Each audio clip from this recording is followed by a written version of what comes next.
In this lesson, we're going to go over the website interface of ChatGPT. I'm going to show you the functionality, all of the settings, and everything that you need to know. So even if you've never touched ChatGPT before, by the end of this lesson, you can interact with the website no problem. After you create an account and log in, this is the interface that you're given. From here, you're going to be able to choose either ChatGPT 3.5 or ChatGPT 4 if you pay for the plugin. Now, this is the main interface that you'll be using when speaking with ChatGPT. And as you can see, if I were to pull up another chat, this is essentially what the conversation will look like. You'll have your user here, and then this ChatGPT icon will be whatever ChatGPT outputs. So right here is the main place to send your messages, and all of your past conversations with ChatGPT will be stored on the sidebar. And if you ever want to hide the sidebar, simply click this button, which is close sidebar. And if you ever want to open up a new chat, let's say that you are looking at past conversations, you can then click new chat and it will open up this new conversation for you. Now I'm going to show you ChatGPT 4 just to show you a little bit of the differences. So if you hop into ChatGPT 4, it doesn't change the interface in any way. It rather just moves you over to ChatGPT 4, and this is default, and there are also plugins which we will look at afterwards. So now we're going to take a look at the settings, and this is going to be right under all of the chats. So right here, as you can see, your name plus an icon. So you'll click right here, you'll then have my plan. And if you want to upgrade to ChatGPT Plus, it's approximately $20 USD a month, and you should be able to click buy now or whatever the saying might be. You can manage your subscription through this button, and you can contact OpenAI support team through I need help with a billing issue. Okay, so other than that, we have custom instructions, which is specifically for ChatGPT 4, so we're not going to run through that. However, if you want to learn about custom instructions, there is a video down below. Anyways, we're going to hop into the settings in beta. This should open a new window, and as you can see, you can change the theme from system to dark to light. Oh, I personally like system the best. And if you've ever wanted to clear all of your chats, you can simply click clear. I like keeping my chats as is. The next part of the settings is the beta features. For example, you have plugins. This is only given for Plus users, and you have code interpreter, which is good for software engineers and data analysts. I'm not going to be touching this for now. And the last part of the settings is data controls. Right here, you can save your chat history and training. I would recommend keeping this on. And in regards to these two settings, you most likely won't ever need them anyways. And this last, if you ever want to delete your account, feel free to delete it right here. And one last thing is if you ever want to rename a chat or if you want to delete it, you simply need to click into the chat itself, and you can click this button to edit the name, and you can click this button to delete the actual chat. And just like that, it is removed. If you ever need help or have a question about ChatGPT, you can then click this button right here, which is kind of a question mark, and this will take you to a website for help. And even having keyboard shortcuts for using ChatGPT, it'll open this, and these are some of the keyboard shortcuts that you can use as well. So this gives a pretty comprehensive breakdown of the interface of ChatGPT. Overall, it's not all too difficult. I think that after 5-10 minutes, after clicking around everywhere, you'll be able to find your way no problem. So I guess just one last thing is I will go through with one prompt just to show you a little bit of what it's like when ChatGPT is responding. So let's say we're going to use this prompt right here. We'll just use one of the recommended prompts. We'll click it, and ChatGPT will then start to give an output, and it starts moving the page over. One thing is that while ChatGPT is actually generating the output, you can actually ask ChatGPT to stop generating, and then it will stop the generation, and you can go from there. Let's say you didn't like the prompt, you didn't like the output, you can stop generating, or it's getting too long, stop the generation. So what I'm going to do now is I'm going to regenerate, and we're then going to get the entire output of what ChatGPT was saying in the beginning. So this is what an output from ChatGPT looks like. Another thing that you can do is you can copy to clipboard right here. So you can copy this entire text right here and copy it to your clipboard. And this is a thumbs up to say that you like the output and it actually meets your needs and your expectations, while this is a thumbs down to say that, oh, this output that ChatGPT has given me does not meet the standard that I was looking towards. Another small detail is that if you want to see the release notes of the most recent update, you can simply click this link right here, and it should take you to the release notes of the most updated release notes. And the last button that you might need is that after you have a chat that you think is useful, you can then click this button right here, which is share link to chat.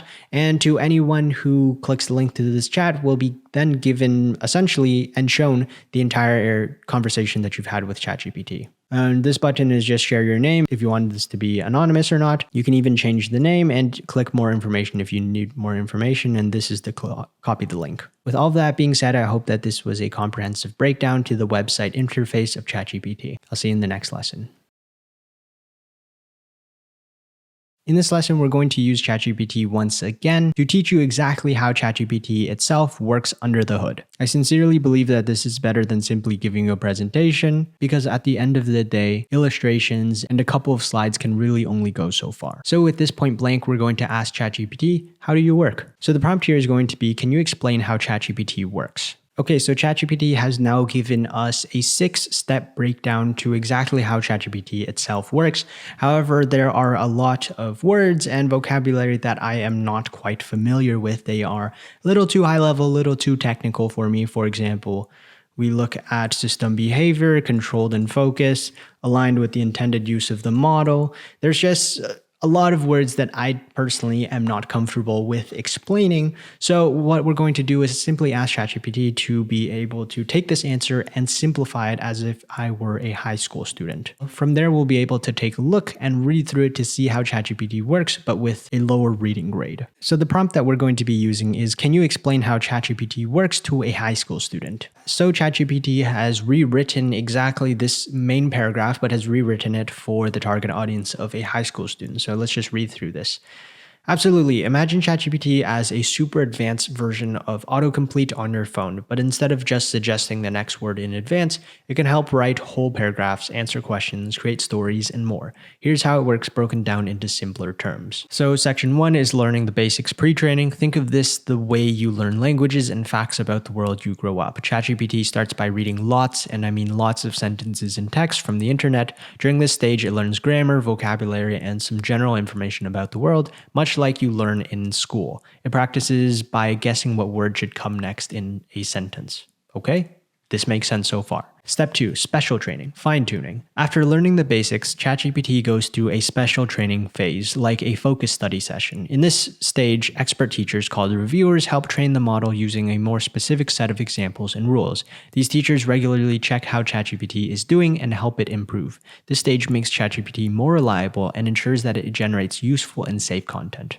Makes sense so far? Step 3 is thinking architecture and model architecture. ChatGPT is built using something called a transformer architecture, which is like its brain. The architecture helps it to focus on important parts of a sentence and understand how words relate to each other.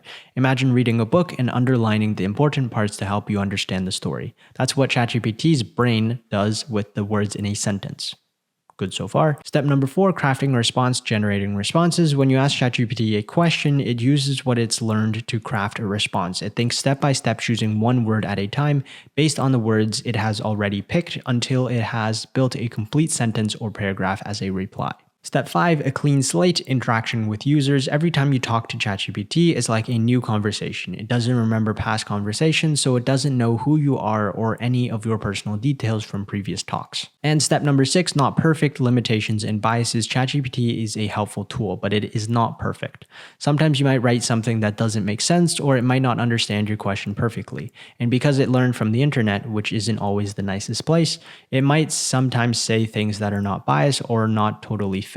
The people who made ChatGPT are working hard to make it better and less biased. I hope that as someone who might not have known of how ChatGPT worked beforehand, you'll be able to now understand a little bit more under the hood of how exactly ChatGPT works. So after this, we're just going to be using 2 prompts to teach you a little bit more about OpenAI and ChatGPT. So the first prompt is just, if you're interested in learning, make a timeline to the history of OpenAI training ChatGPT in beginner-friendly terms. So if you're interested in the history of OpenAI OpenAI and ultimately how they train ChatGPT, you can see a pretty good breakdown of a essentially not 8-step process of how they train ChatGPT with the model specifically. And ultimately, the last prompt that we have is ultimately more focused on if you're interested in specifically AI, using the prompt to help you learn about topics in a quick and condensed format. For example, we now have the final prompt of this lesson, which is if you had to teach someone about X topic in AI in only 5 minutes, how would you teach them? For example, if we want to learn about feedback loops in AI, then we're going to ask ChatGPT through this prompt. And just like this, we have a 5-minute breakdown on how ChatGPT would actually go about teaching you about a concept throughout AI. If you ever feel so inclined, you can use this as a tool to learn about various topics. But I hope through this lesson, you're able to get a better grasp on specifically how ChatGPT works. I'll see you in the next lesson.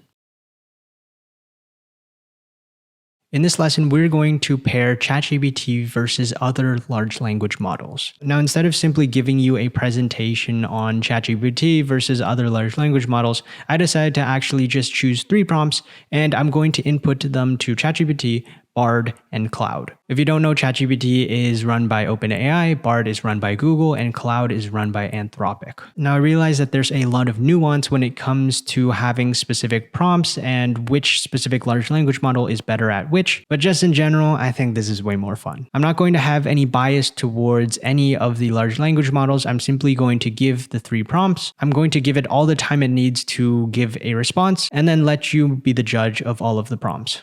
The first prompt is more of a creative prompt, the second prompt is more of a logical prompt, and the third prompt is more of an application-based. If I was really using AI and a chatbot, this is what I mainly use it for, the third prompt. So when it comes to the first prompt, it is the following. Create a rap song about pizza. We're going to leave it just as is. I'm not going to make any commentary about what feels good, what doesn't. I'm simply just going to let the output go, and you make a decision based on the output itself.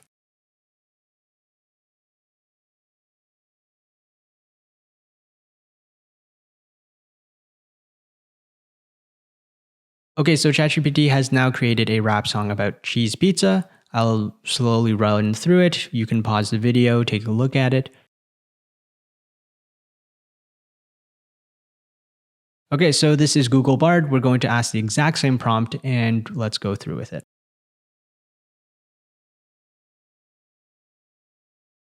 Okay, this is what Bard has finally given us. Verse 1, chorus, verse 2, chorus, bridge, chorus, outro. Okay, here we have Cloud. Let's give Cloud the prompt.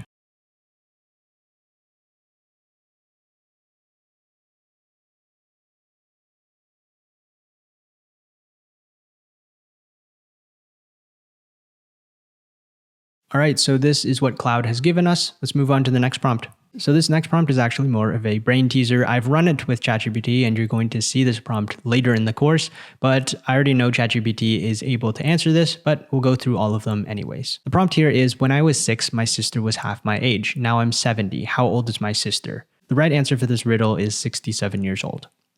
Okay, let's go through with ChatGPT. Okay, so ChatGPT has gotten the right answer. Let's go on to Bard. All right, same prompt. Let's see it. Bard has gotten the right answer as well. Let's go to Cloud. This is the prompt. Let's see if Cloud gets it.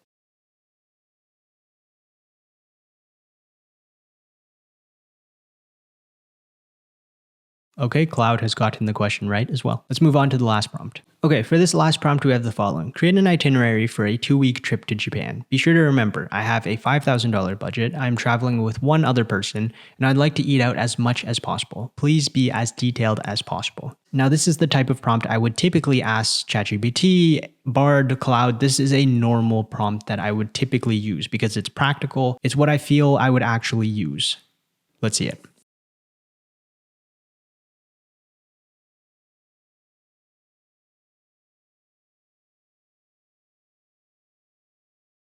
Okay, so ChatGPT has given us a 2-week itinerary for a budget-friendly trip to Japan, and I'm just going to slowly go through, scroll through it, and you can take a look through it as well.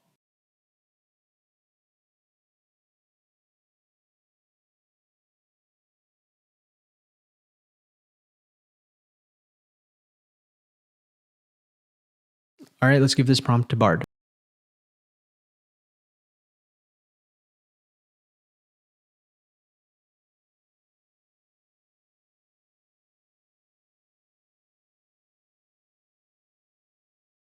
Okay, so Bard has given us the response. I'm going to scroll through it.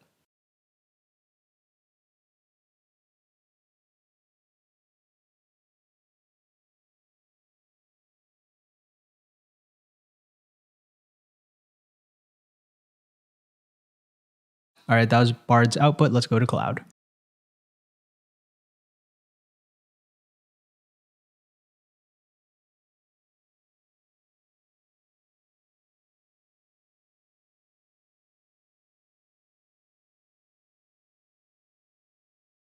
Okay, so Cloud has given the response. I'm going to scroll and you can read through it.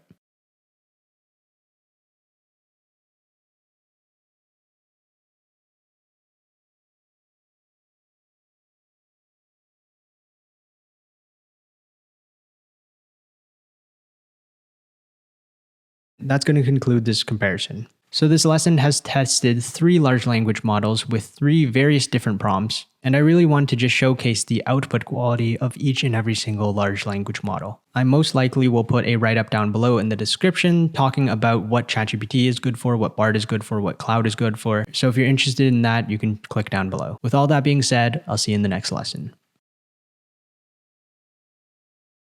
In this lesson, we're going to be talking about the strengths and weaknesses of ChatGPT. What are some of the best use cases for ChatGPT, and when should you look elsewhere when deciding whether or not to use ChatGPT or not?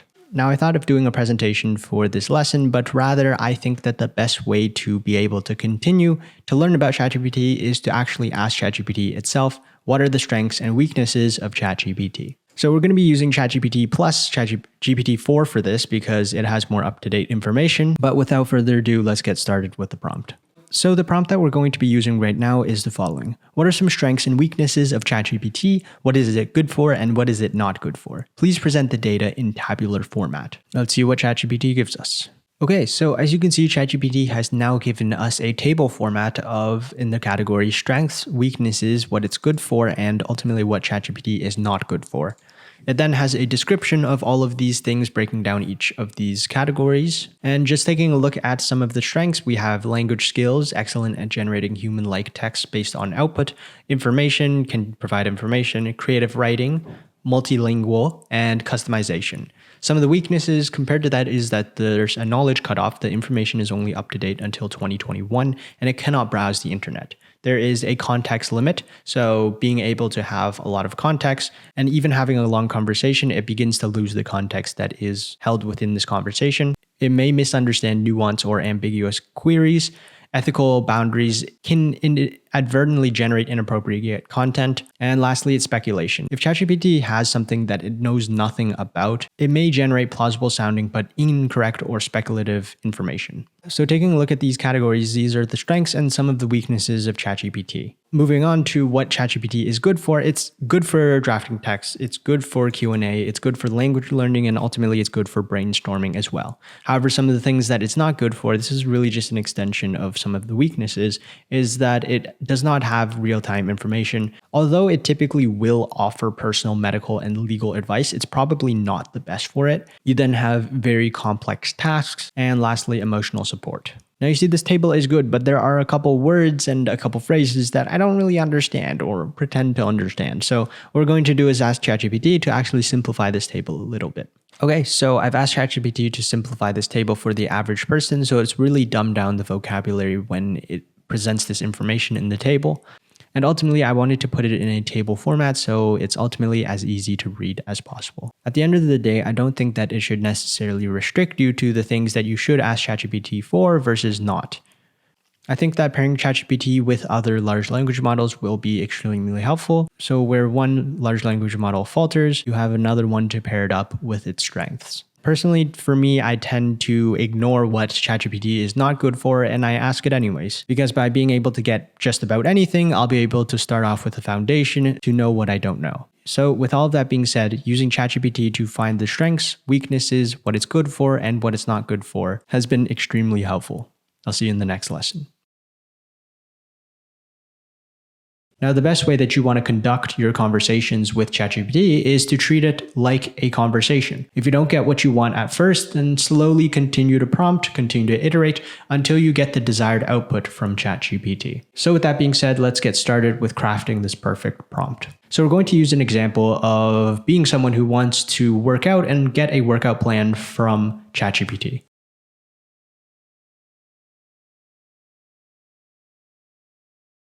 Okay, so this right here is the 5-step process to crafting the perfect prompt. If you don't know what they mean, don't worry. I'm going to go through each and every single one of these sections one by one. Okay, so to get started, the type of prompt that we're going to be creating is someone who would like to create a workout plan with ChatGPT. This works out because the first part of the prompt is context, and this part of the prompt is where you prime ChatGPT and prime the chat to talk about who you are, some context about your situation. Okay, so as you can see, the context that I have provided is I am a 75 kg male who works out 2 times a week. I'd like to lose 10 pounds in the next 4 months. This is good context because it starts to tell ChatGPT, this is who I am, and these are the details of what my goals are. And from there, we get onto the persona, which is where you get ChatGPT to act as a personality, to act as an expertise at something, or to give the background of what ChatGPT should be like.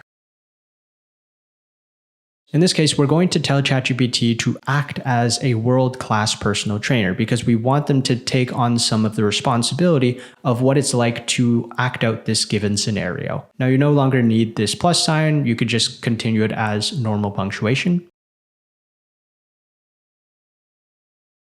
The next part of the prompt is the actual prompting method, which is either a task or an action word of what you ultimately want done from ChatGPT.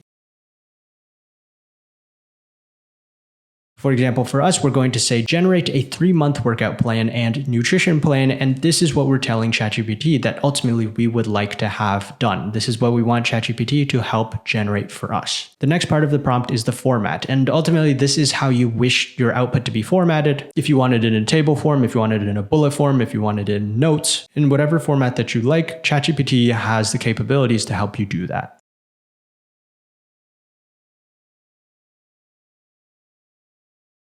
So for me, I want it to be in a table format. So I'm going to say, please give the output in a tabular format. And the last part of the prompt is additional. This is where you can give some examples of types of workout plans that you want, or whatever it may be, the type of tone that you'd like, or adding any final details that you think ChatGPT should know about, in which it would be important when generating your workout plan.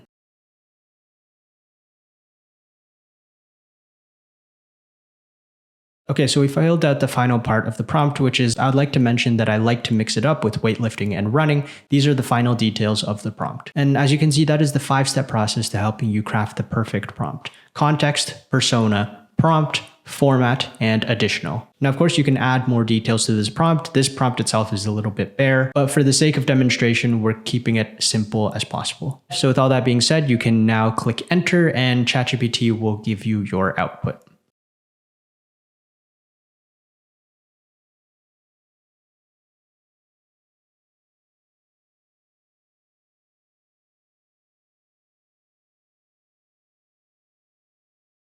Okay, so this right here is the workout plan and nutrition tips that ChatGPT has given us. And as you can see, we get a month 1 nutrition tips for month 1, month 2, and then nutrition tips month 3, and nutrition tips for month 3. So this right here is going to be a 2-day-a-week full body weightlifting split, and then also 2 days of moderate to intensity running. This makes sense.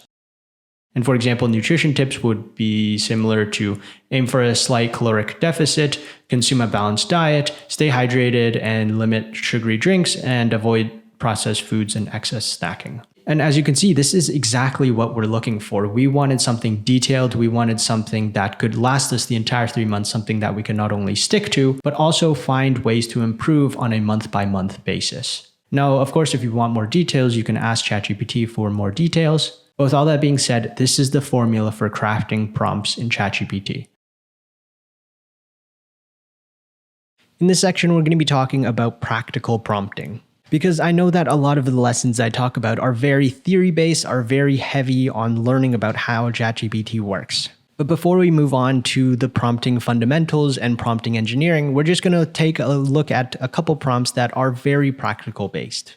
The first one being, I want you to explain the business model of Apple as if I were a fourth grader. As you can see, this is very practical because you can break down whatever topic you have and then break it down as if you were a fourth grader or a third grader or whatever it may be. At the end of it, it really is just making sure that the language that you have is easy to understand. As you can see, ChatGPT has broken down the business model of Apple in very easy to understand words. So it's easy to see that if you have a large body of text that is technical jargon, you can summarize it and ask ChatGPT to summarize it as if you were a fourth grader. So in this prompt, we're going to be using teach me the basics of juggling a ball. Now, I haven't personally used this prompt, but being able to ask ChatGPT to teach you typically goes quite well because it typically also goes into a lot of detail. Although I've never used this prompt, I personally know how to juggle, and looking at all of the steps, it does seem pretty accurate. So whether it be a foreign concept or a new skill that you want to learn, you can ask ChatGPT to help you teach it to yourself. So the next practical prompt that we have is I want you to write like me. You simply give ChatGPT a body of text that is your own writing or whatever writing it may be, and then you'll ask ChatGPT to rewrite the paragraph in your own style and then about whatever it may be. So what I simply did was I took the paragraph above that was about Apple, and I'm going to ask ChatGPT to rewrite this paragraph, however, in my own style, the same style, and then write it about Samsung instead. As you can see, the styles are very similar, and instead of talking about Apple, we're talking about Samsung. The last practical prompt that we have is asking ChatGPT for advice. If we were to break it down into a very, very simple prompt, it would just be simply, can you give me advice, and then whatever life situation that you're currently dealing with. If we were to change it up to say, can you give me advice? I don't know where to meet friends. As you can see, ChatGPT will give you a no-nonsense answer to making friends. And it gives you 10 bullet points. You can go deep down into any of these bullet points into more details, or give more information about your scenario so that ChatGPT can give you a better response. I know that a lot of these videos are very theory heavy. However, it is through this video that I hope to show you a little bit of the practical prompts that you can use with ChatGPT to really showcase that it's not some dull summarizing machine. With this, let's get on to the next lesson. In this lesson, we're going to be talking about the 5 most common mistakes when it comes to prompting with ChatGPT. The first mistake would be mixing up the chats that you're currently using ChatGPT for. For example, in this chat right here, I'm talking about creating a recipe with ChatGPT, and then if I'm going to go and introduce a whole new prompt, what are some of the best gifts to buy my best friend? At the end of the day, sure, you might be able to still get an answer, but being able to keep your chats separate and specifically each and every single one of them set to their own topics is that much more helpful for not only you when it comes to finding your chats, but also helping ChatGPT with all of the details and nuance that all of each and every single conversation separately has. The next mistake that you might be making with your prompts is putting too much information within a single prompt. Now, in this example, I wrote in this prompt, I want to create a tabular format breakdown of the 10 most common cat breeds in America. Be sure to also organize it by how long their fur coats are. After that, please give me the top 10 largest dog breeds inside of Brazil. Now, in this singular prompt, I'm asking for 3 things. I would be bound to get suboptimal results from ChatGPT because I'm asking for 3 separate things. Now, of course, this is an over-exaggerated way of prompting, but if you want to get the best uses of your prompt, be sure to keep it specific and try not to add too much information within one prompt. And if we were to actually ask ChatGPT, this is what it would give us. Although ChatGPT gave us what we're looking for, this is extremely confusing. It's like, first, we're looking at a tabular format of the most common breeds in America for cats, and then you also look at the fur coat length. Right after, you're looking at the top largest dog breeds within Brazil, and then it's all kind of collaborated together, which isn't ideal. The next mistake that you have when you're prompting is that you use too much jargon and too much technical knowledge. The clearer you are when you are prompting with ChatGPT, to be honest, the better. Here I have a prompt that is riddled with jargon. Please give me the top 10 companies that are the most bang for my buck for investing purposes in the US. They should focus on the most low-hanging fruit problems and make sure to showcase your due diligence. Now, there are 3 examples of this that don't make any sense and should not be included in this in the first place. For example, the most bang for my buck could be replaced with best value. Most low-hanging fruit. The concept of most low-hanging fruit doesn't really make sense in this context because at the end of the day, you're not trying to show ChatGPT how many words you know, how many big words you know. You want to get a good prompt, and by having a good prompt, you are clear with the words and the sentences that you pick for ChatGPT. So the next mistake that you might be making with prompting is that you are not being specific enough. You might be being a little too vague with your prompts. For example, if I were to write the prompt, please write me a summary about rocks. Although it might give me a pretty good summary about rocks, I very much doubt that whatever you're looking for is not simply a summary about rocks. You can be a little more specific within the detail that you're looking for. You can be a little bit more specific with how you would like this formatted, but very much so, a lot of the times, if you aren't specific enough with your prompt, then you won't get what you're looking for. And the last mistake that you might be making when prompting with ChatGPT is that you simply take the first response. Okay. So I prompted ChatGPT to simply give me a workout plan for someone who's 180 pounds and wants to get to 160 pounds in 3 months. Now, what it's given me is quite a pretty good detailed answer, but it lacks a lot of nuance. And that's what you want with ChatGPT. It's your own personal assistant, so why not give it the nuance that you need?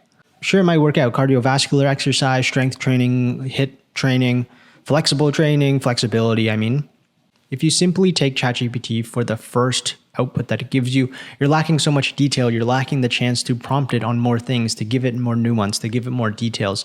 There's so much power with giving ChatGPT all of these more details. So with this lesson, we covered the 5 most common mistakes when prompting with ChatGPT. As you continue through the course, I'm sure that you'll fix each and every single one of these mistakes if you have them and go along your way as a master ChatGPT user. I'll see you in the next lesson. In this lesson, we're going to be talking about 0, 1, and few shot prompting. This prompting technique in a nutshell is essentially how much information and how many examples do you give ChatGPT before deciding to have a prompt. Now, I think the best way to actually showcase this prompting technique is just going straight into the prompts. So if, for example, I wanted to write a poem about robots, random, I know, but if I want to write a poem about robots, then 0 shot prompting is giving no examples, giving no context, and simply asking ChatGPT to write a poem about robots. Now, this is typically done if you want to emulate a specific example, a specific style, specific voice of ChatGPT. You would use 1 or few shot prompting, but we're going to go on to that a little bit later. So 0 shot prompting is no examples, no context. You simply just straight up ask ChatGPT, please write me a poem about robots. So we're going to do that. ChatGPT has no problem with this request. It gives you a poem about robots, but let's say that you wanted to emulate a specific poem about a specific robot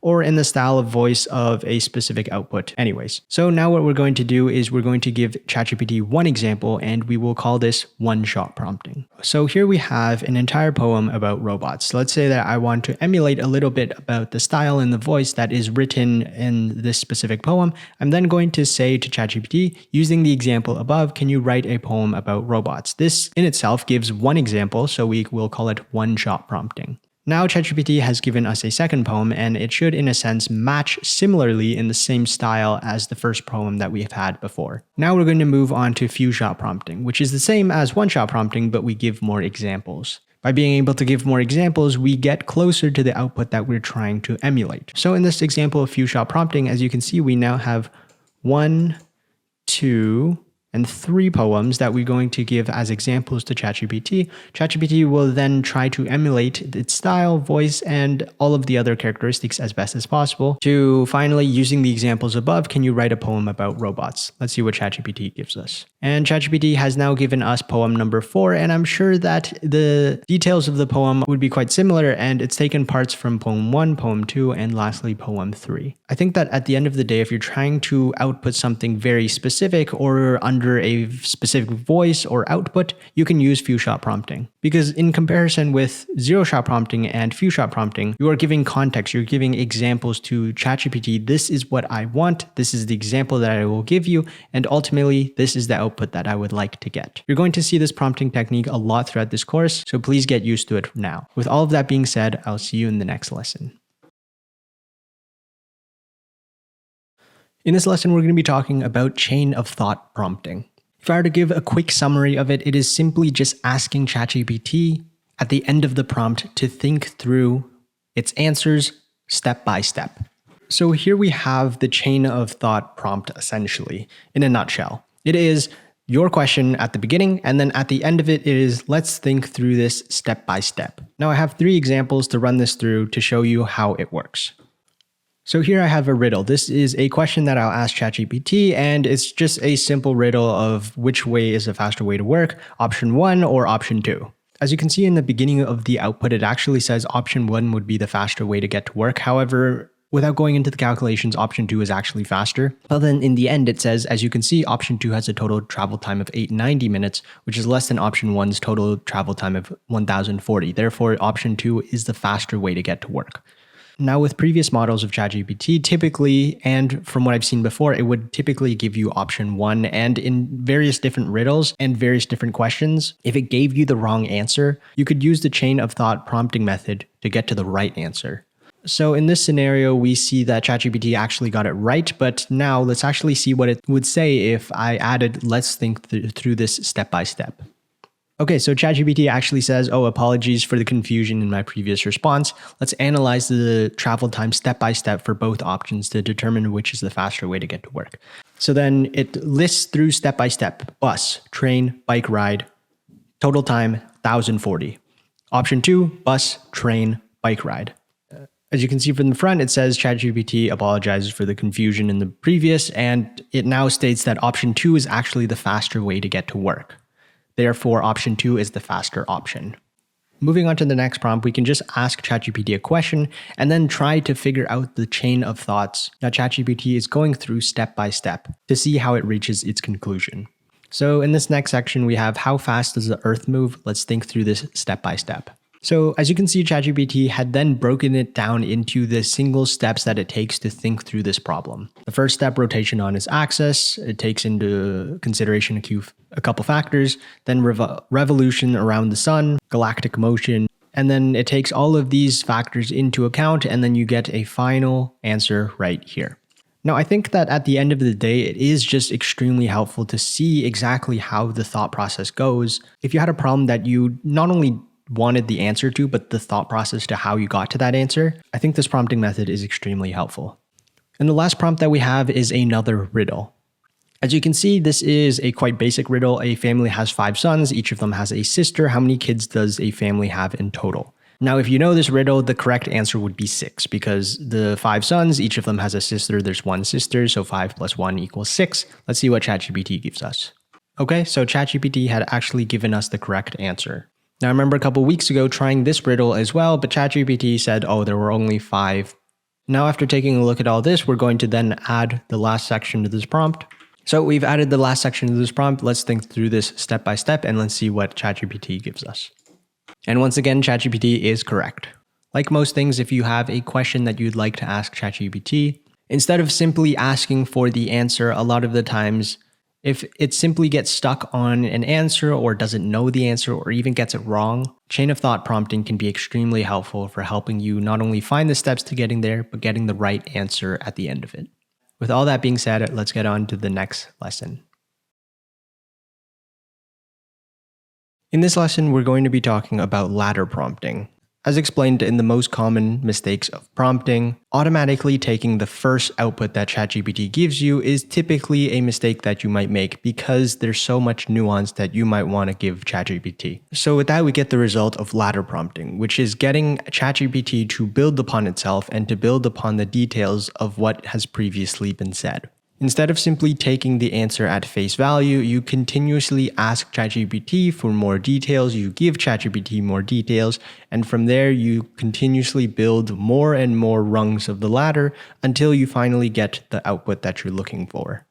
Call it ladder prompting or follow-up prompting. At the end of the day, it's just building upon your conversation with ChatGPT. So throughout this lesson, we're only going to use one prompt and we're going to continuously build upon it to get the desired result. The prompt here that we're going to use is, I want you to explain how I can become a better person. This is quite vague in nature, but we're going to continuously build upon it. So as you can see, ChatGPT has now given us 13 ways that we can become better people. Number 1, self-reflection. Number 4, continuous learning.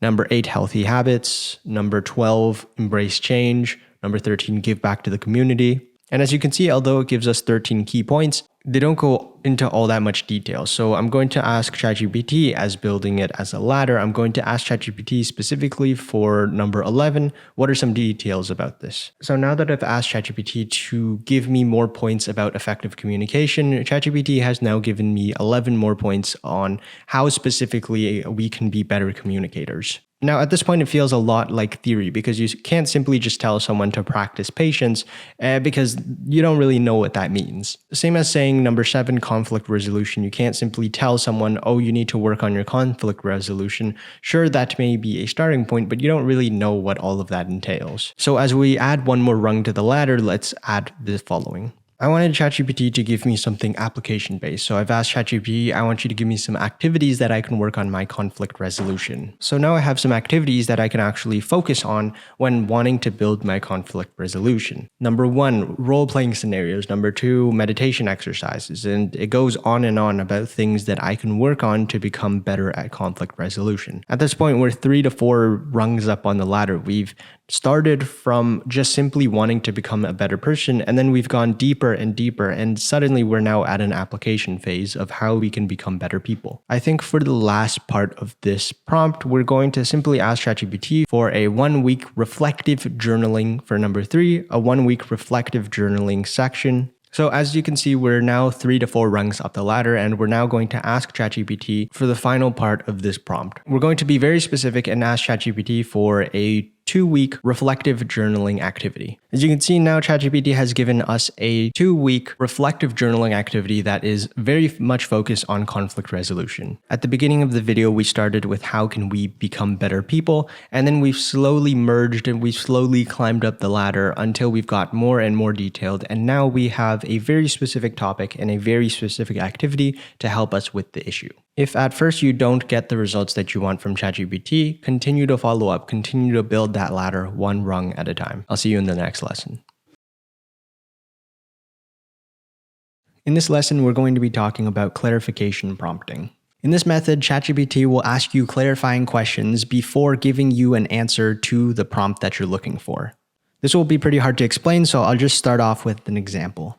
So here we have the prompt. I want you to act as expert persona. Please ask me any questions that you may need to help me with my goals to provide the best possible answer. When you have all the necessary information, please create an outcome for me given all of the answers to your questions. To explain this prompt a little bit more, you're going to get ChatGPT to act as whatever you might want ChatGPT to act as, and then you have a specific goal that you want to reach, and then ChatGPT will then ask you specific clarifying questions to provide the best possible answer. And then the last part of the prompt is when you have all the necessary information, please create an outcome for me given all of the answers to your questions. After we filled out the sections of the prompt, we have the following. I want you to act as a nutritionist. Please ask me any questions that you may need to help me with my goals of losing 10 pounds in 5 weeks to provide the best possible answer. When you have all the necessary information, please create a diet plan for me given all of the answers to your questions. Let's see what ChatGPT gives us. So as you can see, before ChatGPT even gives us an answer, we get clarifying questions so that all of the details that ChatGPT needs to not only act as a nutritionist, but to take on the role is then given through all of these final details. As you can see in the prompt, it says to create an effective diet plan tailored to your needs. So this is very specific to you. And even to end off the prompt, it says, I'll be able to create a personalized diet plan to help you reach your goal of losing 10 pounds in 5 weeks. So taking a look at the questions, these go quite into detail. For example, like current weight, height, age, gender.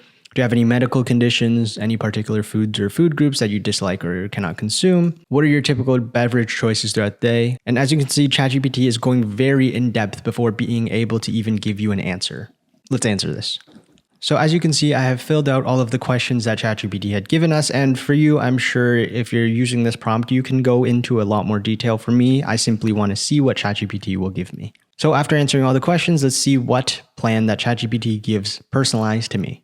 ChatGPT has given me a personalized diet plan to help me lose my 10 pounds in 5 weeks, or whatever my goal was. It has given me a couple principles to make sure that I follow, and even having a sample meal plan to make it easy throughout the weeks. The best part of this prompt is that ChatGPT will remember all of this for the conversation following. So as you continue to talk to ChatGPT, specifically in this chat, all of the recommendations moving forward will be based off of the information that you gave above. So for example, you can ask ChatGPT, oh, can you please give me a sample meal plan for 7 days instead? From there, ChatGPT will take in all of the personalized information that you've given above and then use it to suit your needs when giving you output. I think that clarification prompting is extremely useful when it comes to having something very personalized to you. And by getting the very nitty-gritty details of a specific item, you'll be able to not only have the best prompt, but also have all of the clarifying questions that ChatGPT can give you from there as well. With that being said, let's get on to the next lesson. In this lesson, we're going to talk about insert prompting. I'm sure that already through the lessons, you've seen me put up some of these prompting templates and these prompts that you want to fill in specific information about the template. And that is exactly what insert prompting is about, is simply having a template in which you can put your own information to get that much more detailed of an output. Now in this lesson, we're only going to go through a couple basic examples, but I should showcase exactly what insert prompting is by the end of it. So this is one of the prompts that was created for a future lesson, and it's quite simple in that whenever you simply want to have one of these templates, all you'll need to do is fill out these portions of the template with your own information, and that's how you work with these insert templates. So in this example, the X would be simply replaced with whatever number you want, and then creator is in the context of this specific prompt. I am trying to create content ideas in the style of two different creators. In the future video, I talk about Mr. Beast and Matt Diavella. It's through this technique that you can not only find and use the prompts in this course, but also whenever you search online 10 best prompts for, or help me with a prompt for X, is when you can specifically fill out the information, copy the prompt, fill out your information, and then you get a prompt that is personalized for you. You're going to be using this prompt a lot throughout this course, so please be wary of how to use it, and I'll see you in the next lesson. In this lesson, we're going to be talking about specific audience prompting. Did you know that you can specifically format a prompt so that it is targeted towards a specific audience, and then ChatGPT will then formulate a response that is targeted towards that specific audience? Whether it would be the style, tone, or word choice, it will be targeted towards that very specific audience. With that being said, I'm going to take you through the same prompt, but used towards different specific audiences, and then we're going to see the differences and the nuances that are dealt through the responses. So as you can see, this first prompt is, I want you to explain quantum mechanics to a 5-year-old, and we're going to see what type of responses that ChatGPT will give us. Okay, so as you can see, ChatGPT gives us a response that is a little long, but it uses easy to use language. It's quite comprehensive. And for example, particles also have a way of talking to each other instantly. You see, I don't know quantum mechanics. I can just tell that the language itself is easy to understand at least. After this, we're going to take a look at what it's like to explain quantum mechanics to a 9th grader. So a little step up in terms of age and comprehension. So ChatGPT had given us now a longer answer, and as you can tell through the paragraphs, it also starts to use a little more advanced language and overall starts to talk about these concepts in a more concrete way. The next specific audience we're going to be using a prompt for is for an adult, and we're going to look at the different nuances between an adult and also a 9th grader. Now that ChatGPT had given us this response, you can definitely see that the wording that ChatGPT uses is much more intermediate. For example, it's intriguing, wave-like superposition, collapses into a definite state, entanglement, quantum mechanics. Now, as you can see, ChatGPT begins to tailor its response towards the specific audience that you are writing towards. Here we're going to have the last prompt to ask ChatGPT, and it is, I want you to explain quantum mechanics to a professor with 20 years of experience in quantum mechanics. This is on the complete other side of the spectrum, from a 5-year-old all the way to a professor with 20 years of experience. After reading through a couple of the sentences and paragraphs, I can see that some of the concepts are similar to those of the adults as well. I think in general, writing for a specific audience and tagging that at the end of your prompts is an extremely easy way to make sure that the language that you use with ChatGPT is comprehensible, is easy to read to your target audience. Now, I'm going to take this specific prompting method into a lot of various different lessons, so please take this to heart. This concludes our lesson about specific audience prompting. I'll see you all in the next lesson. In this lesson, we're going to learn about expert persona prompting, also known as I want you to act as prompting. Now, I use this prompting method a lot in this course, and the amount of usage just showcases how useful it is to me on my day-to-day life. So in this lesson, we're going to compare two prompts. The first prompt is going to be just a regular prompt asking ChatGPT to do something, and the second prompt is to ask ChatGPT to act as a certain persona, and then comparing the two to see if there's a difference in quality of output. So the first prompt is just going to ask ChatGPT to create a workout routine for a 33-year-old who is 180 pounds and would like to get to 160 pounds in 6 months. There is no expert persona. This is as basic as you can get, pretty much. So taking a look at the output that ChatGPT gives us, it breaks it down into a weekly cycle. It simply breaks it down into cardio, strength training, and flexibility. And although it is quite a high-level overview, there's not much detail, but I'm sure you can also prompt ChatGPT for detail if you needed it. Now, after taking a look at this output, we're then going to use the expert persona prompting to see the differences. So now we have the expert persona prompt. So this is what it looks like. I want you to act as expert persona, fill that with whatever it may be. I want to be able to goals. Please help me create a output, whatever it may be, with these restrictions. And then you can add any final details in this last section. So filling this in, I will say I want to act as a personal trainer. And sometimes it even often helps to write world class. You can be specific with this. For example, if you wanted to write strength personal trainer or triathlon personal trainer, it's these small little nuances that will give you the details needed for very specific prompting. Okay, so if you take a look at our initial prompt, could you create a workout routine for a 33-year-old who is 180 pounds and would like to get to 160 pounds in 6 months? And then compare that to our expert persona prompt. I want you to act as a world-class personal trainer. I want to be able to reach 160 pounds from 180 pounds. Please help me create a 6-month training plan and nutrition plan. These are the extra details. I am 33 years old. Now, as you can see from the difference, it's a little bit longer, but all in all, you're asking ChatGPT to act as a persona to help you with this specific item. With that being said, let's check it out. So taking a look at the output, you can see that they are actually quite similar, but it goes into a little bit more detail at the end of it. The output has added a nutrition plan, and that definitely helps out a lot with creating a plan as well. I definitely think that using the expert persona prompting would actually be more helpful if you have more specific details compared to a more vague request. Because by getting ChatGPT to take on a specific role, there are many nuances and details that you'll be able to tweak with the outputs that ChatGPT will give you. In general, I like to use this framework a lot, not only in my own life, but you'll also see this prevalent throughout the course as well. With all that being said, I'll see you in the next lesson.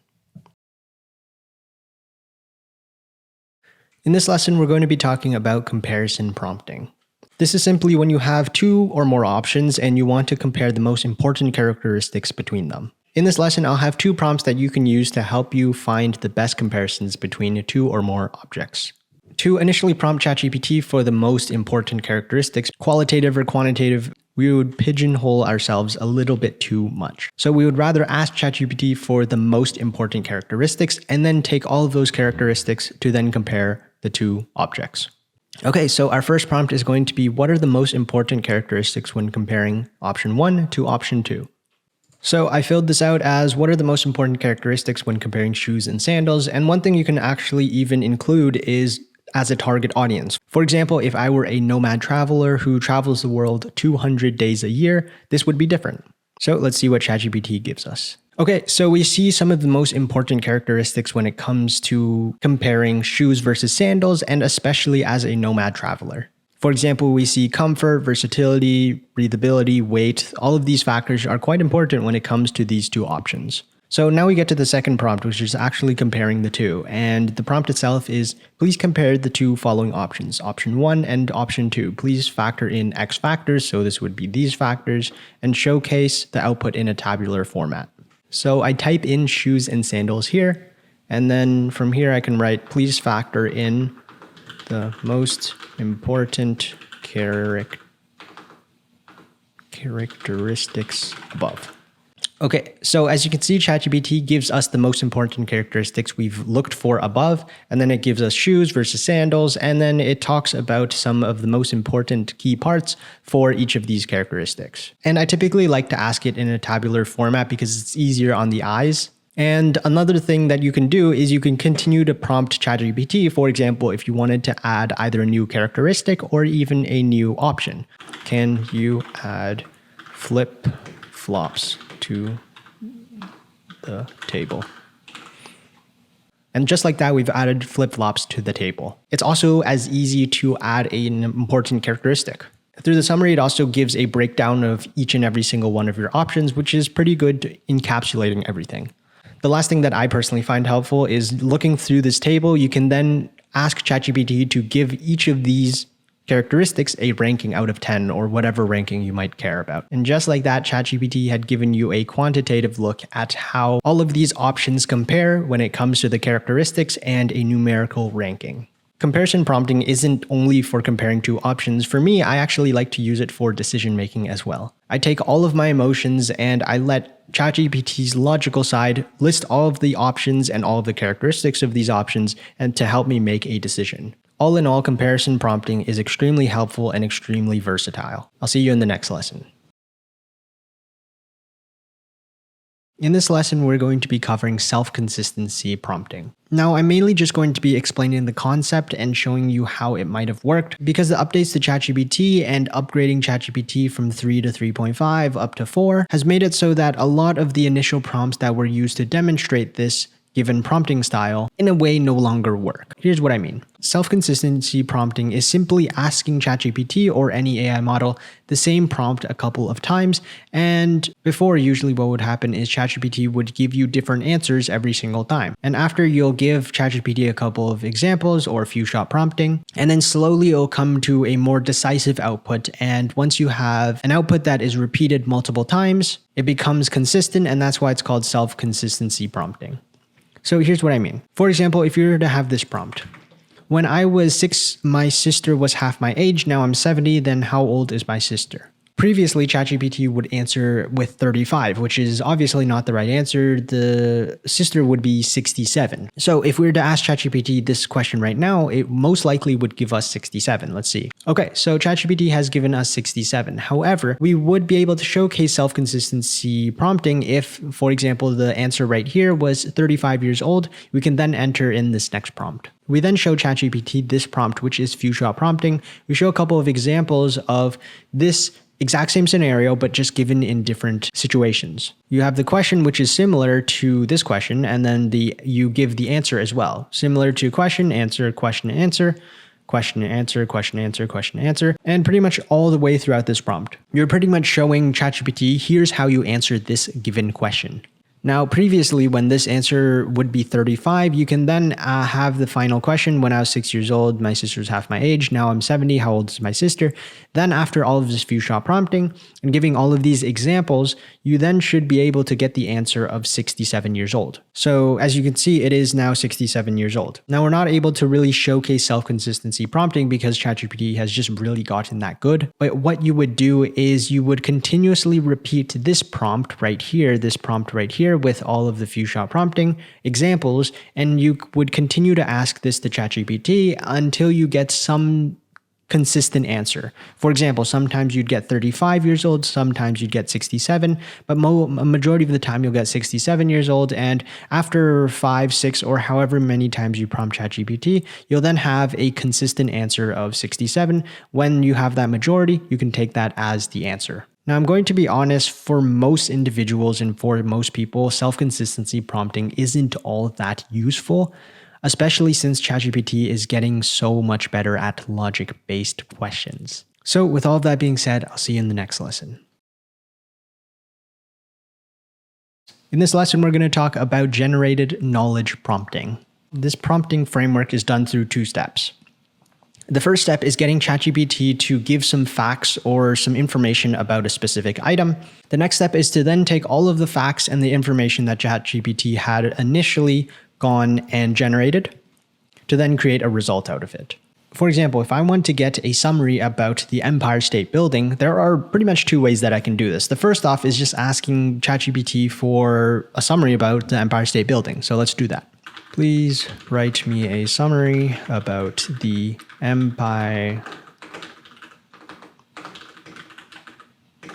Building. And just like that, we're going to prompt ChatGPT, please write me a summary about the Empire State Building. Okay, as you can see, ChatGPT had given us a pretty good summary about the Empire State Building. Okay, so that's one method. The next method and what generated knowledge prompting is about is like this. What we're first going to do is we're going to ask ChatGPT to give us 10 facts about the Empire State Building. So what generated knowledge is all about is then taking this knowledge that ChatGPT had generated and then using it for the next prompt. So our next prompt will then be taking all of this information, all of these facts, to then do something with it. So for example, I would say, please write a summary about the Empire State Building using the facts generated above. As you can see, we have a little bit of overlap when I've asked ChatGPT to please write a summary about the Empire State Building using the facts generated above. However, in the end, it has produced a lot more information about the Empire State Building, and it's incorporated some of the facts as well. There are a couple instances in which ChatGPT actually gets information and knowledge-based questions wrong. So you can use this prompting framework to first generate some facts or some information about what you're looking for, and then ask ChatGPT to take these facts into consideration to then answer your question. With all of that being said, let's hop into the next lesson. In this lesson, we're going to be talking about the self-critic prompting method. So you don't actually come up with the improvements to your own prompt, you ask ChatGPT to improve your prompt for you. So to start off and to test out this method, you only need to give ChatGPT any prompt. And when I mean any prompt, I really do mean any prompt. As you can see, my prompt is going to be, I want you to write a summary about dogs. Okay, like always, ChatGPT gives a pretty good answer, but we can make that better. What we're then going to do is ask ChatGPT to make our initial prompt even better. So what we're going to do is ask ChatGPT to make our prompt better, and what are the ways we can make it better. So ChatGPT had given us a couple ways that we can make our initial prompt better. For example, adding a specific focus, a summary of the various breed of dogs and their unique characteristics. What about including comparison of pros and cons? Compare the benefits of owning a dog and having a cat as a pet. Request recent information. What are some recent trends or advancements in dog training methods? And even ask for personal experiences or anecdotes. Share a heartwarming anecdote about a dog's loyalty and devotion to its owner. You can continue asking ChatGPT to make your prompts better. But what ChatGPT will start doing is start adding details around your prompt that you might not really care about. So I've taken one of the suggestions that ChatGPT had given me, which is compare the benefits of owning a dog to having a cat as a pet. And then it's given me the answer. I'm then going to prompt ChatGPT to see how I could have made this prompt even better. And as you can see, it's in a lot more detailed because it says detailed comparison, considering factors such as grooming, exercise, and living space requirements. ChatGPT is starting to add these details whether you like it or not. At least they give you the options to be able to choose between each of these prompts and to pick which one you feel is best. I'm going to prompt ChatGPT one last time to see what I can do to make this prompt better. I believe a common theme of asking ChatGPT what can make this prompt better, specifically in this scenario, is mainly just going a lot more detailed in very specific aspects of the prompt itself. For example, it's talking about considering factors such as grooming, exercise, and living space requirements. And then if I were to ask ChatGPT to make the prompt better, again, it made sure to speak about details about offering tips and managing shedding in a multi-pet household. As you can see, ChatGPT is going so much deeper in a very specific part of the prompt. I think the best way that you can use self-critique prompting is if you have a long, comprehensive prompt itself and you start to ask ChatGPT these prompts and it might not really give you the output that you're looking for. And I speak about this in another lesson, but being able to ask ChatGPT, I would like to create a prompt for X. Please put these restrictions as well. and then ChatGPT gives you a prompt that you personally can use. I think that at the end of the day, asking ChatGPT to make and self-critique its own prompts is helpful for trying to make better prompts in the first place. With that being said, let's head on to the next lesson. In this lesson, we're going to be talking about the different formats that you can create with ChatGPT. So the first format that we can use with ChatGPT is actually creating a table.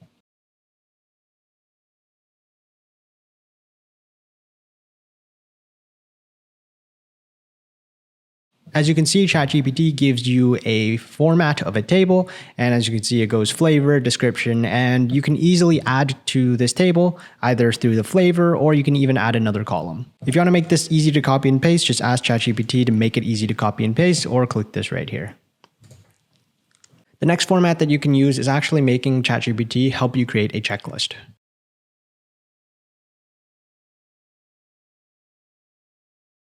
So here ChatGPT has created a checklist for you. Now, although you may not be able to click it from here, you will be able to copy and paste it to somewhere such as Apple Notes or wherever you might need it and be able to use it as a checklist from there. The next format that you have is actually through code and actually building it as a JSON file. For example, ChatGPT had given us a JSON file and it's given us code in Python. The next format is asking ChatGPT to give you an example of source code. Now, I made a mistake. This is actually more indicative of coding compared to a JSON file, which is actually typically used for storing data instead. The next format that you have is getting data within a CSV. Now, you'll be able to copy and paste this into something such as Excel. And in general, ChatGPT is quite good at creating formulas for Excel as well. The next format that ChatGPT can use is to draw something and store it as an SVG. Although ChatGPT can't actually draw anything, it has given us the code for an SVG of a smiley face. With all that being said, this lesson included a look at the various different formats that can be created with ChatGPT. Now, we've skipped formats such as creating graphs and diagrams, however, that will be in other sections, specifically with ChatGPT Plus as well. With that, let's move on to the next lesson. In this lesson, we're going to talk about reverse prompting. Instead of presenting a prompt to ChatGPT, what you're going to do is give ChatGPT an end result. For example, let's say an item description or a product description. You're going to give and paste this description to ChatGPT and ask them, hey, ChatGPT, can you please reverse this description and give me a prompt instead? So instead, this time ChatGPT and the output will be a prompt, and then you'll be able to then input this prompt back into ChatGPT, and hopefully you should be able to get the same results from what you initially started with. So the prompt that we have here is, I want you to create a prompt from a given piece of text and call this reverse prompting. Do you understand what this means? So here I have a description of a product, which is an ergonomic office chair, and we're simply going to see if ChatGPT understands what we're saying. Okay, so ChatGPT understands what we're saying with the concept of reverse prompting, and then it says reverse prompting involves generating a prompt based on a given piece of text. And then here's the reverse prompt created from the text that you provided, and this is the prompt that they have given us. So now what we're going to do is to take the prompt that they gave us and really compare and contrast how close, how similar it is to the initial text that we've given ChatGPT. Okay, so ChatGPT has given us 5 paragraphs opposed to the 1, and I wouldn't blame ChatGPT because typically it errs on the side of giving more information than less. So if you really wanted to cut this down, you can simply say, oh, please summarize this only in approximately 100 words, and I believe you'll get a similar result.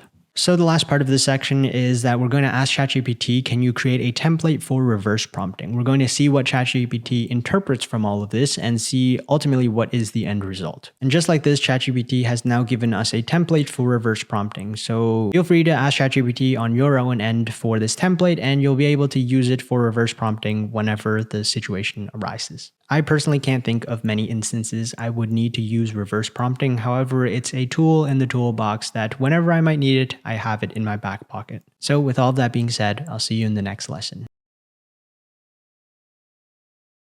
In this lesson, we're going to be talking about perspective prompting. Now, this is actually different from expert persona prompting because instead you ask ChatGPT to take on a perspective or multiple perspectives. This is a lot less application-based in that you're asking ChatGPT to take on a persona, but rather taking the logic and the reasoning and helping you think through a problem. This will best be explained through examples, so let's get started. So the first prompt that we have is please write about a topic from the perspective of viewpoint. So by filling out this prompt, we now get the following. Please write about the pros and cons of a student dropping out of university from the perspective of a student. This is going to be a single perspective, and afterwards we're going to look at multi-perspectives, but for now, let's see what ChatGPT gives us. So the headline that ChatGPT gives us is pros and cons of dropping out of university, a student's perspective.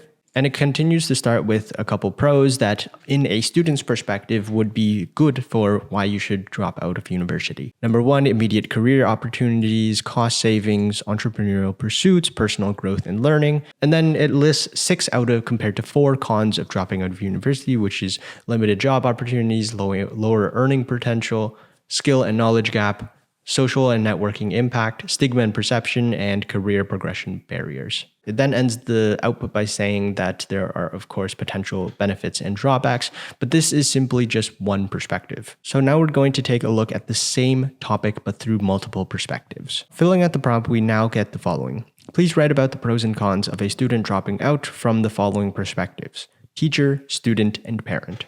Instead of simply one single perspective, we now have 3. Let's see what ChatGPT gives us. ChatGPT has now given us the pros and cons in terms of 3 various different perspectives. In the teacher's perspective, we get the pros, 3 pros, 2 cons. In the student's perspective, 3 pros, 3 cons.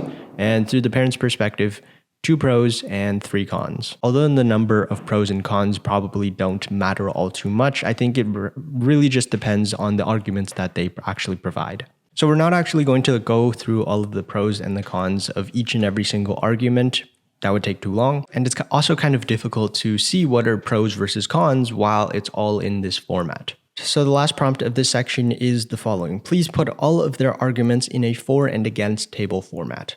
By being able to do this, we now have all of the arguments in an easy to read format, and we can make a justified decision without having to scroll up and down for everything. And just like that, we now have a table that is easy to read, and we can make a justified decision based off of the pros and cons of these 3 perspectives. I think perspective prompting is extremely helpful when you're trying to learn about a side that you might not know all that much about, and instead you get to learn the nuances of both sides at the same time. I'll see you in the next lesson.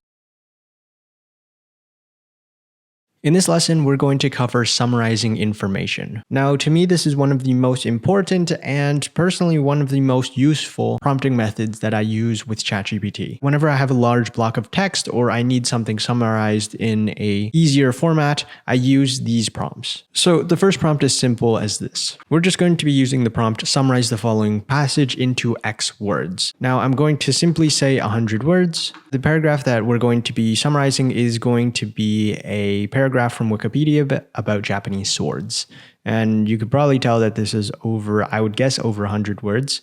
So let's see what ChatGPT gives us. So it really does break down by classification and then length, and then it just condenses everything that was said in this initial paragraph and then condenses it into 100 words, which is what we're looking for. Another way that we can summarize information is through bullet points. And this is by extracting the most important information and putting them into bullet points so that it's easier to read. So what we're going to do is we're going to now ask ChatGPT to summarize the first passage. I don't want ChatGPT summarizing this passage, but rather the first one into the most important bullet points. All right, and just like before when we summarized it into 100 words, this is now breaking it into the most important characteristics of what we were looking for initially. Earlier, I had a little difficulty reading this paragraph because it was broken down into reputation, the sword classification, mount styles, but now if we have it in bullet format, it is much, much easier to read. For example, the exact same information here, but rather just broken down into easier to read sentences. The next way that we can summarize information is for the target audience that we are targeting. So the prompt here is summarize the following passage into text that a target audience could read. So I'm going to simply change this back into the first paragraph, and then we will simply say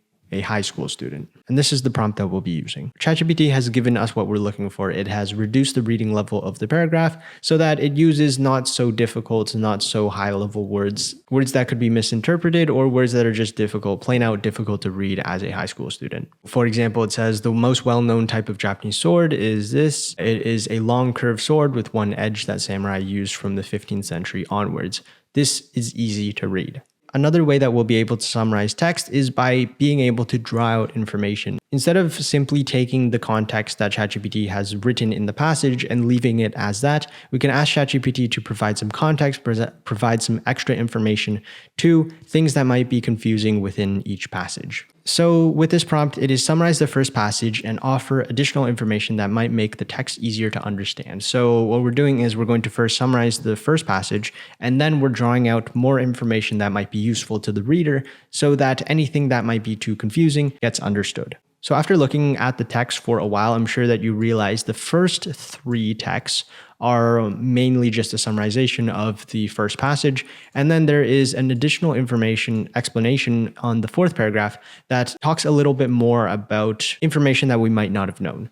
For example, it says to make things clear, the way we talk about these swords depends on how they look and how they are used in history. And the ending sentence is the shape and purpose of the Japanese swords help give them special names and understand their stories better. So even if you had a little trouble with trying to understand the summary, you can have this additional portion of the prompt to help you with this understanding. So the last prompt that we're going to have is summarize the passage in a note-taking format that is easy to copy and paste. Now, I know that there are a multitude of note-taking formats, so please pick whatever is comfortable for you. For me personally, I'm not into anything specific, so I'm simply just going to ask ChatGPT for a note-taking format, and I'm sure that they can interpret what I'm asking to be able to find something that is easy to copy and paste. Okay, yeah, this actually works. So we have the Japanese swords overview. This is easy to copy and paste. It is in bullet format. It has the headlines and the main sections.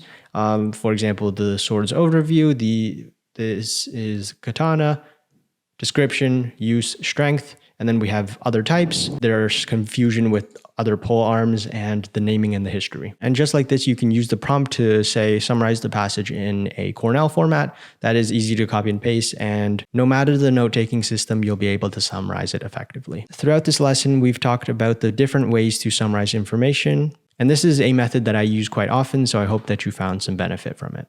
I'll see you in the next lesson.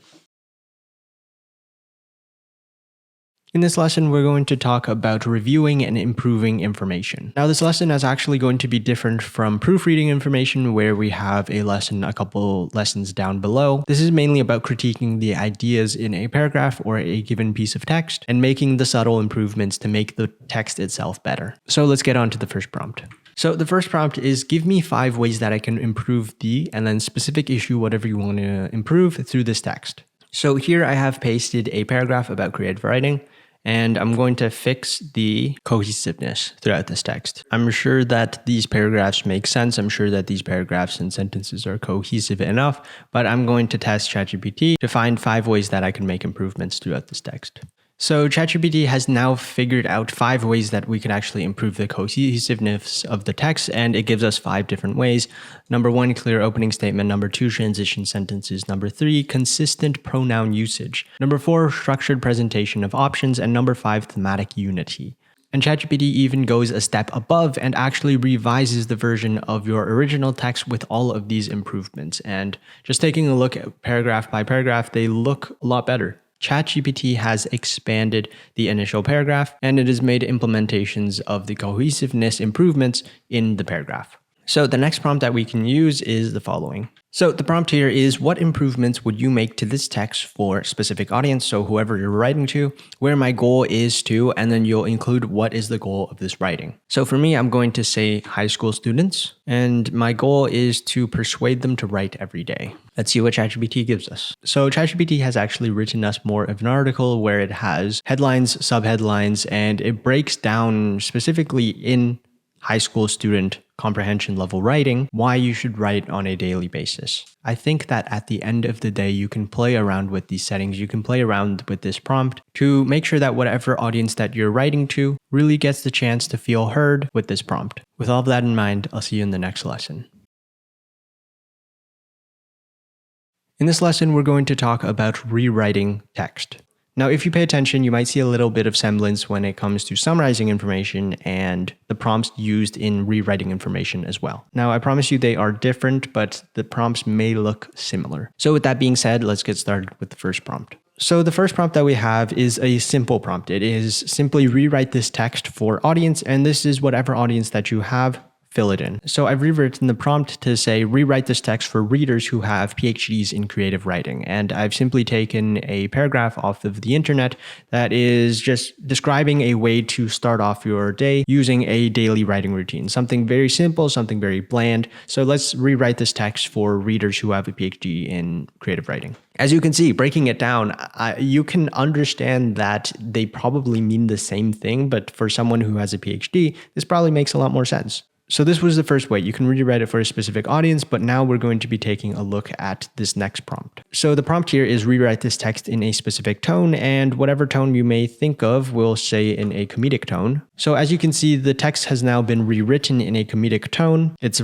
cracking jokes, it's making puns, and at the end of the day, it also increased the length of the paragraph itself because I'm sure that it needed to crack out those more jokes. If you needed to find tones that you could use, you can go up to the lesson on tones, styles, and voices. We have a lesson up above. So now we're going to rewrite this tone in the voice or style of someone. So the following prompt here is rewrite this text in the style of person or style. A lot of the times you'll need someone who is recognizable, or else if you find someone who isn't all that famous or well known, then ChatGPT won't be able to replicate it as well. So for me, I'm going to go with another comedian. It is rewrite this text in the style of Kevin Hart. So if you're a big Kevin Hart fan, then I'm sure that this makes sense. I only watch movies with Kevin Hart, so I couldn't tell if all of this dialogue makes sense. But whatever it may be, whoever it may be, you can rewrite the text in a certain voice or style of a person. We then move on to the next way that you can rewrite text, and that is in a certain word count. So here we have the original paragraph, and instead of wanting to shorten it, because you can simply do that with summarization, you can rewrite this text with more words than you originally started with, and it will begin to expand the paragraph. So taking a look at the output of ChatGPT, we now see that it has expanded the paragraph outside of one paragraph, and it has now expanded it to approximately 200 words. Here we have the last prompt. I can't guarantee its accuracy. There are probably better websites for this online, but we are going to use the following prompt. So the following prompt will be rewrite the following text to sound more human-like so that it will not be detected as AI by AI content detectors. If you're actually interested if this paragraph could be detected by AI, you can go down to the lesson, to the section in either extra content or miscellaneous called detecting AI content, and then run this paragraph through there to see if this prompt actually is helpful. So with all of that being said, in this lesson, we covered rewriting information in a multitude of different ways. I hope that you see that this is different from summarizing information, but all the while it is helpful regardless. I'll see you in the next lesson.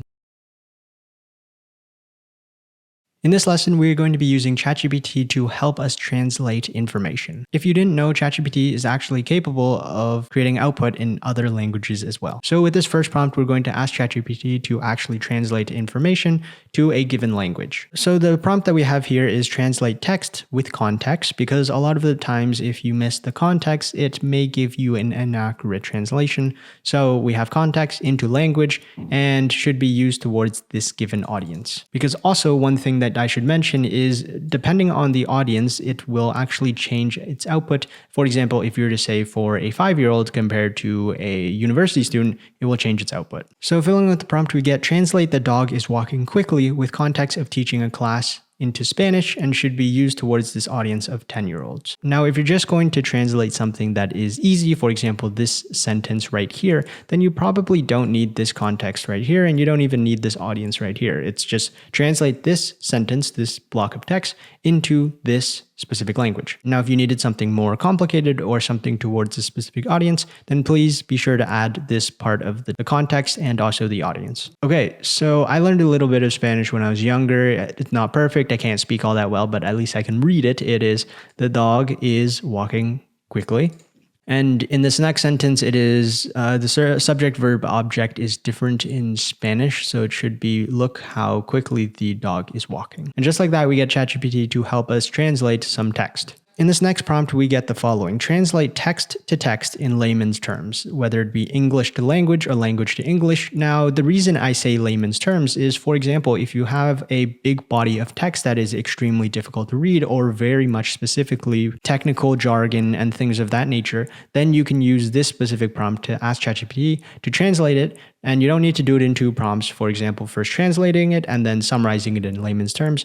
You can simply ask ChatGPT to translate in layman's terms whatever languages it may be. Okay, so if you don't understand what this entire block is saying, don't worry, me neither. I simply found a random research article online and I've pasted it in here. And we're going to ask ChatGPT to translate this entire article or this paragraph to Spanish and then specifically in layman's terms. So we've asked ChatGPT to translate this entire paragraph into Spanish and specifically in layman's terms. I'm going to ask ChatGPT to translate this back to English without saying layman's terms, just to see if there makes a difference. Okay, so without asking ChatGPT to translate it back into layman's terms, we can see that ChatGPT initially had not only translated it, it had made sure to say all of this entire paragraph in layman's terms. This actually makes it a lot easier. For example, a chess version of the quantum Hall effect when there's no magnet. Okay. Me looking at this doesn't make sense because I don't understand it at all, but in general, I know a lot more of these words compared to the first paragraph. Okay, so we get onto the last prompt, which is the following. I want you to act as a language expert. Please translate the following text into language, and I want you to write this for target audience. This is actually a little bit different from the first prompt because you're actually asking ChatGPT to take on a specific role. And when we say language expert, we're asking ChatGPT to take into the consideration that this is for translation purposes mainly. It may really only make a small difference, but if you want your answers and your output to be precise, then you can use this prompt specifically. Okay, so I have filled out the prompt. I want you to act as a native French speaker. Please translate the following text. And then I just have a normal paragraph into French. I have removed the specific target audience because I just want the best translation possible. Now, I personally don't know French, so I don't know how accurate this is, but whenever you want to check the accuracy of a translation, you can either ask a friend if you know them or use a translation software such as DeepL, Google Translate. I would recommend DeepL because it's personally my favorite. But other than that, I hope that you can see the powers of translating text using ChatGPT. With all that being said, I'll see you in the next lesson. In this lesson, we're going to cover proofreading text with ChatGPT. As opposed to reviewing information with ChatGPT, this is a different lesson and covers different topics. We're going to be mainly taking a look at grammar and spelling as a result of either text that you've written or text that ChatGPT has written, but all in the end making the text that you write better. So let's get started with the first prompt. So the first prompt that we have is, I want you to proofread my paragraph for grammar and spelling. And here I have a paragraph that I've asked ChatGPT to actually write, and I've said to litter it with grammar mistakes, with spelling mistakes.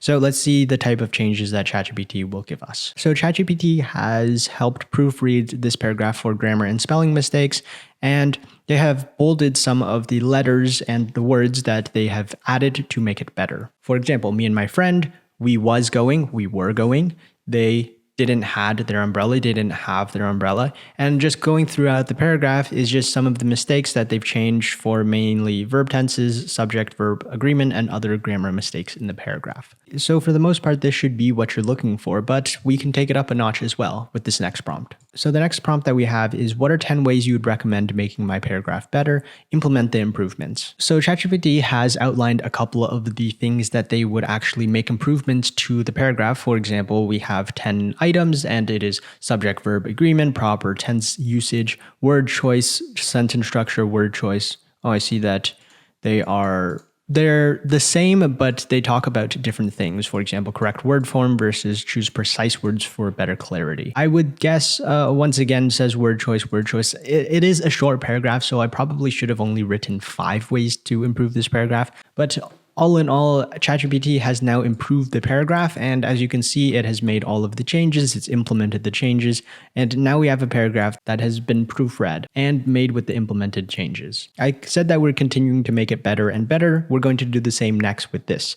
We're going to rather tailor the paragraph to a specific audience, but also adding a couple extra things. So the prompt here is, can you improve the sentence structure and enhance clarity of my writing? I'm writing for, and then the audience, and then I have simply the improved paragraph that I've had here, and then I've simply pasted it down below. I'm going to write for a university student. And we'll see what type of changes that ChatGPT will make. So as you can see, ChatGPT will then rewrite the paragraph, but taking into account sentence structure and enhancing clarity and specifically writing for an audience of a university student. So we'll just run through the first two sentences. My friend and I were headed to the park yesterday. Unfortunately, they didn't have their umbrella, and as a result, we got drenched in the rain. Yesterday, my friend and I set out for the park with excitement. However, the absence of their umbrella led to an unexpected drenching in the rain. Make sense? The target audience is a university student and it suits it. Now we're really getting into the nitty-gritty of grammar and making sure that the sentences that you've created with ChatGPT are mistake-proof. This next prompt is the following. Rewrite any sentences that use the passive voice with an active voice. Now, I'm not going to go through line by line. I'm just going to assume that ChatGPT has made the change and has made the implementation as well. With this last prompt, rewrite any sentences that use the passive voice with an active voice. You can replace this last section with any grammar rules that you would like to specifically talk about. You can then use all of these prompts when it comes to grammar and also the prompts with improving information and text, the lesson a couple lessons before, to ultimately make your writing better. With all that being said, I'll see you in the next lesson.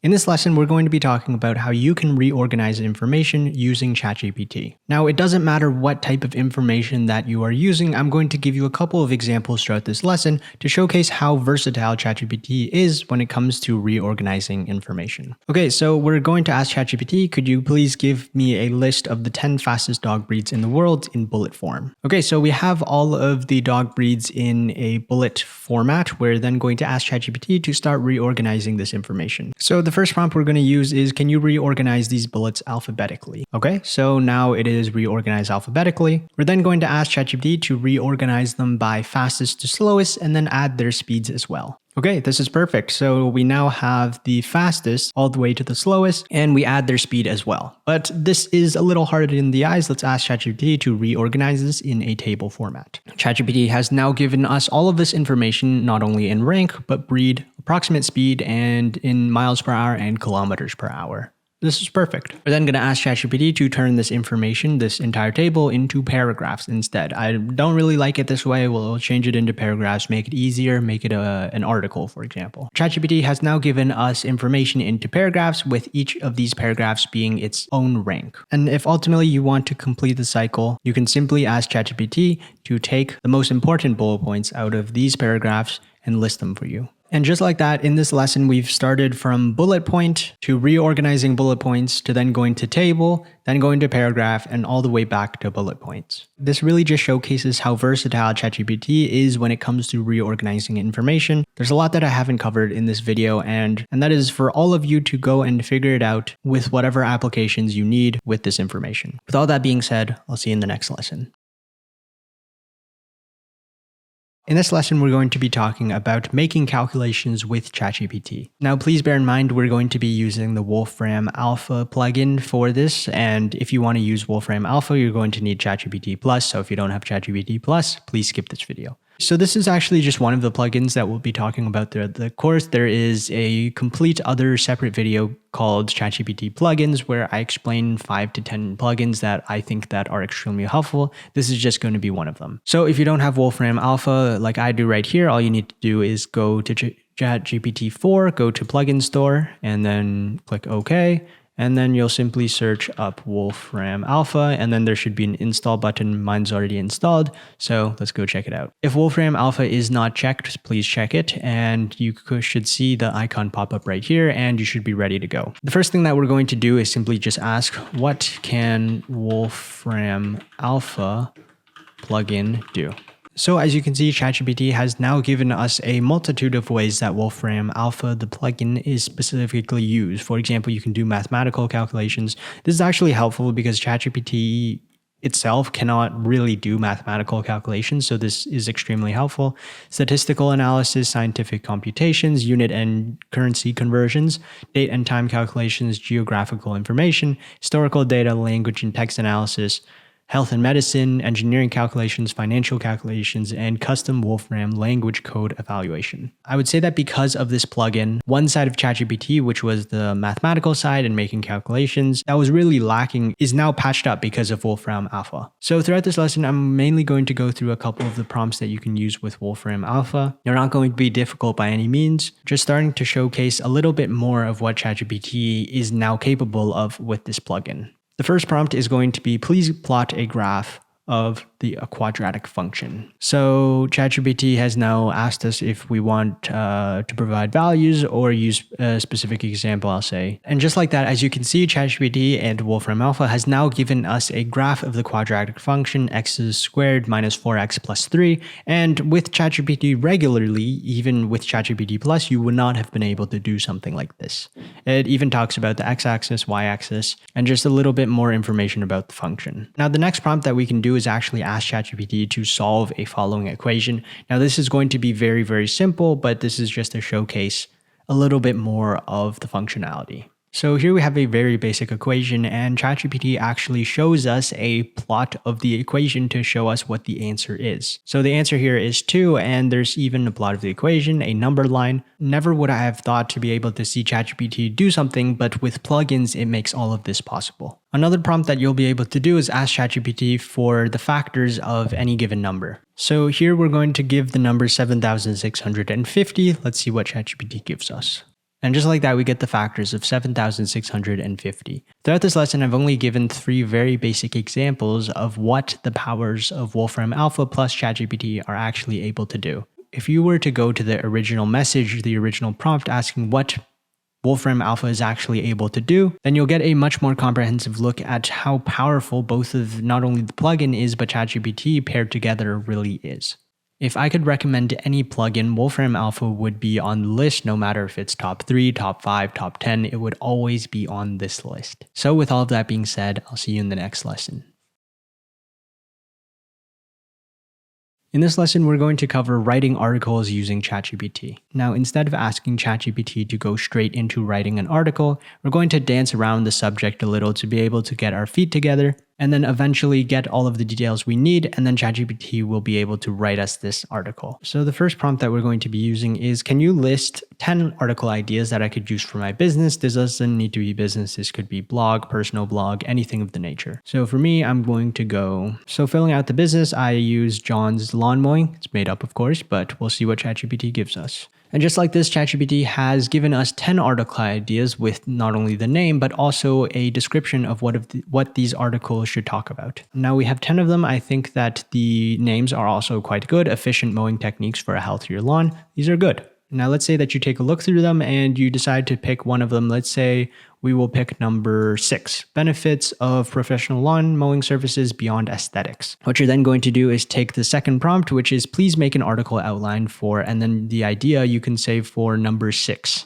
Because let's say you want to write an article for number 6, you're then going to now get an article outline. You just need to say which idea it was, and then we'll go from there. And now ChatGPT has given us an article outline that we can actually take a look at. It is from here that you can start to introduce a little bit more information of either your business, whether you would like to swap points out, make changes to the sections, even swap sections. This is where you can start to make changes. Because we simply just have an outline right now, this is the ideal part to actually start making changes, rather than when you've written out the article, it's a lot harder because the structure is already there. So for example, this article is quite long. There's 7 total sections. They explain in detail for each of these sections. For example, detail the safety considerations associated with lawn mowing in safety and liability. There is a conclusion, there's a call to action. Let's say I don't like section 7, I'm going to tell them to remove it completely. So what I'm going to do is ask to remove section 7 and rename section 6. Okay, so as you can see, section 6 has actually been renamed and then section 7 completely removed. This is what I mean when I'm talking about having the outline being the most easy to manipulate. It's the most malleable. You can take things out, remove things, change things up. This is the time you want to make changes. Because what we're going to do next is actually, now that we have the entire outline drafted out, we're then now going to ask ChatGPT to actually write out this article for us. Assuming this is the article outline that you'd like to push forward, you can simply write, please write me an article on the article outline above. As you can see, ChatGPT has now given us a full article. It comes with the headline and every single one of the sections that we've had before. Now, personally, it would be a little bit harder to make changes here. Not impossible though, but by being able to start off with an idea, then moving on to the outline, and then making all the changes, then finally coming towards writing the article, I think that this process is the most efficient. Now, I have another prompt that I'm not going to input, but it is definitely an option that you can use, and it is the following. The prompt is, with the most up-to-date information you can you find sources to back up the claims that you made in the article? Now, for the article that I'm writing on lawn care, I don't think there are all that many research articles, so I'm not going to go through with it. But a lot of the times you can use this specific prompt to help you learn more about the topic that you're writing about. I'll leave it in the description so you can keep it if you'd like, but we'll move on to the last prompt. And the last prompt that we have is, if you'd ever like to rewrite the article, you can use this prompt. Please rewrite the article in A, and then you can give whatever restrictions that you'd like to give to ChatGPT. For me, I typically like to rewrite my articles, if I ever am writing, in a more easy to read format. So for example, I would write it for a high school student demographic instead. If you want more information, just simply go to the rewriting lesson in this course. But with this, I'm going to rewrite the article for a high school student audience. And just like that, ChatGPT has rewritten the entire article for this audience. I hope that I was able to showcase the power of ChatGPT when it comes to writing articles, that there is a process to it. And if you were to follow the process step by step, you'll be able to write some pretty impressive articles and pieces of writing. With all that being said, I'll see you in the next lesson. In this lesson, we're going to be talking about creating titles, descriptions, and hashtags. So just by getting started, this is the first prompt that we're going to be using. It is the following. I have made a content format with the goals of purpose of content. Please give me 10 content format. So same as before, ideas to best help me with these goals. So filling out the prompt, we get the following. I have made a YouTube video with the goals of helping people learn about what dog breed is best for the family. Please give me 10 video ideas to best help me with these goals. And let's check it out. Okay, so as you can see, ChatGPT had then given us 10 video YouTube ideas that have helped us with specifically what we're looking for. And some of these are good, but I don't think that they're all too good for YouTube specifically because they're quite broad. They're not really all that detailed. And then again, they're also not that eye-catching. For example, choosing the perfect dog breed, a step-by-step guide, sure, that works, but typically you'll want something a little shorter. So as you can see, I've asked ChatGPT to remake these titles to be a little more catchy. So as you can see, these are way, way better. For example, kid-approved canines meet the safest and sweetest family dog breeds. These sound really good. Even the last one, Tales of Tales, real families, real dogs, real heartwarming connections. Now that we have all of the titles down, we're going to then move on to the next prompt. So this is actually going to be taking a look at the description of whatever content that you're looking for. For me, it is going to be YouTube. So we'll just figure this out. It is, I made a content format. The title is title. Can you please help me write a word description that matches the title above? So for me, I'm going to use number 3.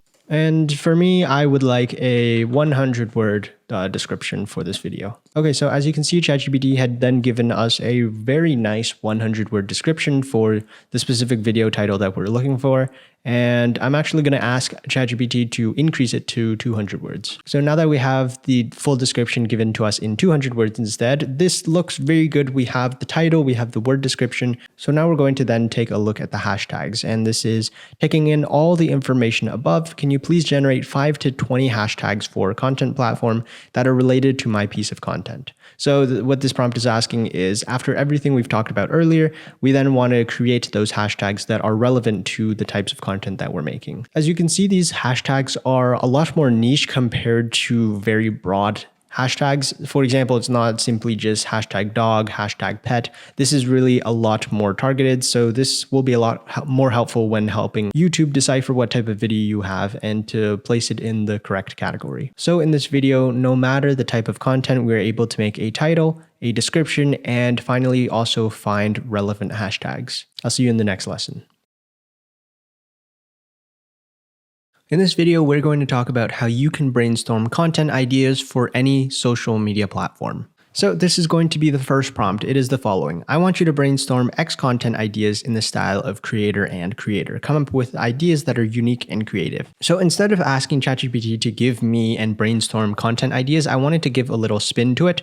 So by being able to figure out 2 different creators that you might enjoy, you can then add them together and then suddenly you have a brand new type of content.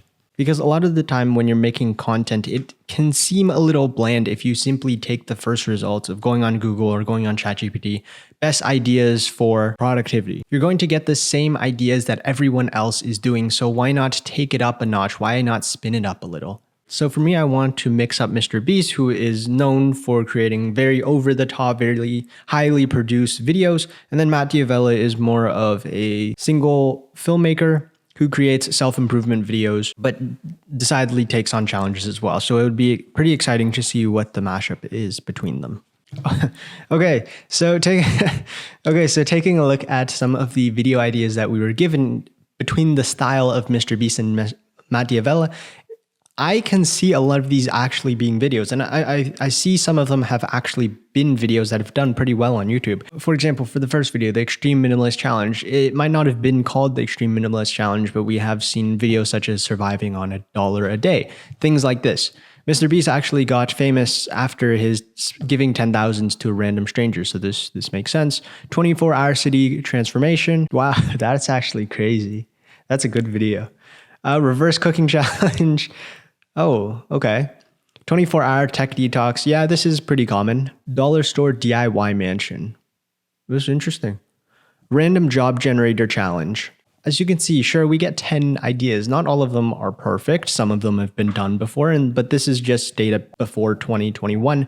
But honestly, I can see a lot of these videos doing quite well if you manufacture them and if you give them a good story. So instead of just asking ChatGPT, hey, give me 10 video ideas about spending money, you can start to be a little more creative. You can start to ask ChatGPT, hey, give me ideas between creator X, creator Y, and suddenly you start getting ideas like this, ideas that I genuinely believe are actually feasible.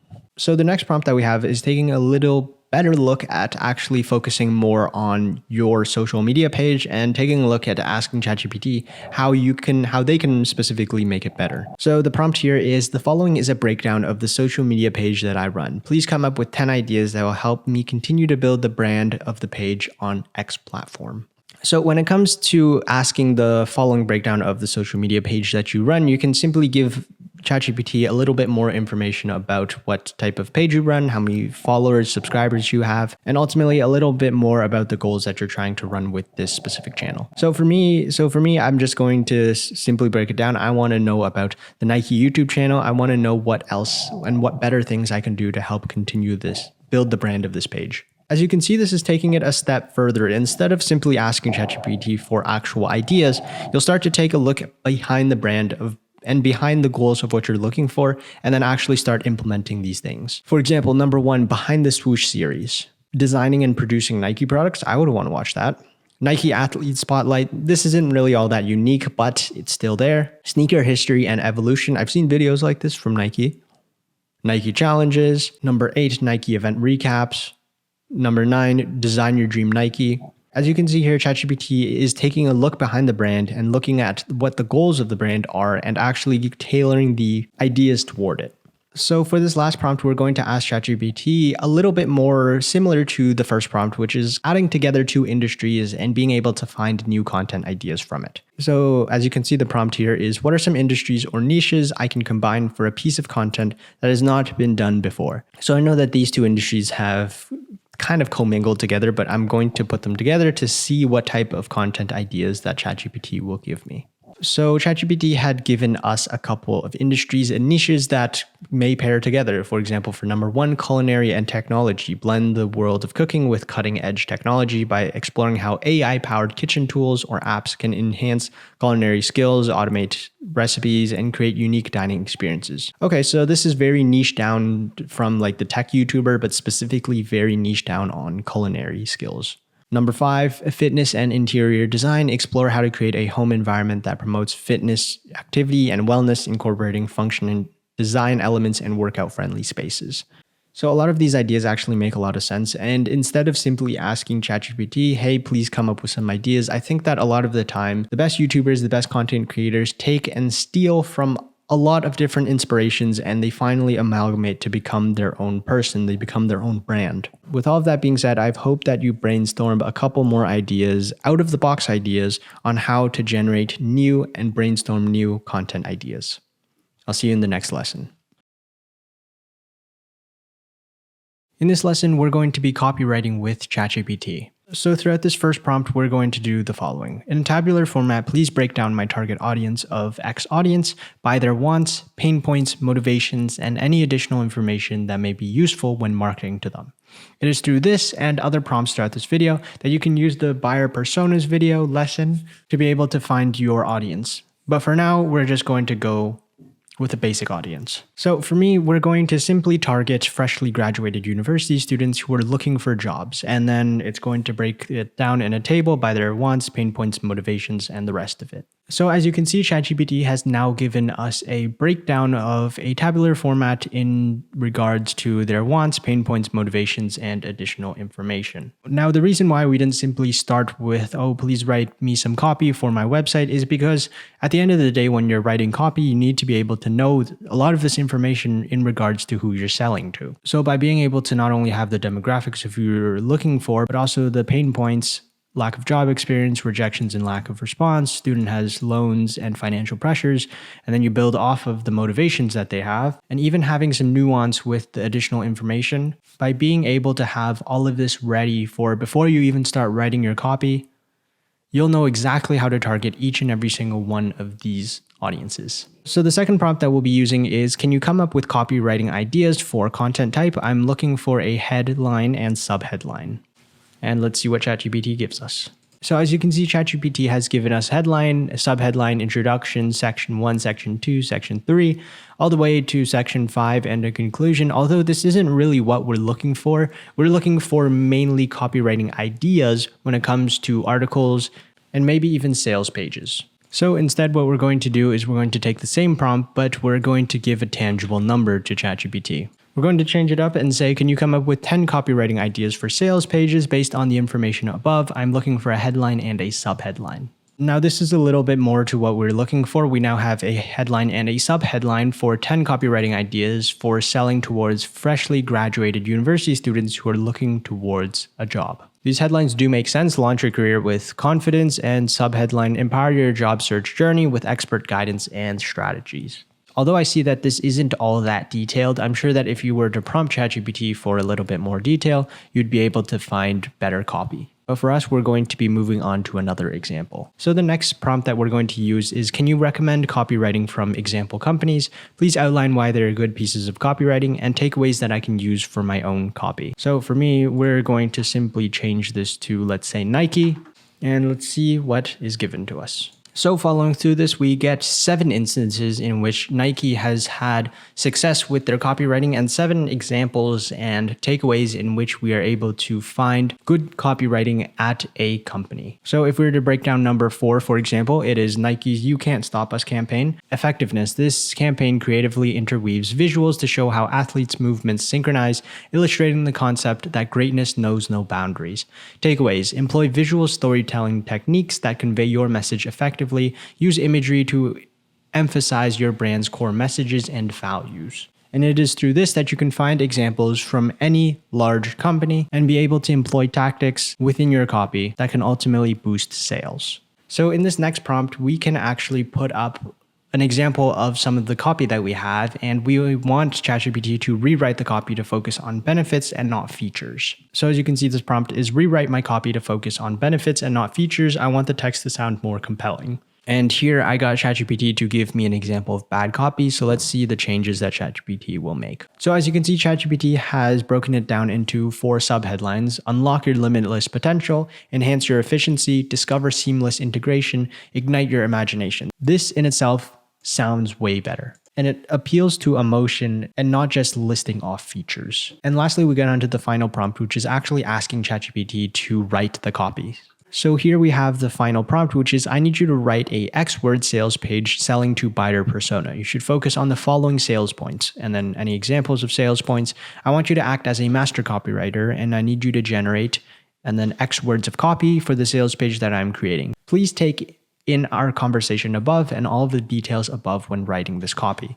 So I'm just going to fill this out. So I filled this out with some basic information. For example, 200 word sales page selling to freshly graduated university students who are looking for jobs.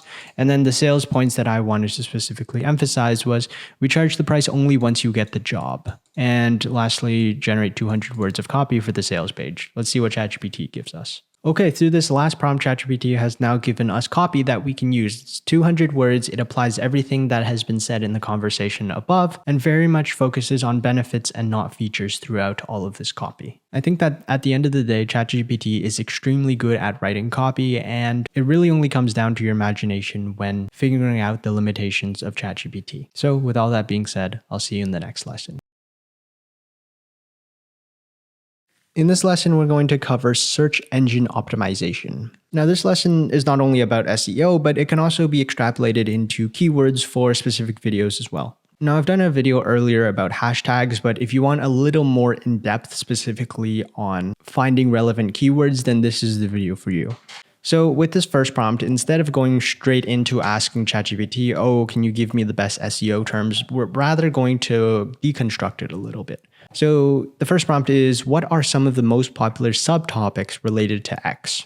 As you well know, knife sharpening is a little more niche and I could have gone a little more broad, for example, like technology, but I really want to see how detailed ChatGPT can go. So as you can see, ChatGPT had not only given us a couple of topics related to knife sharpening, for example, number 1, sharpening methods and techniques, number 2, sharpening angles and bevels. It then gives us subtopics that are actually quite detailed, for example, honing versus sharpening, manual sharpening, guided systems. And as you slowly go through all of them, it gives you a pretty detailed outline of not only what is knife sharpening itself, but a lot of the subtopics as well. The reason I started with this prompt is because it gives you a better sense of being able to look exactly what you're trying to target. Instead of simply giving the SEO term, oh, knife sharpening, instead you can look at, oh, for example, I would like to go further into caring for sharpening tools, and then you go into stone flattening, maintenance of guided systems. Because at the end of the day, if everyone is putting simply knives as the key term, you'll be able to differentiate yourself by having these very highly targeted, highly specific, highly relevant keywords. And this is where you can pull up whatever topics you're interested in. For me, I'm going to use, I'm going to use stone flattening. If I'm making a very targeted video on knife sharpening and then specifically caring for sharpening tools and then even the subtopic stone flattening, then I'm going to get highly specific, highly targeted keywords from this. So let's see what ChatGPT gives us. So through this, I now have very, very specific keywords in a very niche topic. As I mentioned earlier, this is much, much better than simply saying hashtag knife, hashtag sharpening. Instead, you go hashtag stone maintenance, hashtag water stone leveling. And it might not even be hashtags. It might be SEO where you sprinkle some of these keywords within the text that you're writing, or even within whatever type of content you're making. So now we're actually going to take a look at a little bit more data of what you're actually looking for. So the next prompt is filter the below list of keywords into categories, target persona, searcher intent, search volume, and add the information to a table. So this is where you can start to compare a little bit more of the keywords to be able to understand a little bit more of what you're looking for. Now, as you can see, the keywords that I have put are stone fixing, diamond flattening, plate, and stone flattening. These are very, very specific. So it might be a little difficult for ChatGPT to actually give me some results, but let's check it out. It is at the bottom of this prompt where you can start to add some of the keywords that you might want to know a little bit more about. As you can see, ChatGPT has now given all of this information inside a table form, and it gives us the keyword, the category, target persona, searcher intent, and the final search volume. I would say this is extremely helpful if you're using specific keywords in, for example, titles or subheadings, because it helps Google to be able to make sure that whatever someone is searching for actually finds what they're looking for. So now we're going to wrap everything up, and we could have started with this, but instead we slowly targeted down and we started to actually find a lot more relevant keywords. Okay, so let's say we're going for 10 keywords. 10 keywords for the topic stone fixing. So this is exactly what we're looking for. We're trying to find what someone might be searching on Google to be able to end up getting to your specific piece of content. For example, by being able to ask who, what, when, where, how, and when, you start to take a look of what are some of the questions that people might have when having questions about stone fixing. And then you can start to tailor your piece of content towards it. Now you should have all the information that you need to start asking ChatGPT, hey, what are some of the most popular keywords? And then take all of the information that you've learned before and then put it into that prompt. I'll see you in the next lesson. In this lesson, we're going to generate product-specific content using ChatGPT. So getting straight into it, this is the first prompt that we're going to be using. Here are examples of 3 products and their descriptions: product 1, product 2, and product 3. Please generate a product description combining the best aspects from all 3 together. So I've actually filled out this prompt with 3 examples of ergonomic chairs, and let's see what ChatGPT gives us. Taking a look at the output, it absolutely seems like ChatGPT has taken all of the details from the previous 3 descriptions and has put it all together in one extremely detailed description of a chair product. We first break down into an introduction towards the chair. We take a look at some of the features. We talk about stability, the installation is simple, and a final sentence for the entire description. I think that this prompt is helpful when you might not have an idea of building a description or specific product content, but rather you have inspiration that you can then turn into something tangible, something that you can use and something that you can change up to your own personal needs. So with this next prompt, we are going to be trying to generate viral content. It is, please generate X ideas for viral social media content regarding the item. So sticking with the same style, we're going to be looking for 10 ideas, and this is product related to the ergonomic chair, but we're looking for viral social media content regarding this ergonomic chair. Here, as you can see, we now have 10 ideas on building out this ergonomic chair and a couple of the ideas in which we can use social media to be able to leverage out content that we think will go viral. Now, one thing looking through all of these, you realize that all of them start with ergo. I don't know if that's just a pun that ChatGPT is trying to give us, but I'm sure that if we ask ChatGPT for some better names, we'll be able to find it. So let's just take a look at a couple of them. Ergo Hacks series. Create a series of short videos showcasing unique and creative ways to make the most out of your ergonomic chair, from quick stretch routines to DIY lumbar support tricks. Okay, this is cool. Don't know if it'll be viral, maybe for Instagram Reels or TikTok Shorts. And especially if you're an ergonomics chair company, I think that you can make this quite entertaining. Number 4, Ergo Upgrade Day. A dedicated day to celebrating the joys of upgrading to an ergonomic chair. Encourage users to share before and after photos of their workspace transformations. This actually makes sense because I know that workspace transformation videos actually do quite well on social media. I could see this going well, but making it very specific on the ergonomic chair instead. Okay, number 10, Ergo Dance Challenge. Create a catchy and energetic dance routine that centers around the motions and adjustments of an ergonomic chair. Encourage users to film and share their own dance interpretations using the hashtag, turning ergonomic awareness into a fun and lively trend. This one not so much, but I can still see the appeal of it. Okay, through this last prompt, we are going to create a 2-minute script on the social media content idea that focuses on the main selling points of the description above. So if you've decided to go through with one of these ideas, we could then use this prompt to help create a script for that idea. So for me, I simply changed it as Ergo Dance Challenge, and it is the following prompt: create a 2-minute script on the Ergo Dance Challenge that focuses on the main selling points of the description above. So on this description above. And just like that, you can see a full-fledged out script with the different scenes, with the different camera transitions, and even the narrator voiceover to be able to take a look at this viral challenge. So it was through this lesson that we were able to create product-specific content such as descriptions, and we even took a look at creating viral content ideas and actually creating scripts for these viral content ideas as a result of it. So with all that being said, I'll see you in the next lesson. In this lesson, we're going to create ads for products using ChatGPT. Now, in this video, we're only going to be using one prompt, but I think that one prompt is all we'll need. So without further ado, this is the prompt. So the following prompt that we're going to use is I need you to create a X-word ad selling to buyer persona on social platform. You should focus on the following sale points and then the examples.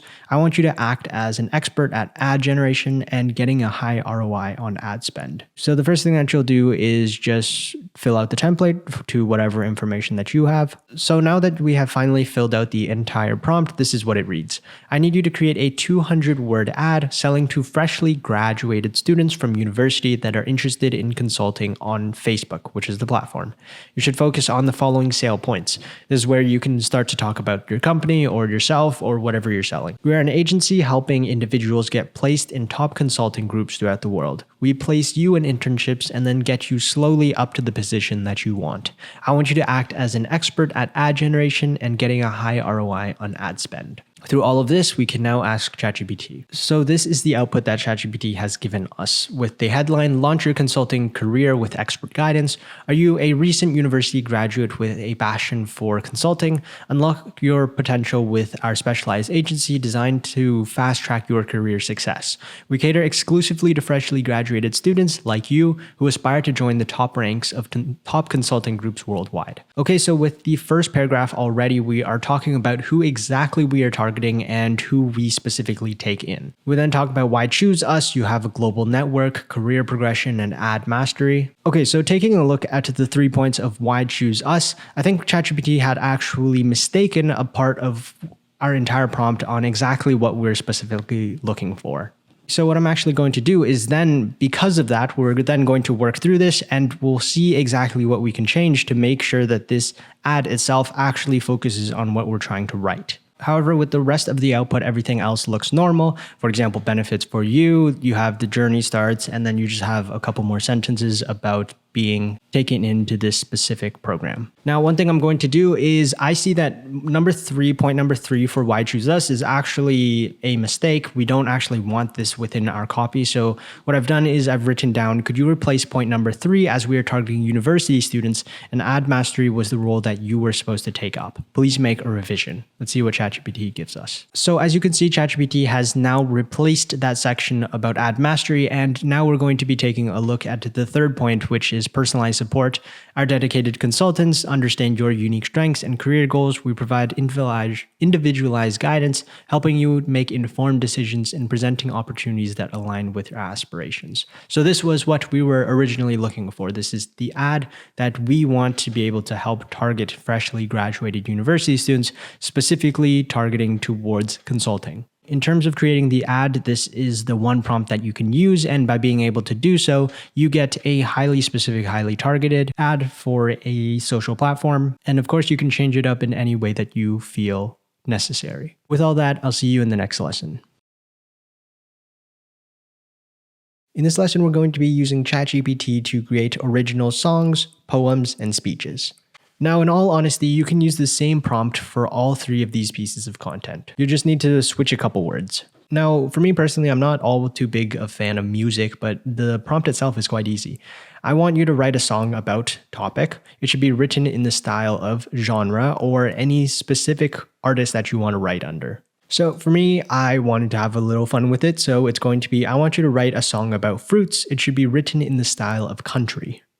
And just like that, you can see ChatGPT creating a full song out of pretty much just this one prompt. I want to write a song about fruits, and as you can see, it talks about fruit. And through the verses, the chorus, the verses, it is all in the style of country. I personally don't listen to country, so I don't know the tune, I don't know the beat, but all in all, it sounds like country in general. Just by changing one word, you're able to change the prompt to creating poems as well. You can change the song to however you like, but now we're going to move on to making poems. Simply by changing a single word in this prompt, you can now talk about, I want to write a poem about topic, and it should be written in the style of whatever style. So for this prompt, it's going to be, I want to write a poem about Japan. It should be written in the style of a sonnet.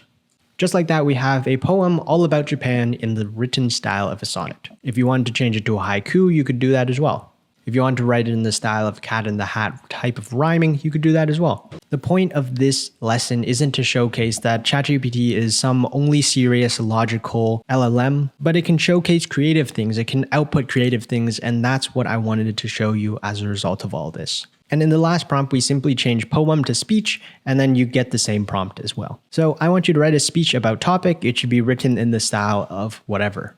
Okay, so for me, I want to write a speech about the World Cup. It should be written in the style of Martin Luther King. The creative output, the capabilities of what you're able to do with ChatGPT, not only on a logical side, but on a creative side as well, is what baffles me. So don't be boring with this tool. Don't use it to only make summaries or things of that nature. Go and actually have fun with it. Create songs, create poems, create speeches in all different styles, in all different genres.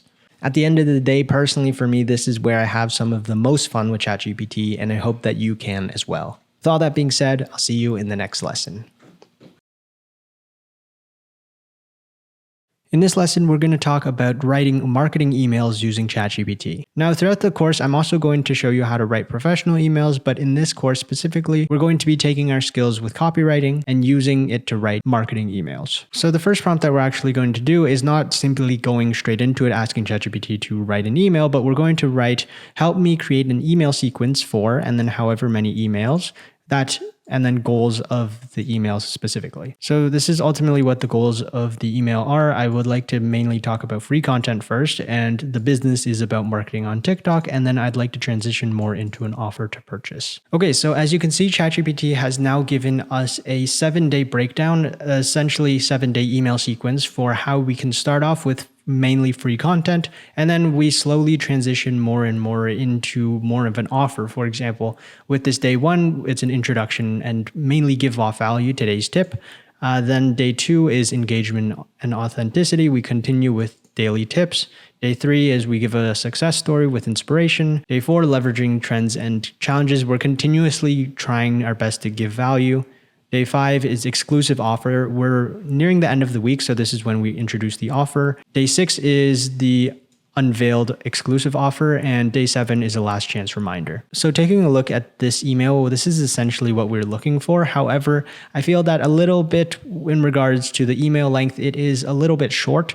So what I'd rather do instead would be ask ChatGPT to go for a specific day and ask it to actually create a full-fledged email instead of simply just having it as short as a given email sequence. The next thing that we're going to focus on is helping you create your email subject, because a lot of the times it doesn't matter how good your email is. If they don't click on the email itself because of the subject, the contents of the email don't matter. So we have the prompt is help me create an email headline, and then this is the campaign. This is where you talk about the business or the campaign that you're trying to run. One last part is that you want to make them feel a given emotion, because it doesn't matter if it's a positive or a negative emotion. If you want them to click, you need them to feel something. Okay, so filling out the prompt, we get, help me create an email headline for my business selling TikTok marketing for small businesses. I want them to feel like they can do it also and are in awe.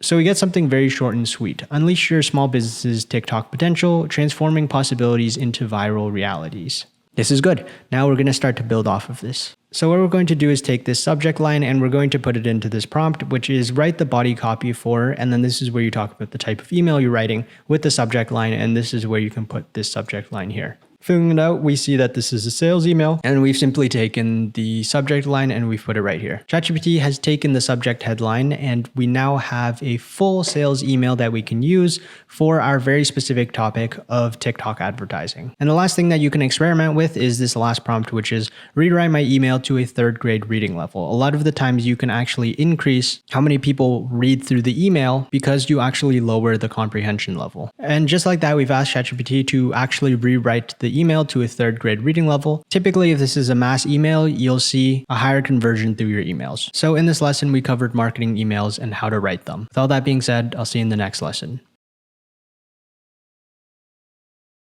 In this lesson, we're going to be using ChatGPT to help us create a content calendar for your social media. So jumping straight into the first prompt, it is the following. My business is name, this is the description, and our goals are 2 goals. Please keep this information in mind for the rest of the conversation. Now fill out this prompt with all of your information, as it is a prerequisite to helping ChatGPT know a little bit more about our business before we get started.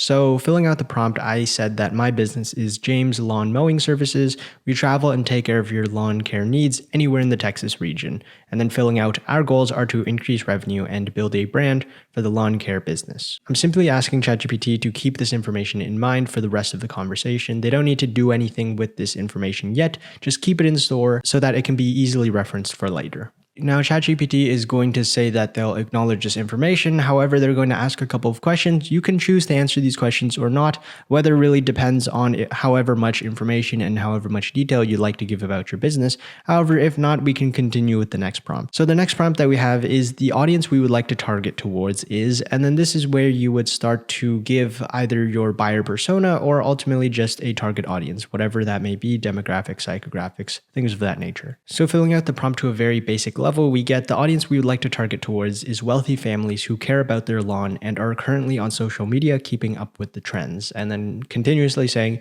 please continue to keep this information in mind. Okay, so ChatGPT has now taken a look at our business and have given a couple of suggestions to the marketing that we could run to hit a specific target audience. But now ChatGPT has everything they need to create this content calendar, so we're simply just going to use this next prompt to actually build the calendar. So the prompt here is create a content calendar as a table for business with the time frame for the following posting schedule, and then use whatever social media platform that you like with the frequency. So filling out this prompt, we get create a content calendar as a table for James Lawn Care Business for a 3-month content calendar with the following posting schedule. Social media platform, 1 time a day on Instagram. Okay, so ChatGPT has now given us 28 posts that we can now post on our Instagram. Although it's a little odd with the formatting, I think this is okay. We'll still be able to manage.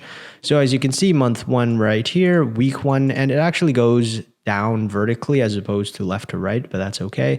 So for example, post 1, introduction to James Lawn Mowing Services. We'll skip along. We'll go to post number 5, customer spotlight, beautiful backyard transformation. This is good. Number 8, landscape design, creating outdoor beauty. 17, client spotlight again. And at the end of the day, it doesn't matter what social media platform or whatever frequency you'd like to post at. I think that using this prompt will be able to help you create the content calendar for your business that is appropriate for your posting schedule as well. So with all of that being said, I'll see you in the next lesson. In this lesson, we're going to be talking about learning how to target and find your target audience. In this lesson, we're going to have 3 specific prompts, and I realize that this initial prompt seems a little bare bones, but we're going to build off that foundation. So by first being able to find your target audience, we're just going to straight up ask ChatGPT, I'm going to describe my business below. Can you describe my target audience? As expected, ChatGPT gives you a pretty good outline of what your target audience would be like. However, one thing that it does not include is much detail at all. Sure, you might have 7 different target audiences, but it really gives a brief outline of who you're targeting in the first place. So with this next prompt, we're going to take a look at fewer target audiences, but go much more deeper within them. Okay, so this is the second prompt, and this goes a lot deeper. So this is the following. I'm going to describe my business below, like before, and then describe your business below. I want you to create user personas for the following items in tabular format: demographics, psychographics, shopping behaviors, and additional information about the user. As you can see, this has a lot more detail, and let's see how it pairs against the first prompt. So taking a look at the beginning outline, you can see that instead of having 7 personas, it now created only 3. However, instead of going into slight detail of them, each single persona breaks down the demographics, psychographics, shopping behaviors, and additional information. It then goes into, for example, another user persona, a busy office manager, and once again, demographics, and it breaks down essentially everything that you'll need to know, at least as a beginning stepping point to targeting these individuals in the first place. And that's not even stopping to say that you can continuously ask ChatGPT to create more user personas for yourself and your business. But me personally, I feel that we have enough user personas. I feel like we have enough details in the first place. So now that we've outlined all of these user personas, what we're going to do is try to find a way to market to them. Since we already have all of the information, I'm just going to simply write what would be the best ways to marketing to these users. Now, for me, I'm going to be a little more specific, and I'm going to say user persona number 1.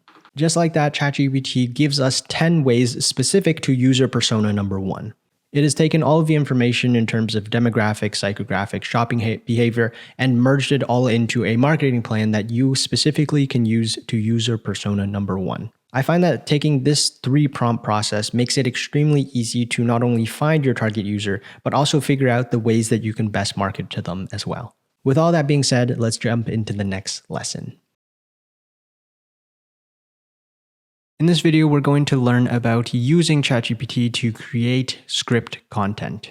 So jumping straight into the first prompt, this is what we get. So the prompt here is, I want you to write a content type script in the style of creator and creator. Come up with an idea for the name, description, and related hashtags. Now this is like before, brainstorming content ideas. I don't simply want you to use ChatGPT to think and create of a script idea about the topic X or Y, because that's boring. And of course, if you want to do that, go ahead. This helps you go a little beyond and actually starts to merge a couple of the creators that you want to emulate. So like the previous video, I'm going to simply use like Mr. Beast, Matt D'Avella, and then I'm not only going to get the ideas from them, but then I'm going to start to go a little deeper and actually get a content script idea.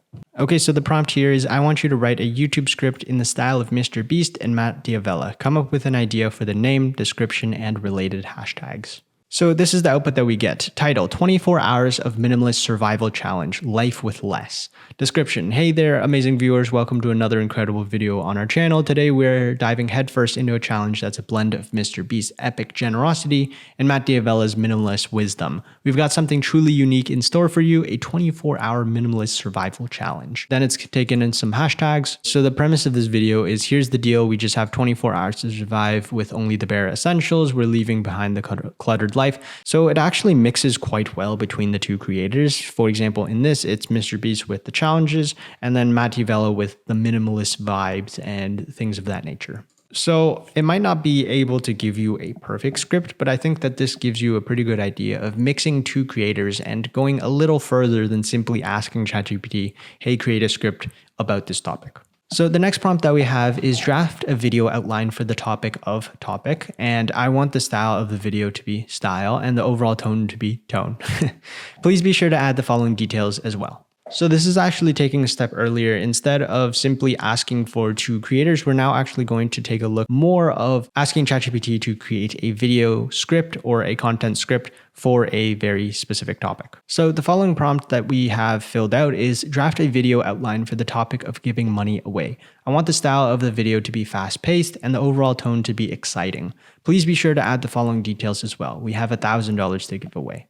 So the reason we're doing an outline is because we want to be able to see step by step how the video will actually play out. And then the next prompt is actually asking for a script. But what you want to do is actually take a little look at each and every single one of these parts of the outline and make sure it actually makes sense. Make sure that this is the type of video you're actually trying to create. Opening shot, countdown, surprising random people, segment 1, host commentary, segment 2, spreading smiles, host commentary, segment 3, and just trying to see that this entire video outline is an actual video. Now, of course, if you don't want it being 3 segments long, then you can decide to cut it down to 1 segment, and that really depends on how long you're trying to make the video and the resources that you currently have. For me personally, I'm quite happy with the actual video outline that has been generated. I am excited to actually go and make all of these parts of the video. So now you can actually ask ChatGPT to create the script. And the prompt here will be, please generate a video script based on the outline above.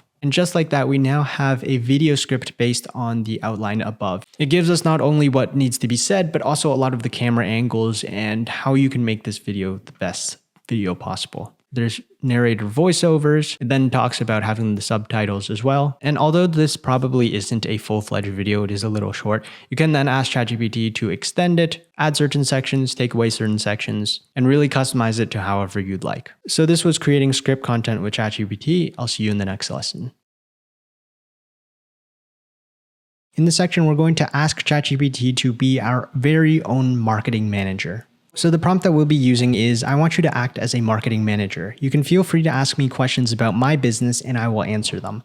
Once you have enough information, I want you to provide feedback on how I can make the marketing in my business better. So with this, we're getting ChatGPT to act as a certain role. They're going to ask us questions and for you about your business to be able to give the most tailored advice. After all of that is said and done, ChatGPT will provide feedback on how they can make your marketing better.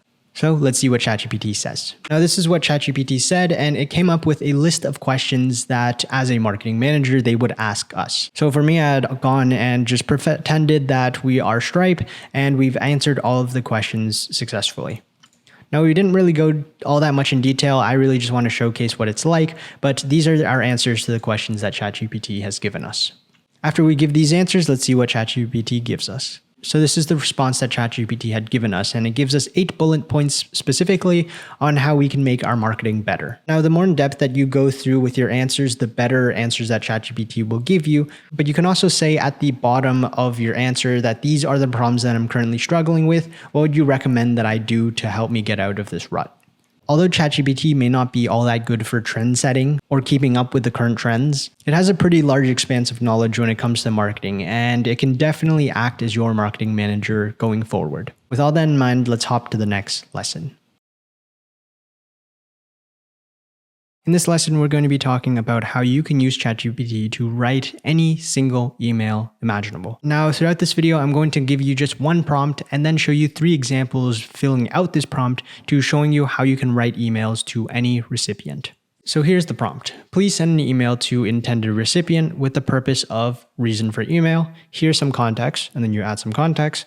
Be sure to add the following specific points and then use specific tone. It is through this that you can fill out all of the information needed. And right now I'm going to show you 3 examples in which I fill out all of the information and then get the result from ChatGPT. So now, as you can see, I now have filled out all of the information within this first prompt.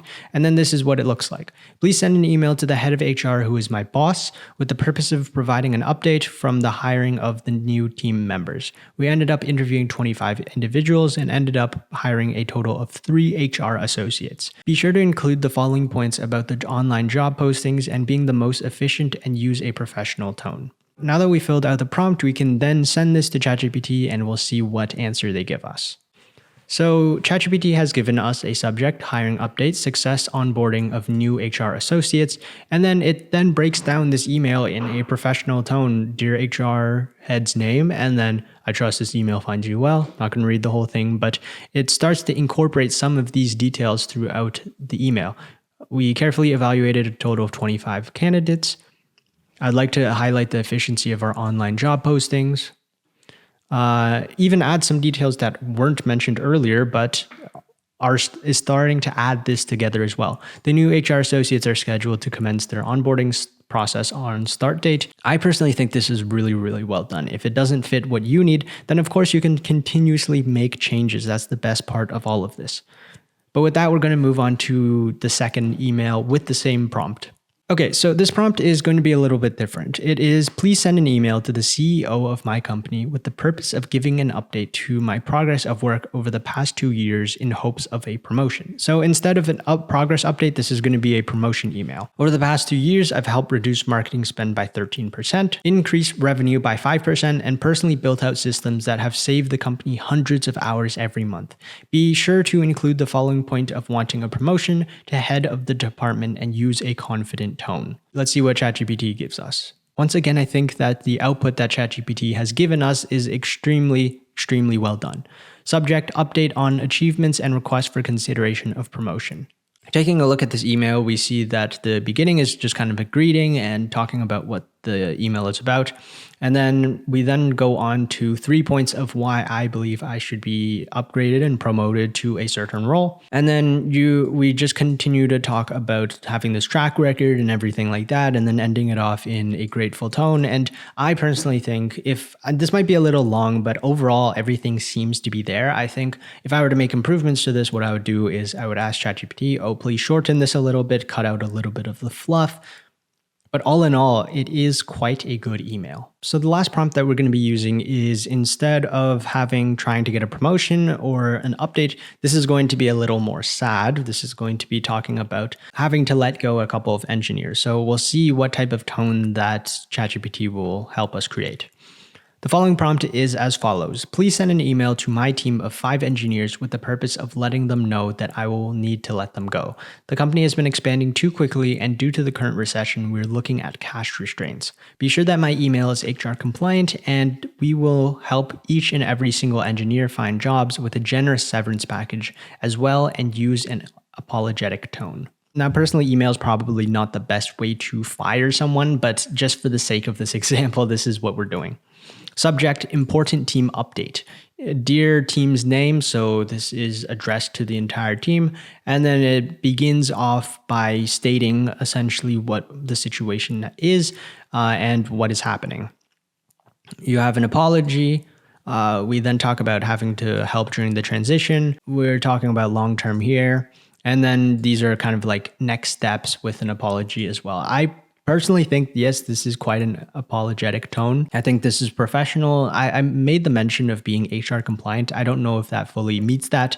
I'll need to do a little more research. But in general, this is quite professional. This is very helpful. And I think that no matter the type of email that you're trying to write, you can use this specific prompt template to help you write those emails. With all of that being said, I'll see you in the next lesson. In this lesson, we're going to be talking about creating meeting notes using ChatGPT. So to officially get started, paste into ChatGPT your meeting minutes, however long it may be, just paste it into the main chat box. So as you can see, I have now pasted the meeting minutes into ChatGPT, the chat box. We have attendees, agenda, minutes, next meeting, and just the person who mainly typed out these minutes. So we're going to jump into the first prompt and we'll get the following. So the first prompt that we're going to have is take these meeting minutes and summarize them for audience type and section it off by, and then whatever section that you'd like to break it off by. Typically, if you're going to have meeting minutes, I would guess that it won't be as already polished as what I've had here. It would just mainly be the meeting minutes, like at what given timestamp does someone say something. So this last part of the prompt would be more useful, but specifically for these notes, I'm not going to need this section.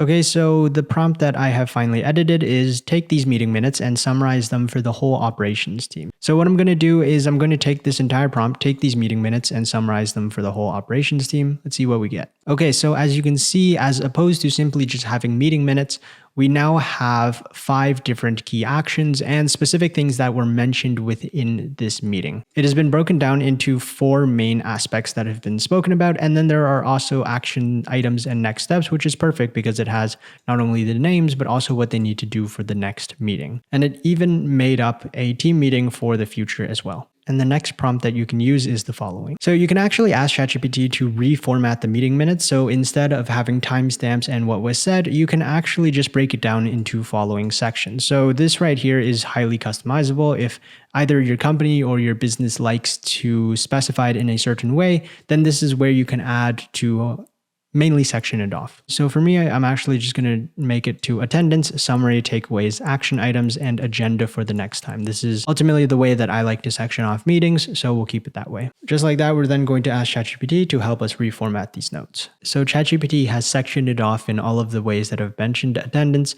summary, takeaways, action items, agenda for next time, and when the next meeting will be. I think that at the end of the day, using this for your meeting minutes can be extremely versatile, and in any format that you would like to ultimately put them in, ChatGPT can be the tool for you. With all that being said, I'll see you in the next lesson. In this lesson, we're going to show you how to create presentations using ChatGPT. Now, I'm going to show you one method that is free and one method that is using a plugin from ChatGPT Plus. Now, I'm going to be talking about PowerPoint VBAs, macros, things of that nature. You don't need to know what they mean to follow through with this lesson. So just a word of advice, I am going to be using PowerPoint throughout this lesson. So if you use Google Slides, there is an AI called Slides AI for Google Slides, but I'm going to be mainly focusing on PowerPoint. So let's move on to the first prompt. So the first prompt that we're going to use is write VBA code to create the PowerPoint slides for this deck. Write about this topic. You're to fill in all the text with your own knowledge. I need X number of slides. Output must be by slide number. So let's just fill this out. Okay, so I'm interested about the Spartans and their relationships to the Greeks. So that's what I'm going to write about or want the presentation about. And then I need 7 slides. Let's see what ChatGPT gives us. Okay, so ChatGPT has given us VBA code. You don't need to know what that means to follow through with this lesson. All you need to do is know that you'll need to copy this. Now, we don't really need to heed this warning, but we're just going to take this, copy code, and you don't need to mess with this. Just copy the code right here and then pull up PowerPoint. Okay, so now we have PowerPoint opened up. What we're going to do is go to Tools. We're going to go to Macro and then Visual Basic Editor. It does not matter if you are on Windows or Mac, as long as you can find macro and find Visual Basic Editor if you're on Windows. So click this, it shall open this new tab, and make sure you click it once so that you're actually on this tab, and then go to Insert, find Module right here, and then this tab new opens. What you're then going to do is paste in the VBA code from ChatGPT, paste it right here, and as you can see, all the way to slide 7. And then all you need to do is click this button right here, which is Run, and click it. And as you can see, VBA Project Presentation 2 has been opened. You can minimize this first, and as you can see right here, Presentation 2 completely done. And slide 2, slide 3, slide 4, slide 5, slide 6, slide 7. Yeah, I realize, if you read through it, it's a little bit vague. That's okay. You're just really getting the main outline for it first. So now to make it not look as bland, what you're going to do is then go to design and just add a couple designs, whatever it may be. For example, wow, that looks way better. And now, as you can see, all of them now have different formats, which is good. However, you can also change it to others as well, like this one, and then change this one to this one to this one back to this one.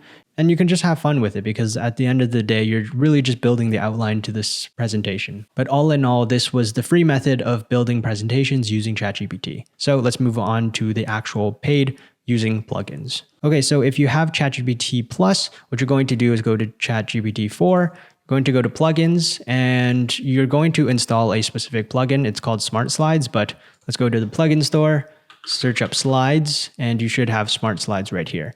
You're then going to install it here. So install, I already have it. I'm going to click this Smart Slides. Okay, so you can simply use, can you please create a however many slide presentation, and then the topic. Okay, so ChatGPT and the plugin have created a presentation. As you can see, it says use Smart Slides, and it says that I have created a 7-slide presentation about Spartans and their relationships with the Greeks. And then it showcases, okay, this is what I've talked about, and then this is what should be included in the slide. Goes through 1, 2, 3, 4, all the way to 7, and you can download the presentation right here. So that's what we're going to do. Show up in our downloads right here, and you just click it, open it, and there we go. We now have the slides made by Smart Slides. You can delete this first one, and as you can see, it is exactly what was mentioned inside of ChatGPT. In the same way with this, you can also change up the designs. You don't need to just keep it as bland as before, and with this one, we'll change it to this one we'll change it to this one, and just like that, we're able to use ChatGPT to be able to create presentation slides. In this lesson, I've shown you one using free ChatGPT and another using paid plugins. With all that being said, I'll see you in the next lesson. In this lesson, we're going to be talking about conducting research with ChatGPT. Now, I'm going to give you an explanation with the first prompt. I'm not going to go through with it because a lot of the times it is quite inconsistent. So the first prompt is, could you provide sources on the topic about chosen topic? Here is a place to add restrictions about your research. Now, I've mentioned that this prompt is inconsistent, and the reason I say that is because I've recorded this lesson quite many times, and half of the times it will give me sources, half the time it will say, I'm sorry, past 2021, I don't have any information, so I can't give you any sources. So you might have better luck than me, but when it comes down to asking ChatGPT for this, you can simply prompt ChatGPT, please provide some evidence for the claims that you've just made. For example, in one instance, this is one of my previous chats, if I ask, can you please provide some evidence behind the claim that you just made? It says, I apologize, I'm unable to provide any specific evidence or references to claims. So this is one of the main standard responses that you'll get. However, in a completely separate chat, I simply ask, can you please provide some evidence behind the claim that you just made? The exact same sentence, pretty much. This is ChatGPT 3.5,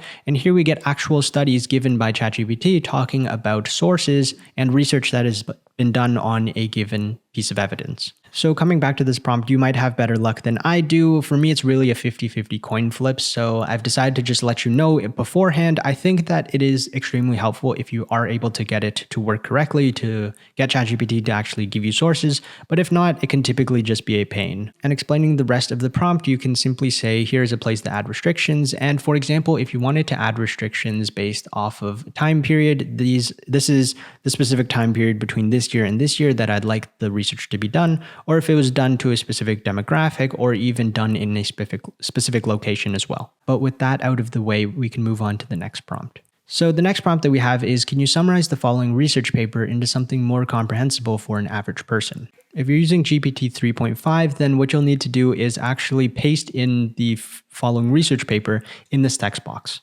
Because as of right now, there isn't a way for you, if you aren't a paid user, to actually read through links or read through PDFs, so that's not ideal. However, if you are a paid user, you can simply go to ChatGPT 4, go to plugins, and then there are actually a couple plugins that you can use. You can simply just go on popular, for example, Ask Your PDF. You can simply get a research paper that is in a PDF and then install it. And then all you'll need to do is put up the plugin, either AI PDF, Ask Your PDF, and then just simply link the PDF of the research paper and then ask ChatGPT, can you summarize the following research paper into something more comprehensible for an average person? Because it is then able to scan the entire PDF and make those summarizations for you. There are other plugins that help you scour the web so you can actually paste in links, but for me personally, either method works.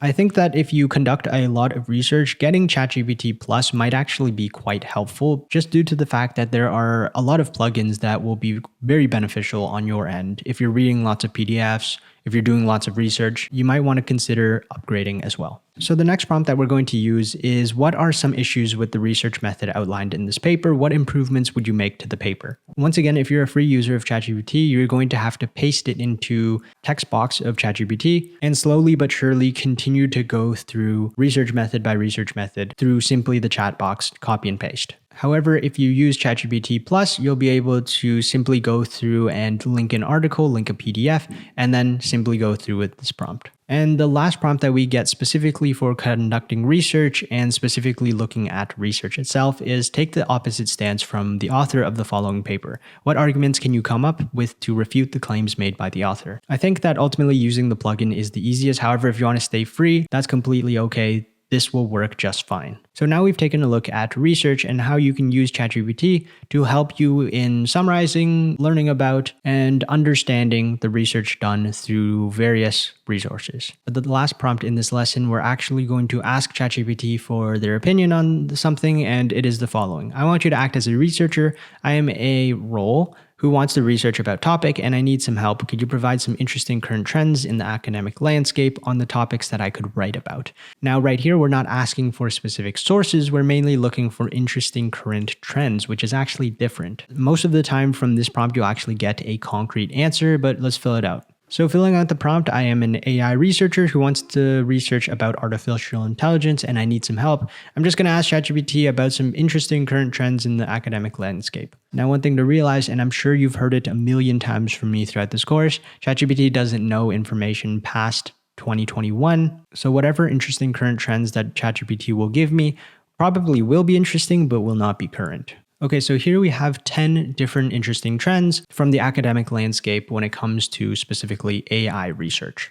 Personally, I find this quite interesting, and I hope that this has helped you find a little bit more of a leeway when it comes to using AI for research. Once again, I will mention that the functionality of using plugins is extremely helpful. However, I still think that you can make do with just normal ChatGPT. With all that being said, I'll see you in the next lesson.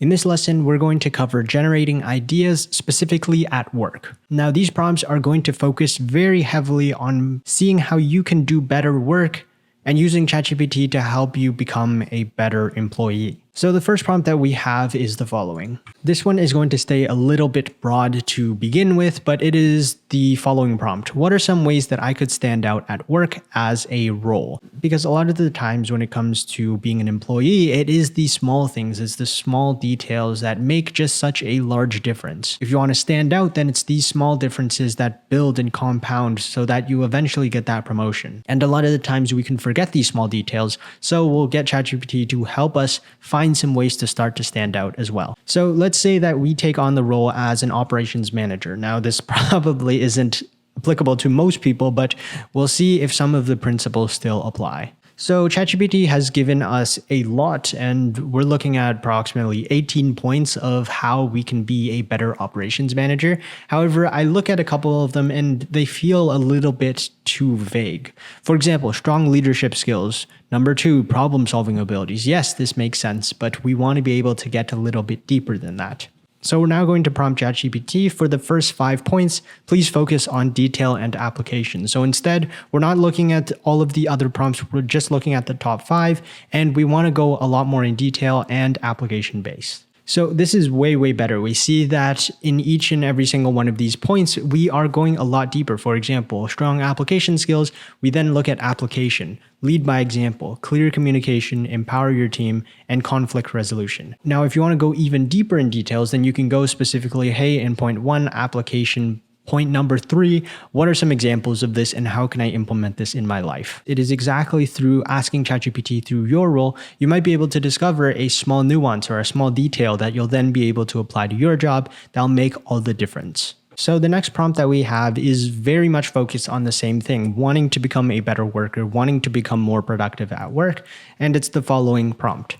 I'm looking to improve my workflow efficiency as a role. I want you to act as a third-party observer whose sole purpose is to help me improve my ability to do good work at my job. Can you ask me questions about the work that I do and how I do it to determine inefficiencies? Once you have adequate information, feel free to give me a breakdown of ways I could do better as a worker. This prompt is very specific in the way that it asks this question. You want ChatGPT to act as a third-party observer, that's the role, and its main purpose is to help you as a person improve the ability to do good work, and mainly asking some questions about how you do your workflow. And then after all of that, once there's enough adequate information, you'll then be given a couple recommendations of how you can work better. Taking a look at what ChatGPT has given us, this is actually extremely detailed. It gives us 9 different sections and a couple of questions per, which is actually extremely detailed. For me personally, I don't know answers to a lot of these questions because I'm not an operations manager, but I wanted this specific prompt to be a way, it doesn't matter if you're an intern or it doesn't matter what position you have, to be able to make subtle improvements to your workflow as an individual, as a worker. And by being able to do these small things, by being able to find out how you can make your workflow better, as a result of everything, you'll become more productive at work. So for you, whatever job you may have, answer all of these questions, and I'm sure that ChatGPT will give you some recommendations on how you can become more efficient with your time. So if you want to use this previous prompt, go ahead, but we're going to be moving on to the third prompt, which is the following.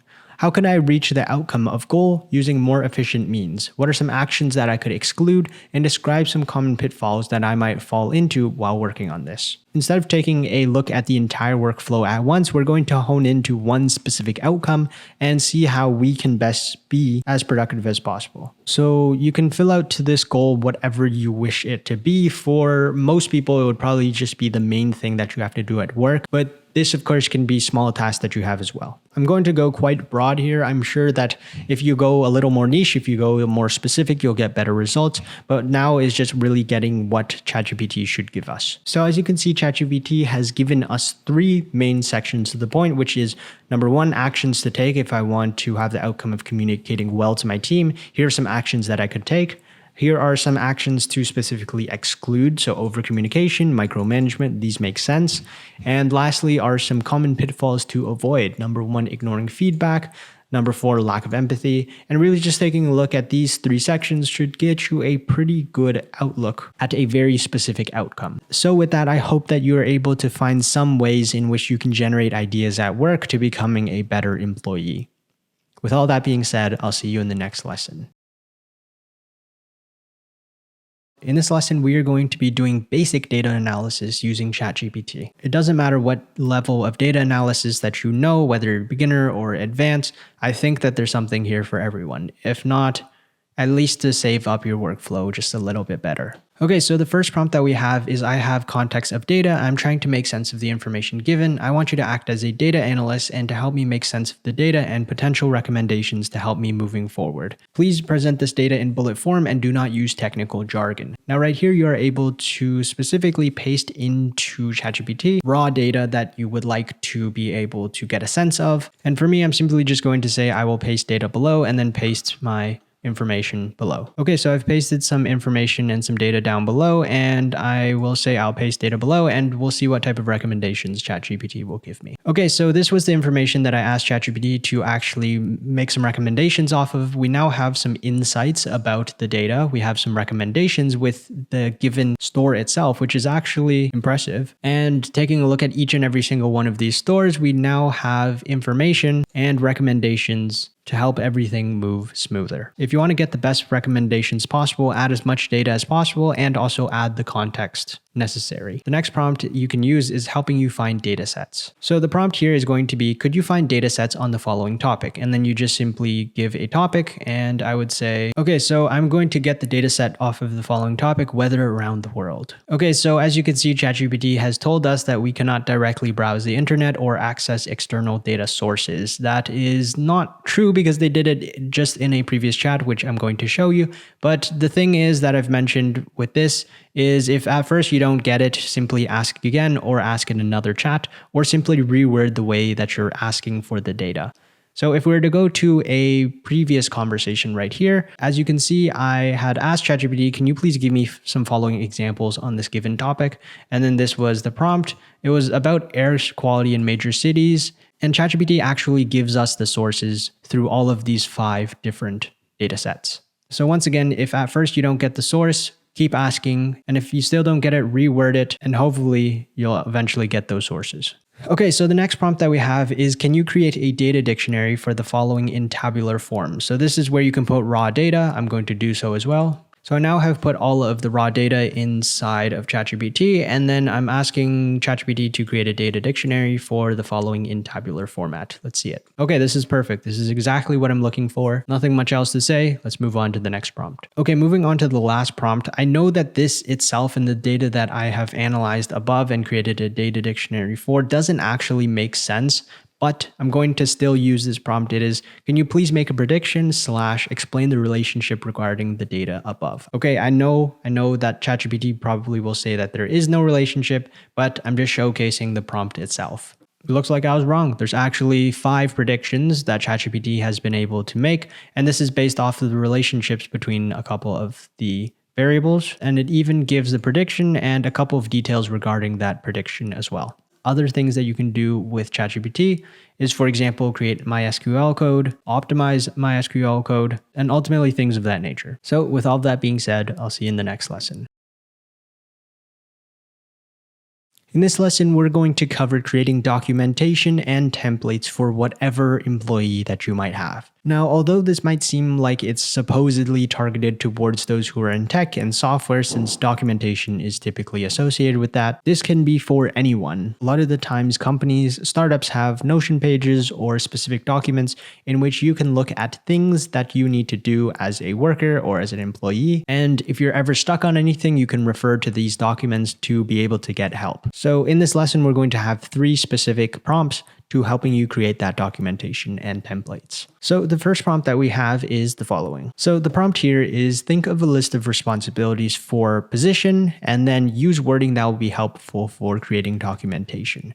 This is if you are the owner of a business or a manager, you need to create documentation, or even you're the employee for this given position and you want to help create documentation for your given position. So for me, I'm going to go a little quite simple. I'm going to go for a social media manager. So this right here is the prompt. Think of a list of responsibilities for a social media manager. Use wording that will be helpful for creating documentation.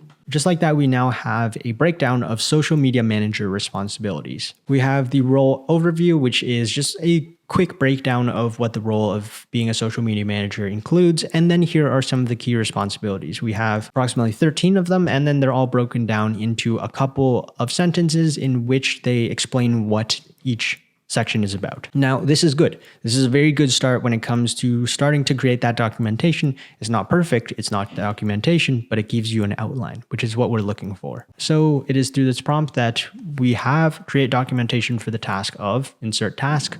For me, I'm going to go for number 10, insert influencer and partnership collaborations. I'm sure that if you go through with them one by one, you'll get much more detailed answers. But if you wanted to do them quickly, then you can simply ask ChatGPT, hey, please create documentation for each and every single one of these points, and you'll do it a lot more efficiently. But if you want detailed answers, this is the way to go. As you can see, this is extremely detailed. We have the overview. We then go on to objectives. This is talking about what we want to get out of this specific section. We have the processes. So this is approximately 10 bullet points long. They each have bullet points to talk about a little bit more about the section. And they even end with best practices, which is extremely helpful for someone who might not know all that much about the topic. Now, you don't have to end here. When it comes to the process, you can even prompt ChatGPT to say, hey, this is a little confusing. I want you to be able to break it down even more. Now, this leads us into the third prompt, but just as a way of recommendation, being able to have everything as simple as possible typically is very helpful for those who might be new to a role. So here we have the last prompt, and the prompt is rewrite the documentation for an audience of, and this is where you talk about a target audience. It doesn't have to be specifically, an intern for X role, but it could be something even simpler. For example, write an audience for a 9th grader, for example. This really simplifies the language because a lot of the times if you have technical jargon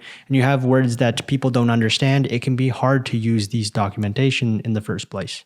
So let's say as a 10th grader would work.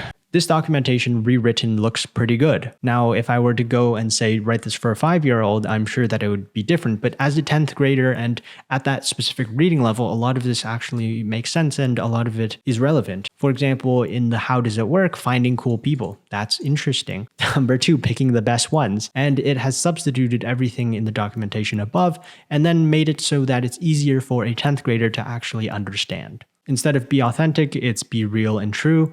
Why you should care. All of this being rewritten is helpful to just about anyone, and making sure that you have a target audience, and even if it's not a target audience, having that level of comprehension when writing it is ideal when building this documentation. So choose to use these prompts even if you're making documentation, even if it's not for software, it could be for anything. I think that these 3 prompts are extremely helpful. I'll see you in the next lesson.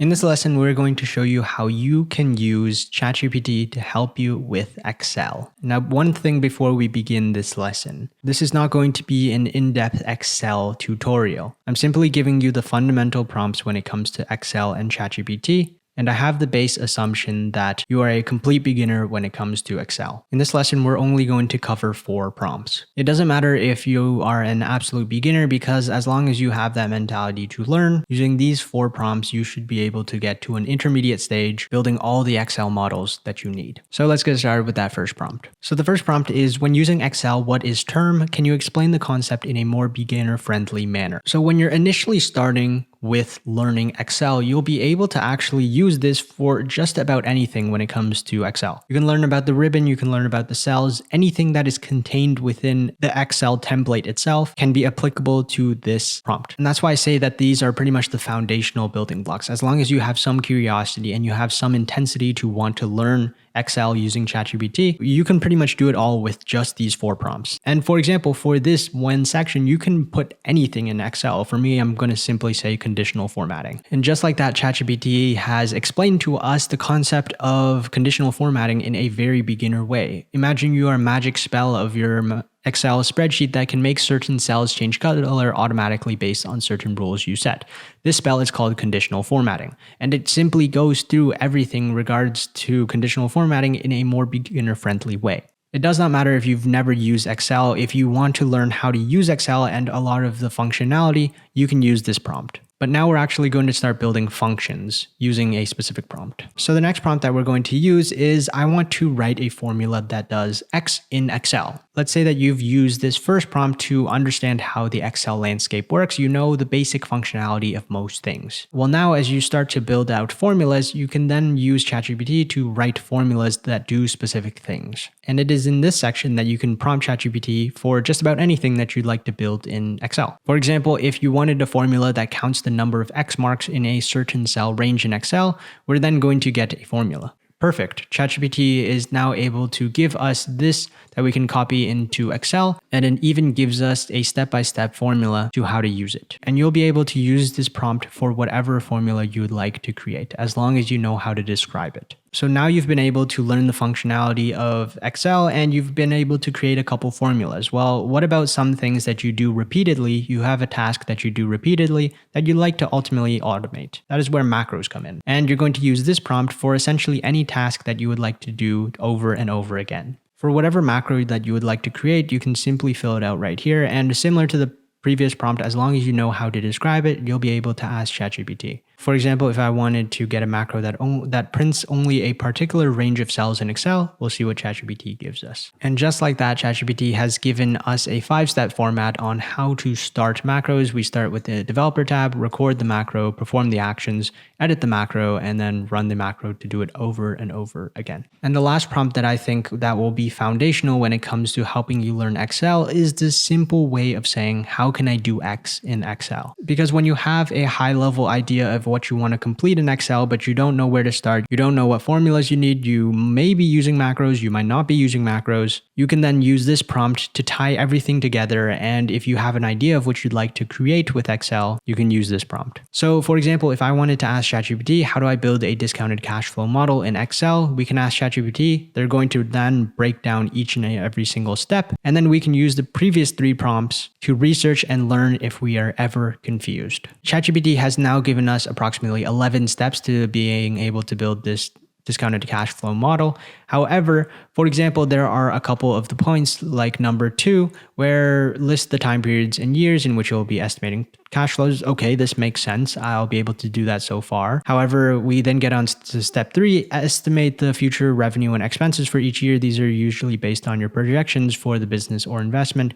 Sure, this makes sense. But then we get on to step 4, calculate the operating cash flows for each year. This is often done by subtracting operating expenses and taxes from the revenue. Let's say that I have absolutely no idea how to do this. I'll simply ask ChatGPT, hey, could you please expand on number 4 and please give me a formula to be able to do this? Yeah, I know that this is a very basic rudimentary step, but just trying to outline that using these 4 prompts will be able to get you wherever you need to go using ChatGPT learning Excel. Although I realize that these prompts may be a little bit beginner, as long as you have the drive to learn and the curiosity to learn, I can assure you that these prompts will take you very far as long as you continuously use them and you ask the right questions. So with all that being said, I'll see you in the next lesson.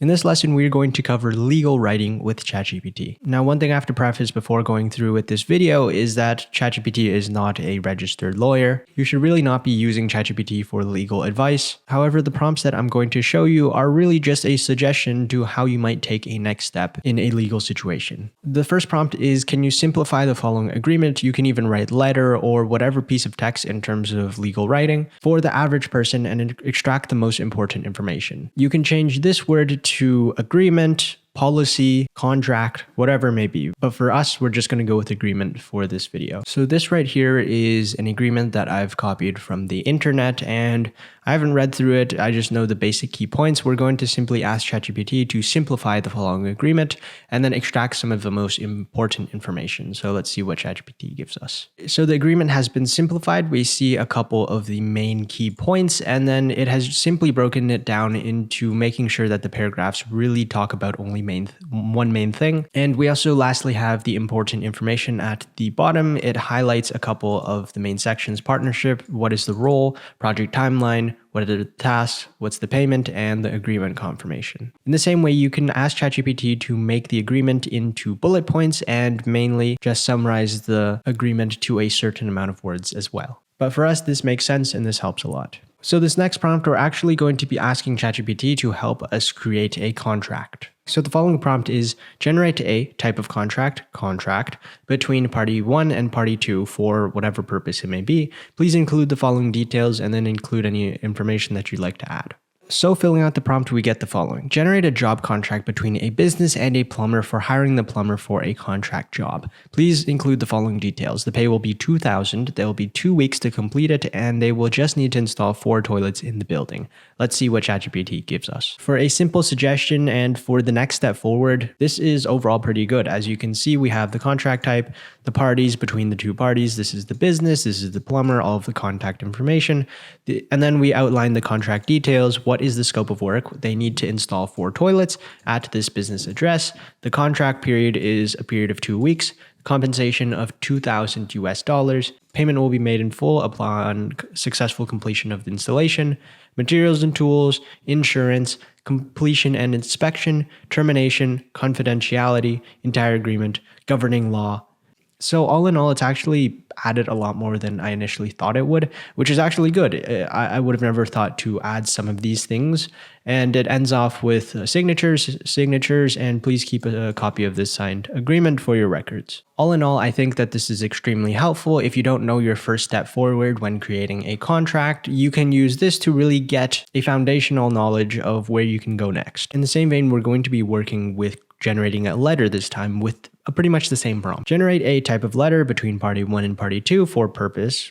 Please include the following details. So filling out the prompt, we get the following. Generate a termination letter between a business and a plumber for negligence on the job. Please include the following details. The work was not done to satisfaction and has shown many hazards while on the job. So here ChatGPT has now given us a termination letter with our company's letterhead, plumber's information, and a simple letter saying, hey, we are going to be terminating due to negligence on the job. And we're mainly starting with a beginning paragraph about what the reason is for the termination dates, the standard things.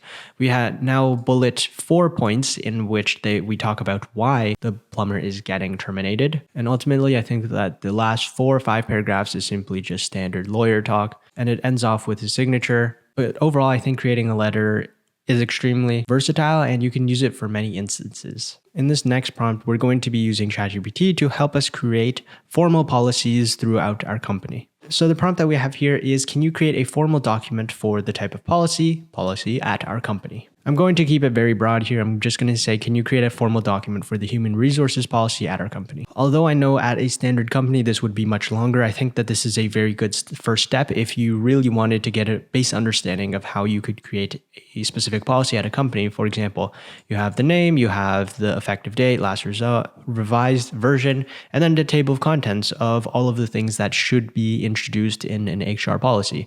And then throughout, it doesn't go into much explanation. However, it is still a good foundation for example, 15 things that you should know when building out this policy. As you go through each and every single section, you can see that it only covers a couple of sentences. I'm sure that if you ask ChatGPT, oh, please expand this section to a couple hundred words, you'll be able to do that as well. And it ends off by having the company contact information and acknowledgement. It is then signed by each employee and acknowledged by the HR as well. In this next prompt, we're going to ask ChatGPT to help us outline the next steps that we could use if we're ever in a legal situation. Now, I want to reiterate this again, ChatGPT is not a lawyer, so really only use this prompt if you want to find the next steps. If you ever are in legal trouble, I would most definitely speak with a lawyer first. But if you're really just wanting to find a little bit more about where your next steps are, then you can use this prompt. So right here, you can talk about what legal situation you are in, and then you'll be able to outline some recommendations and some next steps. So the situation that I've put myself in is that I'm getting sued by my business partner for retaining equity.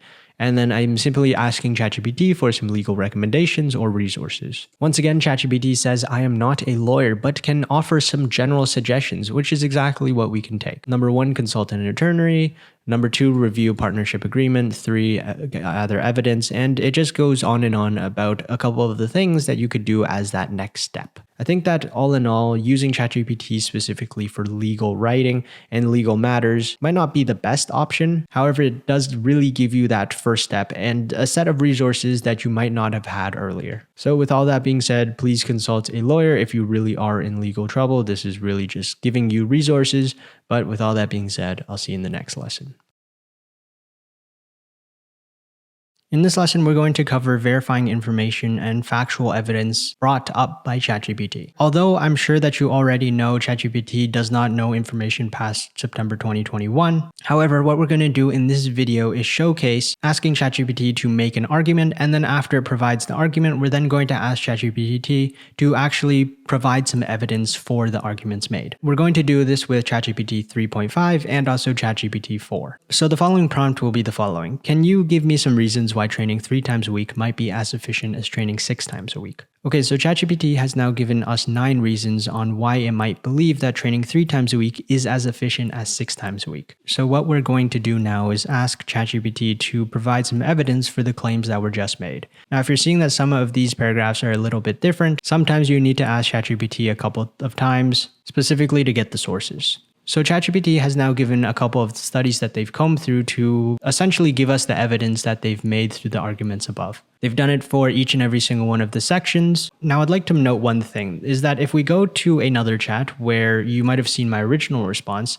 ChatGPT actually says that they're not able to provide any real-time internet access or direct citations to any specific studies or sources. However, you ask ChatGPT once again, and right here, ChatGPT is now able to give you all of the studies and sources. So one thing to say is that if at first you don't get the sources, simply just open another chat and ask again. So what we're now going to do is do the same thing, but with ChatGPT 4. Okay, so once again, ChatGPT has given a couple of the reasons to why training 3 times a week may be as efficient as training 6 times a week, but specifically using ChatGPT 4. Now we're then going to ask, once again, please provide some of the evidence to some of these arguments that you've made. Once again, ChatGPT has been able to pull up some of the evidence behind some of the claims that they had originally made. And I think one thing to mention is that being able to pull up evidence doesn't really change between 3.5 and 4, so I wouldn't really use ChatGPT Plus specifically for this item. I think you'll be able to make do just with 3.5,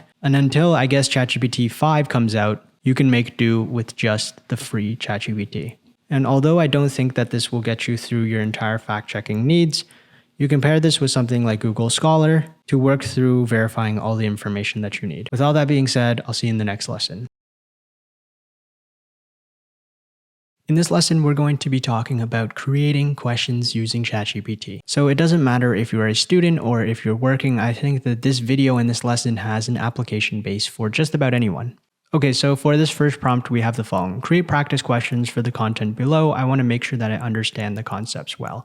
And right here, you can simply paste in whatever content that you need to study. For example, I simply just asked ChatGPT about marketing concepts, and then they made just a large paragraph about marketing, and I simply pasted it here. I'm going to ask ChatGPT to create practice questions for the content and just making sure that I understand the concepts. Okay, so as you can see, ChatGPT has now broken it into the sections that I have outlined earlier. For each and every single part of the paragraph, it now has essentially 4 questions that can help me understand the concepts a little bit better for what I'm actually studying.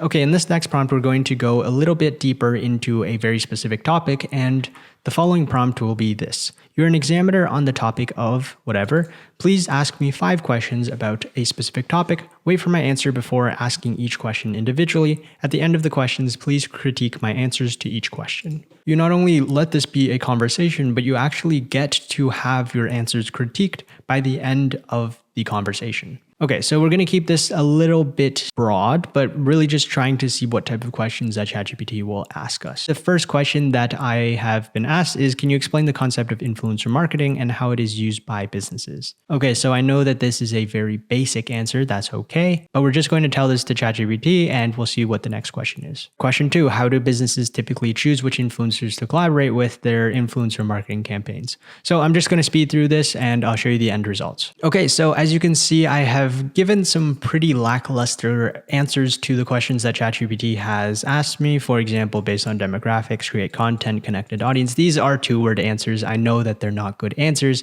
And at the end of it, ChatGPT has now given me a critique on all of the responses. For example, question 1, partnering and pay them to gain exposure.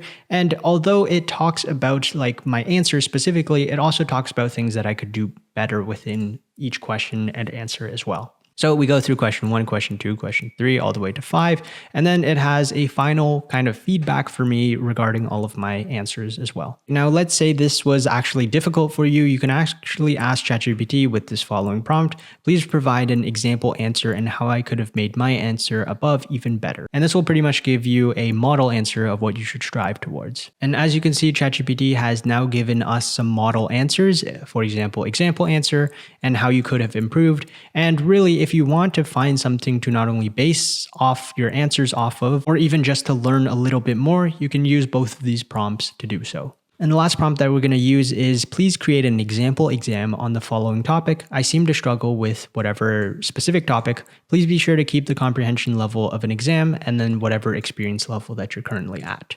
So we're going to go once again to marketing. So filling out this prompt, we get the following: please create an example exam on the following topic of marketing.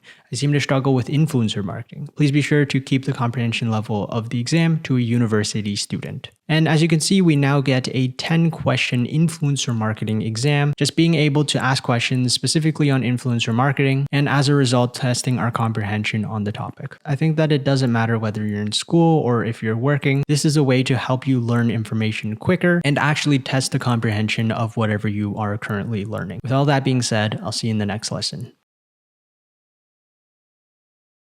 In this lesson, we're going to be using ChatGPT to help us evaluate our lives. As our lives are so complex, it feels a little bit mechanical to ask a computer how we can improve our lives. However, by using this specific prompt, I'm sure that there are, if not a couple details, large couple sections that you can actually apply to your own life, because that's just how versatile this prompt itself is. Now, I'm actually only going to use one prompt to showcase a couple use cases, but as long as you know the prompt, you can change it and mix and match however you please. So this is actually the prompt. It is: can you help me evaluate my workflow and suggest ways to enhance it? Please provide me with a point-based scorecard out of 100 to assess my current workflow, along with a breakdown of the results. What would you do to improve my results at the end of the evaluation? So just from this one prompt, you can actually change it however you like. For example, you can change workflow here and workflow here to whatever aspect of life that you would like to change it to. But with that being said, let's see what ChatGPT gives us. Okay, so as you can see, ChatGPT has now given us a workflow evaluation scorecard, and we now have approximately 6 areas in which we can focus on to be able to take a look at how ChatGPT would score someone in this category. For example, task clarity and prioritization, 20 points. Clear understanding of tasks and goals, effective prioritization of tasks, and then we move on to time management, task execution and productivity, communication and collaboration, organization and workspace, and continuous improvement. If I really do say so myself, these headlines and subheadlines do really encapsulate what I'm looking for when I'm looking at workflow efficiency. And right here, it finally ends up with a total score out of 100. And you personally, you can be subjective, but you can ask and you can start to point up a couple of the points or all of the points throughout this entire scorecard to really see how you personally rank up to 100. If you want to keep it more fair, then you can ask a friend to help you score yourself as well. And the last part is that it breaks down each and every single one of these sections into suggestions for improvement. For example, define clear goals for each task and project. Just a couple of tips when it comes to productivity and specifically workflow efficiency. The point of this isn't to hit 100% on the first time. It's to see where you're at right now, implement some of the techniques, some of the tips, and then slowly stride towards improvement day after day. Okay, so the next instance of this prompt is actually going to be, of course, as I mentioned earlier, going to be the same prompt. However, instead of workflow, we're going to change it into workspace. As you can see here, it is help me evaluate my workspace and suggest ways to enhance it. Exactly the same, and to assess my current workspace, along with a breakdown of the results. And just like everything before, we're going to ask ChatGPT. And just like before, we now have 6 of these sections and then a couple of tips throughout to make sure that you are slowly making improvements from wherever you are into getting a perfect score with 100. Now, of course, when it comes to this scoreboard, if some of these don't specifically match up to your situation, then you can ask ChatGPT to remove it or rebalance the weights, anything of that nature. Because at the end of the day, this is your life. You're able to customize it however you like. And ultimately, this is just for the betterment of yourself. And we finally get onto the last prompt, which is actually evaluating your life. But all in all, just the exact same prompt applied just with evaluating your life instead. And just like that, we can see a life evaluation scorecard. And overall, this is a pretty good breakdown of what you would imagine life to be. And of course, all of us are different. If you want to, for example, talk more about community or things of that nature or something very specific to your life, then of course you can add it and rebalance some of the weights. And lastly, there are tips towards improvements for any of the sections that you may be lacking. But I think an ending note to all of this is that I don't think you're ever going to hit 100% when it comes to being and living and assessing your life. There's always something to strive towards. There's always something to do better. And that is not something to be sad about. It's something to be happy about. Because at the end of the day, that's what life is all about. You're progressing, you're growing, and you're doing all of this to better yourself. So I hope that you always keep honest with your evaluations, but if you've ever wanted to evaluate your life in any way, I think that this prompt is extremely helpful. With all that being said, I'll see you in the next lesson. In this lesson, we're going to cover setting goals using ChatGPT. Now, you might think this is a little ridiculous asking an AI chatbot to help you create goals, but having something so methodical, something so logical to help you do something, I don't see where it can go wrong. So without further ado, let's start into the first prompt. So the first prompt is, I want you to act as a life coach. I'll describe my life and I want you to recommend some goals for my life. Please break these goals down in a time frame, so whatever time frame it is, and segment them in monthly, weekly, and daily goals. The things that I am optimizing for the most is, and then whatever most important factors you have in life are. Okay, so I have filled it out so that it is a 6-month timeline, and the things that I'm personally optimizing for the most is health, relationships, and career. So taking a look at what ChatGPT has given us, it has broken down health and relationships from month 1 to 3, and then relationships from month 4 to 6. However, with career, it is all the way from month 1 to month 6. And I'm sure that if you ask ChatGPT to give you 6 months for each of them, it can do that. But for now, we'll just stick with whatever this is. So when it comes to month 1, it is the monthly goal, establish a regular exercise routine. So weekly goals is research and select a type of exercise you'd enjoy. And then daily goals is, start with a 15-minute morning stretch routine. Okay, if that seems easy enough. Month 2, it is improve your diet and nutrition habits.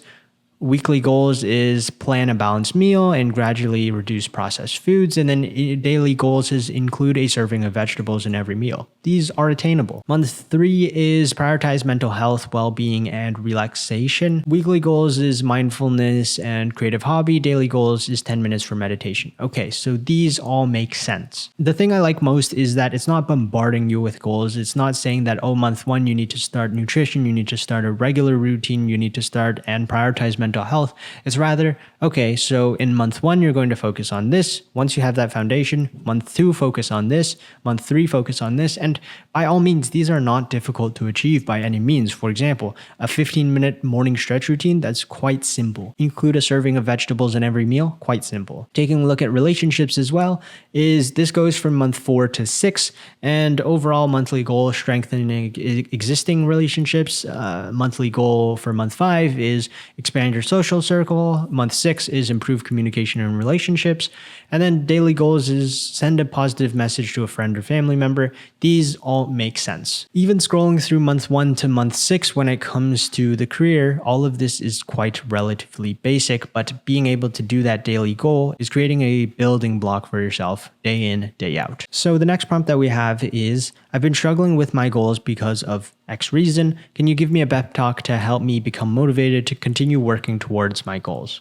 So the first prompt was mainly focused on actually building the goals themselves. And once you actually have that foundation, you're actually working through these goals. You can then use this one to help you if you have any motivation issues or if you need a pep talk with ChatGPT. This is for that prompt. I've said that I've been struggling with my goals because of a lack of motivation. Let's see what type of pep talk ChatGPT gives us. All right, so ChatGPT has given us 11 points in which it's not really a pep talk per se, but more of a couple reasons and a couple ways that you can kind of help yourself become the person that you want to become. And these are more logical things. They're not really on the side of emotion where you get to connect to ChatGPT as a person and you share your vulnerabilities. Nothing like that. This is very much nonsensical, very logical. But the thing is, you can even have a little more fun with this. Let's say, write me a pep talk summarizing all of these points in the voice of David Goggins.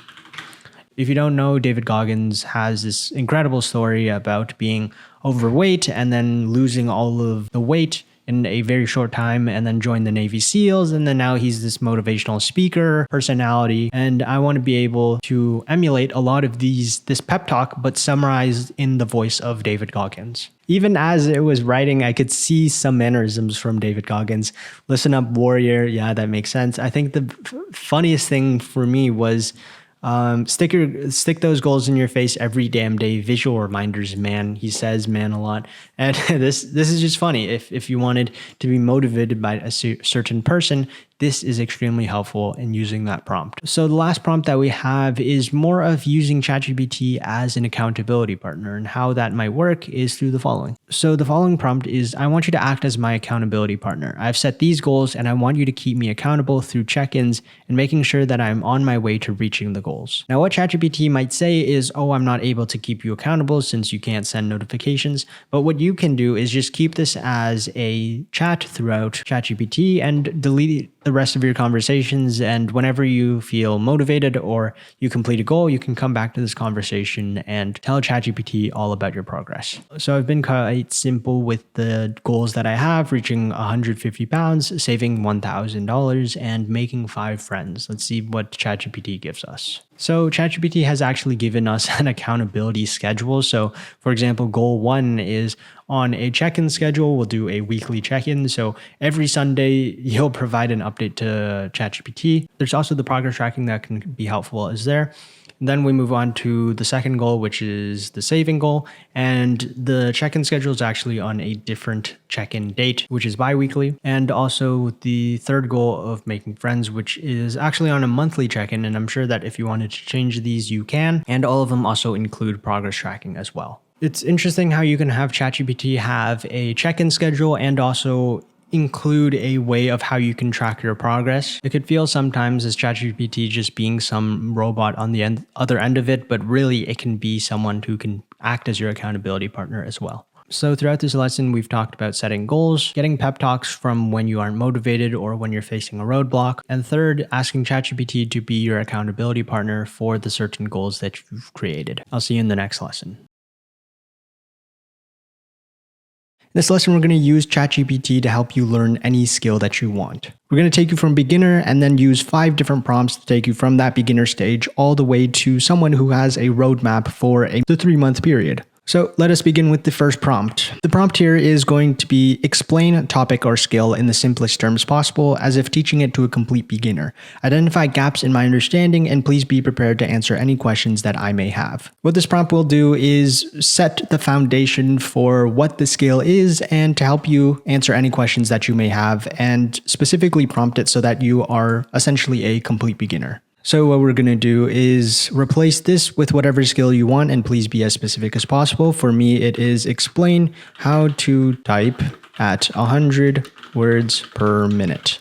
And we're going to go with that. What ChatGPT gives is a pretty decent breakdown of what it looks like to have, for example, the skill. For me, it's typing at 100 words per minute. For me, a couple years ago, I learned how to touch type at around 110 words per minute. It's slowed down a little bit by now, but just taking a look at everything, it does look quite good. But as you can see, not everything's in order. Everything is kind of a little bit messy. So we're going to then jump into the next prompt to really streamline everything a little bit better. It's also at this point where you'll have ChatGPT prompting you to ask any questions if you need any further clarification. So whatever skill you might have, just in this section, you can ask ChatGPT pretty much anything. Okay, now that you might have asked ChatGPT some questions, for me, I didn't have any questions, so we're going to move on to the second prompt, which is this one right here. Using Pareto's principle, please identify the 20% of efforts that will lead to 80% of the results when it comes to learning about this X skill. Because at the end of the day, you want to be productive and efficient with your time. So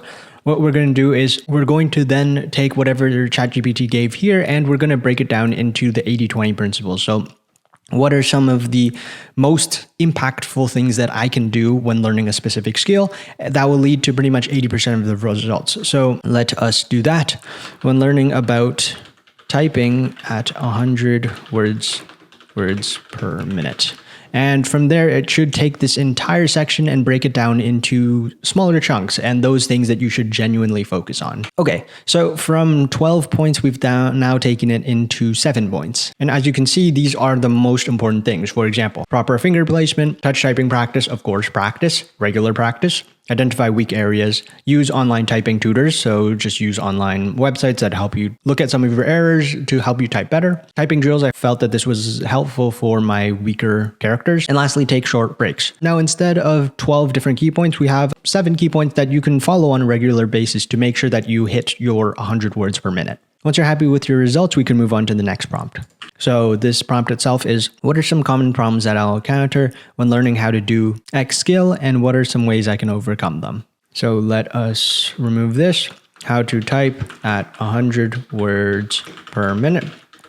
Because now you have a pretty good outline of what you need to do when it comes to learning the skill. Now you're going to look at what are some common problems you might encounter essentially. So with that, let's ask ChatGPT. So now we have pretty much 10 main things, 10 main problems that you may encounter when, for me, example, when typing at 100 words per minute. And then at the end of it, it also talks about the things that you can do to be able to also overcome these things as well. So at this point, you may be looking at some of the common problems that you currently have. And for example, for me, you might have an inconsistent typing speed, or you might be overthinking specific things.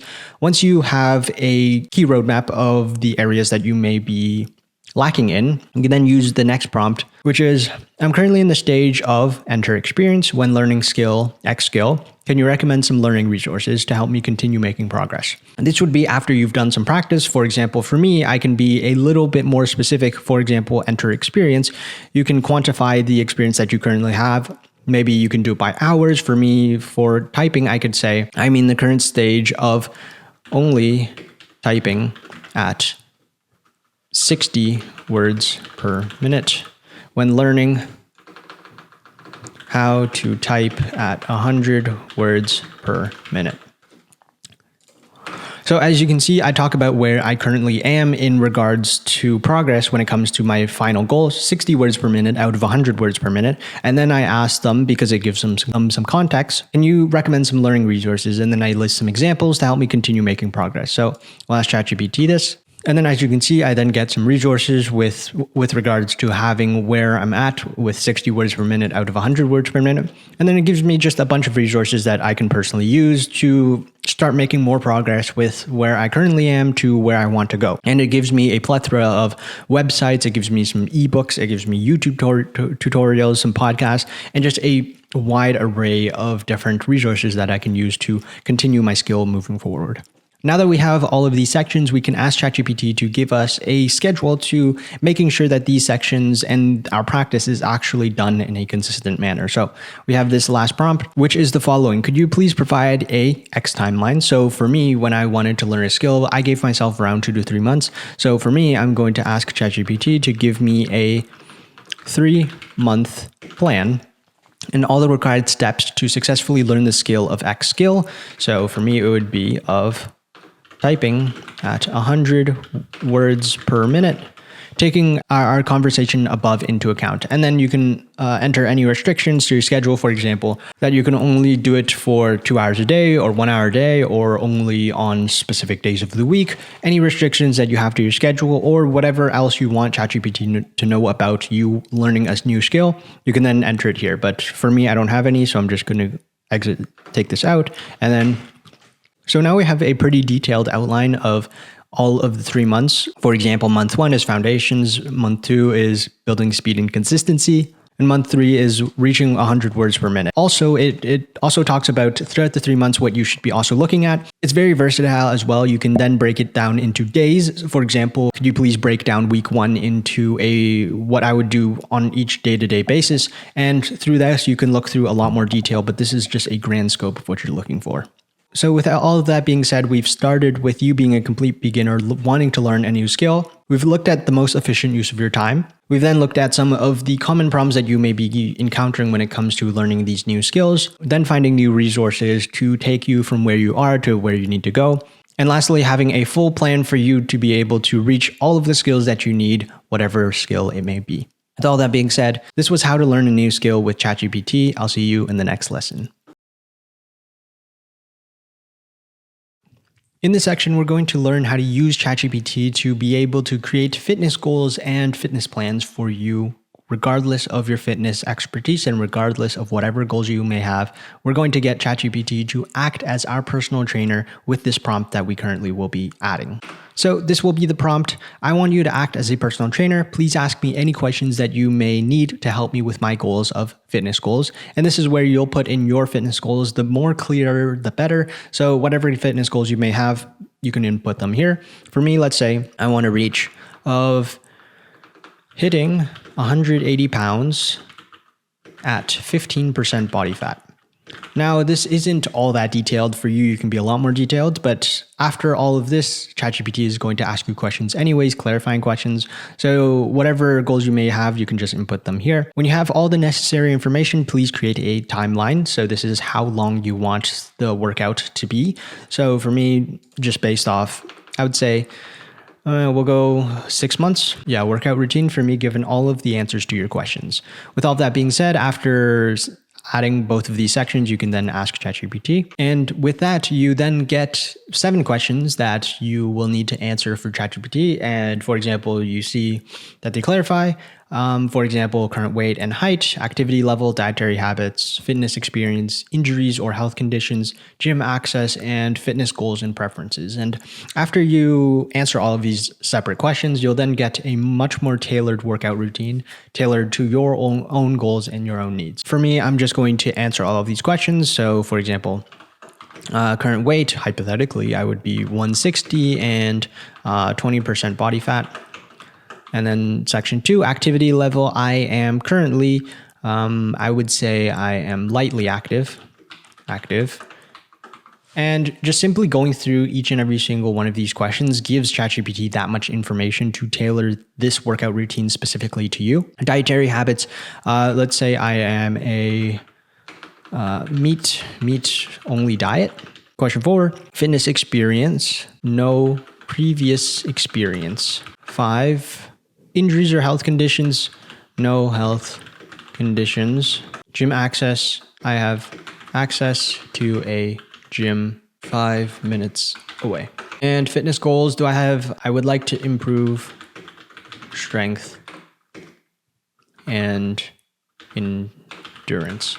Okay, so ChatGPT has given me a pretty detailed overview of a 6-month workout routine. So let's just go through it. Okay, so it talks about just being able to give all the information. Okay, so the next paragraph talks about, I must note that your diet of meat only might be a little bit challenging. Of course, ChatGPT isn't a doctor, so take all of this with a grain of salt. And I'm assuming in some portions and a lot of the portions, ChatGPT will talk about, oh, I am not a qualified doctor. So take all of this with a grain of salt, but we're mainly looking for just the workout routine. Okay, so it breaks it down into different phases. So week 1 is full body strength and cardio and conditioning. Okay, so we're looking at dumbbell rows, shoulder press, planks. All in all, taking a look at all of this, week 1 to 4, week 5 to 8, 9 to 12, 13 to 16, 17 to 20, 21 to 24, it gives a pretty comprehensive breakdown of everything that you're looking for. And although I can't talk about the effectiveness of this workout because I haven't tried it and most likely will not because I have my own workout routine, I think overall for someone who's just interested in getting a first step towards working out, this can definitely be a good first start. So by the end of it, it's talking about a 3 times a week full body workout every single time. And not all of this is set in stone. For example, halfway through, let's say you want to do more strength training, you can say to ChatGPT, hey, I would like to swap out cardio. And instead of doing strength training 3 times a week, I'd like to increase it to, for example, push-pull leg split. Then you can do that as well. All of this should be kind of like the first steps for helping you build a routine when it comes to using ChatGPT and building a workout routine. But as I said before, all of this is going to be customized to you personally and making sure that whatever ChatGPT gives to you is personalized to your own life. With all that being said, this was building a workout routine with ChatGPT. I will see you all in the next lesson. In this video, we're going to be getting a nutrition plan from ChatGPT. Now, the lesson before this was building a workout plan, so this actually works out quite perfectly in our favor. So here's the prompt. I want you to act as a nutritionist. Please ask me any questions that you may need to help me with my goals of nutrition goals. When you have all the necessary information, please create a timeline meal plan for me given all of the answers to your questions. And just like before, we're going to fill out whatever our nutrition goals are. So filling out the prompt, I get the idea that I will be eating 2,500 calories a day as someone who works out regularly, and then creating a 3-month meal plan, and we'll see what ChatGPT gives us. So I'm going to fill out all of the answers to these questions, and then we'll see what type of meal plan we get. Okay, so I've made up some data and I've put up all of the 10 questions, and let's see what ChatGPT gives us. So ChatGPT actually mentioned a 3-month meal plan, and it seems that they've mentioned 3 meal plans, but then what they want us to do is repeat these meal combinations over the course of the week and then kind of adjust over time. So day 1 meal plan is breakfast scrambled eggs with spinach and whole grain toast. Lunch is grilled chicken salad with mixed greens, assorted vegetables, olive oil. Snack, Greek yogurt. And dinner, baked salmon with quinoa and steamed broccoli. This overall seems pretty good. It might be a little lacking when it comes to 2,500. I guess it really depends on the portion size, but overall, definitely quite healthy with a mix of proteins, everything like that. Get on to day 2, we get oatmeal with sliced bananas and chopped walnuts. Lunch is turkey and avocado wrap, cottage cheese with sliced peaches, lean beef stir fry with brown rice and stir fried vegetables. If we take a look at day 1, day 2, and day 3, I think overall, I would definitely eat this. Personally, I think I would eat this. And it's also not that restrictive that you get the same meal every day, but rather that you get to get the same meal twice in a week. And of course, you can ask ChatGPT for more and more meals. This is really just an outline of 3 potential days. And the last thing that ChatGPT mentions is, lastly, please consult a healthcare professional or registered dietitian before making any significant changes to diet. That makes sense. So with all of that being said, if you want to get the best results from this prompt, be sure to be as detailed as possible within your responses, and also ask ChatGPT to present it in a tabular format so that if you can copy and paste it to somewhere like an Apple Notes, it would be most helpful to you. With that being said, I'll see you in the next lesson. In this lesson, we're going to use ChatGPT to help us automate some tasks in our life. Now, this prompt is quite simple, but I found that it has had a tremendous benefit to my life by being able to see a lot of the examples that ChatGPT gives us to seeing ways that we can personally automate our lives. Through the output, ChatGPT gives us 10 ways and 10 areas of our lives that we can start to automate some of the things in our life. For example, task and time management, we can make sure to calendar and schedule. We can also use task managers, and these are quite common, but as we continue, we'll see if there's anything newer. Email and communication, there's email filters, canned responses. Oh, okay. Create templates for common emails. That makes sense. That's helpful. Finances, doing autopay. Yep. Budgeting apps, simple. Home automation, smart home devices and voice assistants. Health and fitness trackers and meal planning apps. Social media and content consumption, content aggregators, to help you post and to put everything together in one feed, and scheduled posts like Buffer or Hootsuite. Online shopping, subscription services. Oh, okay, this makes sense. Set up subscriptions for regularly purchased items like toiletries or groceries, and price tracking tools. Travel and transportation, having travel alerts and rideshare apps, document management, cloud storage, and healthcare prescription refills. So overall, it takes a look at a lot of the various aspects of life that you could be able to outsource specific tasks to, so that you no longer have these items inside of your head and rather outsource to a specific app or a specific resource.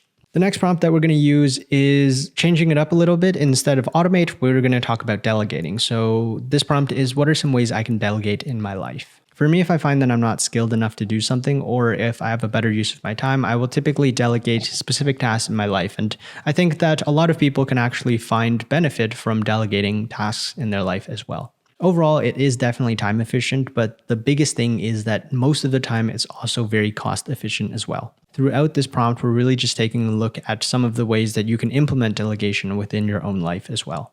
And this last prompt isn't for automation or delegation, it's rather just a cool prompt that you can use for productivity. So this prompt is, share what a schedule of insert famous person in history looked like. I found that a lot of the times that we can find inspiration in someone's life by simply looking at what they did on a day-to-day basis. As you can see, I've asked for Benjamin Franklin, and it breaks down what his day would look like. He was an early riser. This is what his morning routine looked like. So he exercised and read in the morning. Then after he went to work, he worked at the printing house, writing and publishing, civic engagement, and then had a midday break.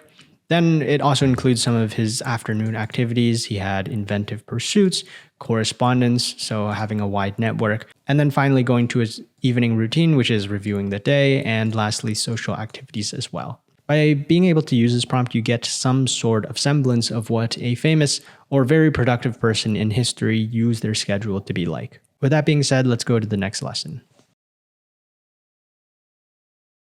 In this lesson, we're going to talk about how you can use ChatGPT to prioritize and schedule tasks. So we're going to do that with the first prompt, which is the following. Take a look at the list of tasks below. Please provide a time estimate to how long you think each task will take. This is extremely helpful when it comes to productivity because day by day, you can use this, give ChatGPT your to-do list, and then day by day, see how long each task takes. And from there, you'll be able to properly gauge the things that you're doing on a daily basis. Okay, so here we have 5 tasks, and they are all ranging in various sizes and difficulty, and we'll see what ChatGPT gives us when they provide a time estimate. So as you can see, ChatGPT has given us a time estimate for each and every single one of these tasks. For the first one, buy groceries for the week, 1 to 1.5, this makes sense. Complete research for upcoming project, 3 to 5, could be a little longer, but of course it says could be longer depending on the complexity. Scheduled dentist appointment, 15 to 30 minutes, probably shorter. Call back John regarding the meeting, 10 to 15, accurate.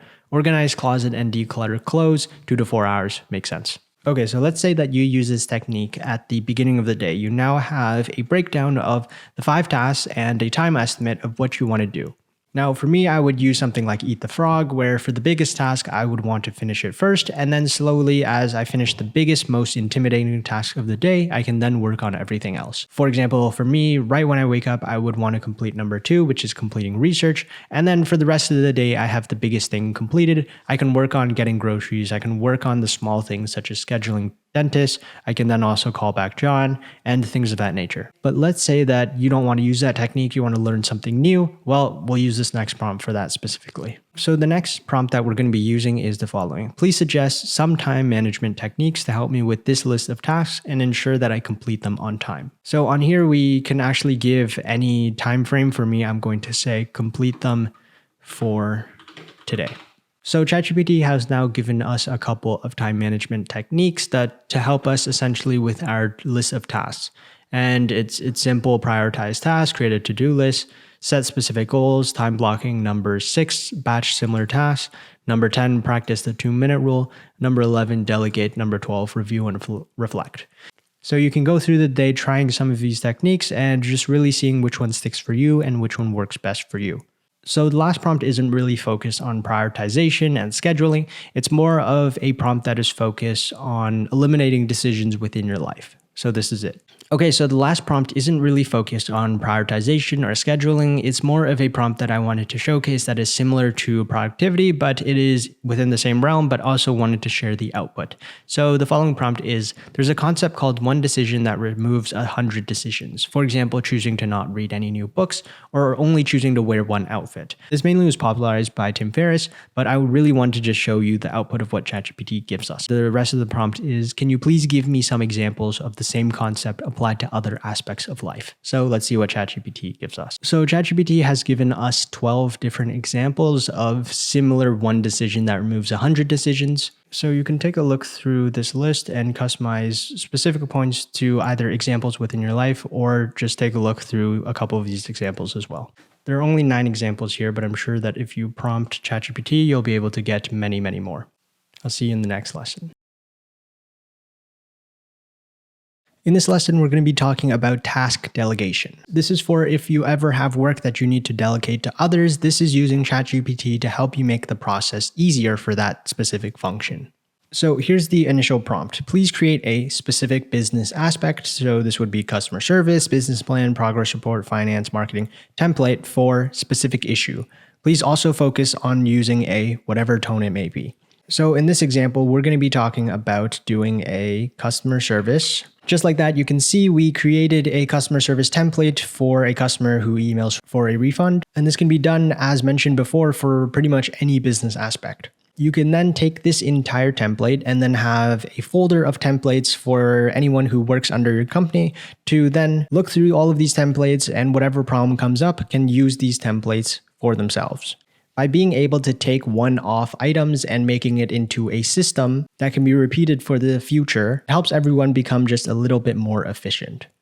And as you can see, these are really just templates. All you'll need to do is replace these areas with the custom names and whatever information pertains to your company or business. So the next part of this prompt is more for delegating tasks. The prompt that we have here is, I have a list of tasks that need to be completed. Can you create a standard operating procedure for each of the tasks that are so detailed and easy to understand that a 10-year-old could understand it? What you want to do is you want to create an operating procedure that whoever you delegate this task to, they'll be able to understand it so easily that a 10-year-old could understand it, while also being detailed enough as well.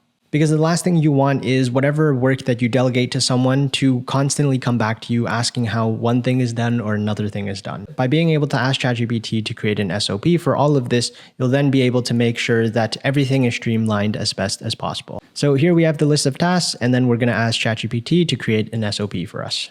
Now, ChatGPT had given us pretty detailed answer for these SOPs, but I must say that my tasks were a little more difficult than what I would imagine most businesses to be looking at least tasks that probably wouldn't or shouldn't be delegated to someone else. But to be able to break it down into steps, but also more clarifying points as well, is extremely helpful. By being able to put all of these SOPs into a Google Doc or a Notion will be extremely helpful for anyone who comes across the work that you need to be delegated. So the last prompt that we have in task delegation is the following. This is a current list of tasks that I need to complete for the week. Can you prioritize the list in regards to importance? Then suggest the tasks that I should delegate to others.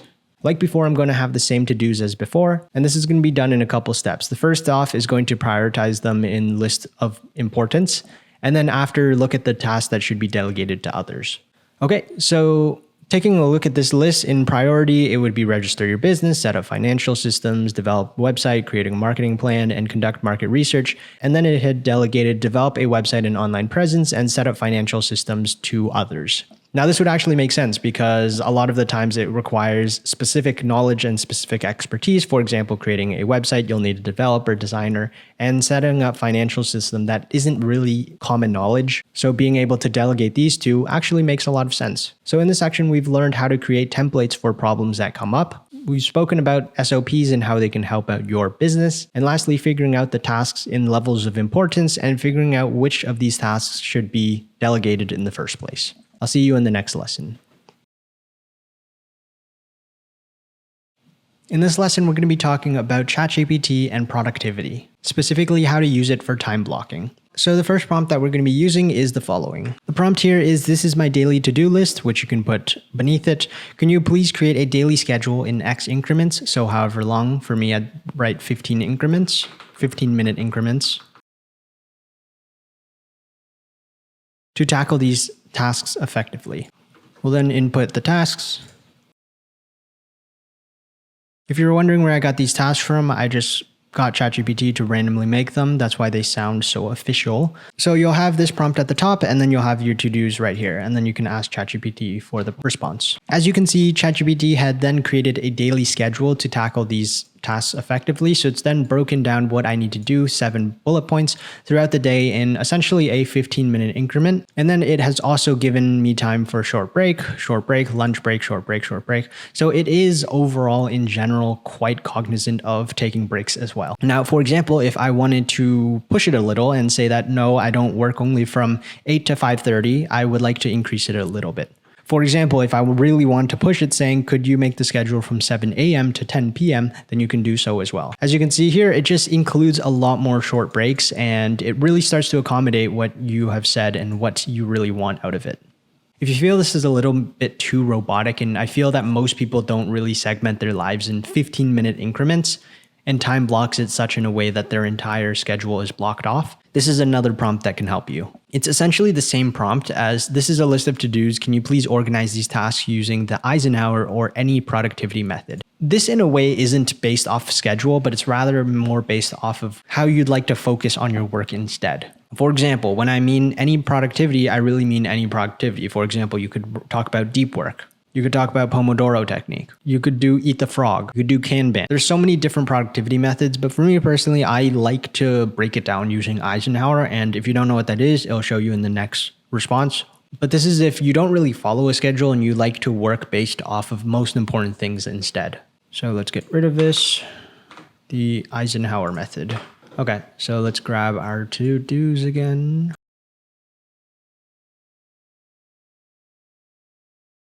And then now that you have this again, this is a list of to-dos. Can you please organize these tasks using the Eisenhower method? So now ChatGPT has given us the response using the Eisenhower method or the matrix, and it's basically a time management technique, and it breaks it into 4 quadrants, one based off of X and Y axis, based off urgency and importance. For example, the important but not urgent, which you can schedule, the urgent but not important, delegate, and lastly, the not urgent and not important, eliminate. So as you can see, what ChatGPT had done is based off its own rationale, it had taken the 7 to-dos that you have to do, and then it had put them in each of the quadrants based off of its own reasoning and rationale. As you can see, the explanation is down here. If you're not really that big into scheduling, then I think that the Eisenhower technique / any productivity method in that prompt can help you a lot.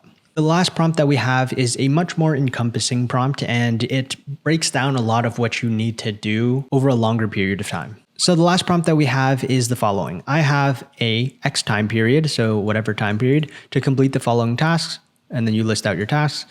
Can you please divide the tasks into subtasks and create a timeline including all of the tasks? Task. Yes, I know. I would use this prompt if you're looking for a larger project. In all honesty, it doesn't seem all too useful for smaller projects. So just filling this out, I have a 3-month period. To complete the following tasks, I'll just use the same ones as before.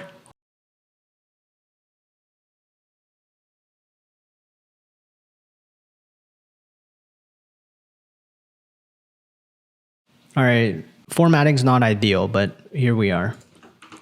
Okay, so we now have the initial prompt. I have a 3-month period to complete the following tasks. I have all of these tasks, and then can you please divide the tasks into subtasks and then create a timeline, including all of them. So the amount of detail that ChatGPT has gone is quite impressive. So the first breakdown is from the tasks, it then breaks it into subtasks, and then it does it for all of them. And then it goes through a specific timelines. For example, month 1, month 2, month 3, and then task 2, task 7, task 1, 6, 4, 3, 5. And then it pretty much just goes through all of the tasks and then breaks them down throughout all of the months and all of the timelines. With regarding these 3 prompts, in general, I would use the first prompt on a daily basis, the second prompt mainly on a weekly to couple days process. And for the last prompt, I would really only reserve this for larger projects where everything can be really broken down into subtasks as well. With all of that in mind, this is productivity and time boxing with ChatGPT. I'll see you in the next lesson. In this lesson, we're going to be using ChatGPT for mental health. Now, one thing I should say beforehand that ChatGPT is not a registered medical doctor, and nor does it claim to be. This lesson is for entertainment purposes only. One thing to mention is that ChatGPT is a simple chatbot. It cannot feel emotions, nor does OpenAI pretend to say that ChatGPT can help you with all of these emotional answers. Although it may not be able to do that, we're going to use prompts that will try to simulate that as best as possible, but also trying our best to utilize the logical side of ChatGPT that is so powerful. So with the first prompt, we're going to go with the following. I want you to act as a mental health support chatbot. I want you to have empathetic responses to what I say without judgment. Okay, so as you can see with the response, of course, I'm here to listen and provide you with support. Please feel free to share whatever is on your mind, and I'll do my best to provide empathetic and non-judgmental responses. Your feelings and thoughts are important. Let's say, I am feeling lonely. Okay, so ChatGPT actually gives us some pretty empathetic answers. I'm really sorry to hear that you're feeling lonely. Loneliness can be challenging and difficult emotion to experience, and just a lot of just being empathetic and feeling for the user as best as possible.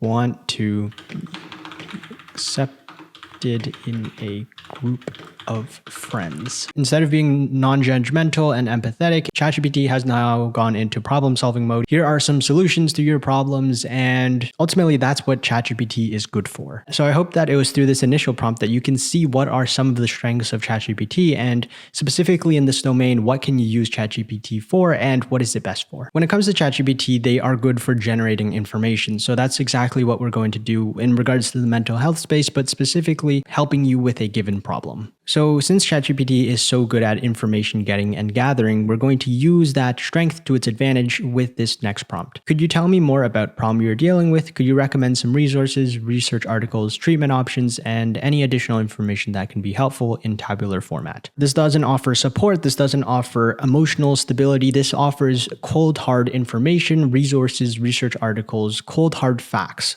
That's what ChatGPT is good for, and this is what you can use it for. Well, we'll go on with the previous problem that we had earlier, and could you please tell me more about feeling lonely? And then ChatGPT will hopefully recommend some resources. Okay, this is actually perfect. So we have different aspects broken down. We have feeling lonely. What is the description? What are some of the causes? What's the impact? A couple of the resources, they list 2. This is good.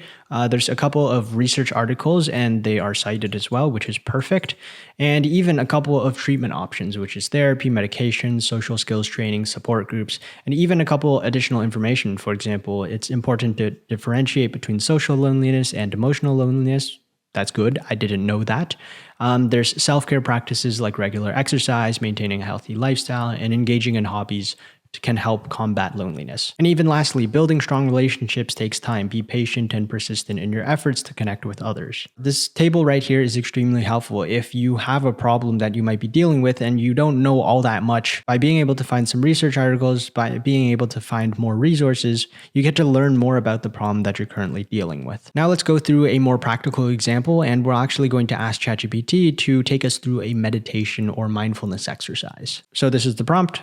And this right here is an 8-step process for a mindfulness meditation exercise, and it just goes through step by step. And I'm guessing by the first time you do it, you're going to have to read it, but as you go along more and more, you'll be able to get these instructions by heart, and you'll be able to meditate simply just by remembering the steps. Settle in, focus on breathing, body scan, acknowledge thoughts, sensory awareness, breath counting, expanding awareness, and closing. All of this takes you through the steps of meditation, and slowly but surely you'll be able to get better at it, and slowly you won't even need these instructions here. When it comes to another prompt that is application-based and very much focused on helping you produce results, this is the following prompt. This is the problem situation that I'm running through, and then you just describe a situation. Could you provide a perspective that I may not be considering? So the problem statement that we're going to write is, I'm not able to make friends at school, similar to the initial problem above, and we're just going to see what ChatGPT gives us in terms of a perspective that we may not be considering. Okay, so it first starts off with just a paragraph about saying that, oh, this isn't defining your worth, and